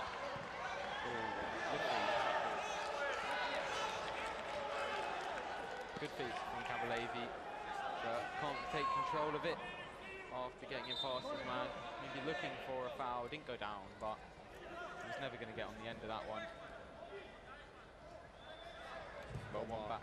Has the ball after a fortunate ricochet, looking for Zivkacin, and he almost bounced in his favour. 3-2 to Serbia. There's a minute and a half of normal time. The keeper launches long, it's headed away. Nashvili cutting inside, needs a goal. But now here comes the counter for Serbia. Slowing the play down. Now goes out to the far post. Good save by Sefiashvili. Really sharp play. They could have been more incisive there and scored, I think, but it's really incisive. And now we see in the final minute of normal time, they're looking up at the big screen on the Jumbotron. Bajic looking for Boba. He puts the ball out of play though. Zarko Matic comes on the field for the final minute of normal time.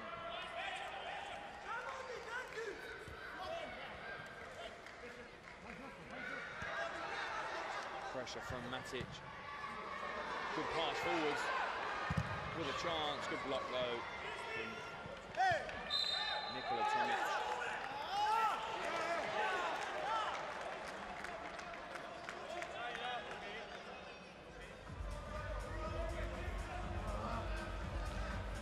see Tomčić come back on. I love it when he turns. It takes so long, but it works. Somehow it's unstoppable. They haven't stopped it so far. They haven't touched. They haven't touched. Like I've said many a time, he may not move the quickest the way that he looks after the ball, but he does move with it. It's very, very good.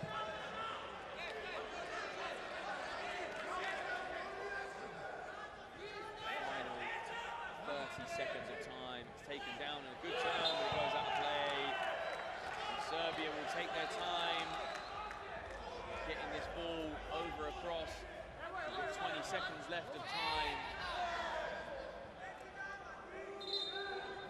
Countdown has started, goes long, Gubinic defended. And the ball kept. They need to get it forwards quickly. He tries to go through the legs of Bosnic, but possession still with Georgia. We're over 51 minutes. Seconds remain. He's on a good tackle though. Really good tackle. Tomic comes forward. Gubinic. Just the ball! Rolling to Georgia again. Has to go forward. Seconds remain. It's a minimum of a minute time. He tries to go through the legs of Bosnic again, the 18. And that will be time. Most likely. The free kick's given away. One last stab maybe. And there's time! This tight affair is brought to an end. It's 3-2 to Serbia. The finish. Serbia progressed. The European champions were given a run for their money. Some inspirational stuff. The final 2 goals in this game. I'll leave it for Max to sign off. A roundup of the final fixtures as we build up to tomorrow. Well, in this game, Georgia certainly had the opportunities after Apsiauri's inspiring finish. Found the roof of the Serbian net. They just weren't able to pull another one back. As for the previous game, Czechia progressing in comfortable fashion. Bosnia, after a good defensive performance by Taylan, eventually finding 3 goals in the last 10 minutes to progress in that game. And the first one of the day, the 5th of the overall fixtures in the round of 16, saw Montenegro beat Poland. But in the last round of 16 fixture, as I say, and as you've just watched, Serbia winning 3-2, as I believe the keeper is one man of the match, and that might tell the story for Georgia. Missed opportunities cost them the game. They crash out in the round of 16. Quarterfinals tomorrow. Hope to see you there. Good night from Baku.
you feel pressure after knowing that the final is just one step away?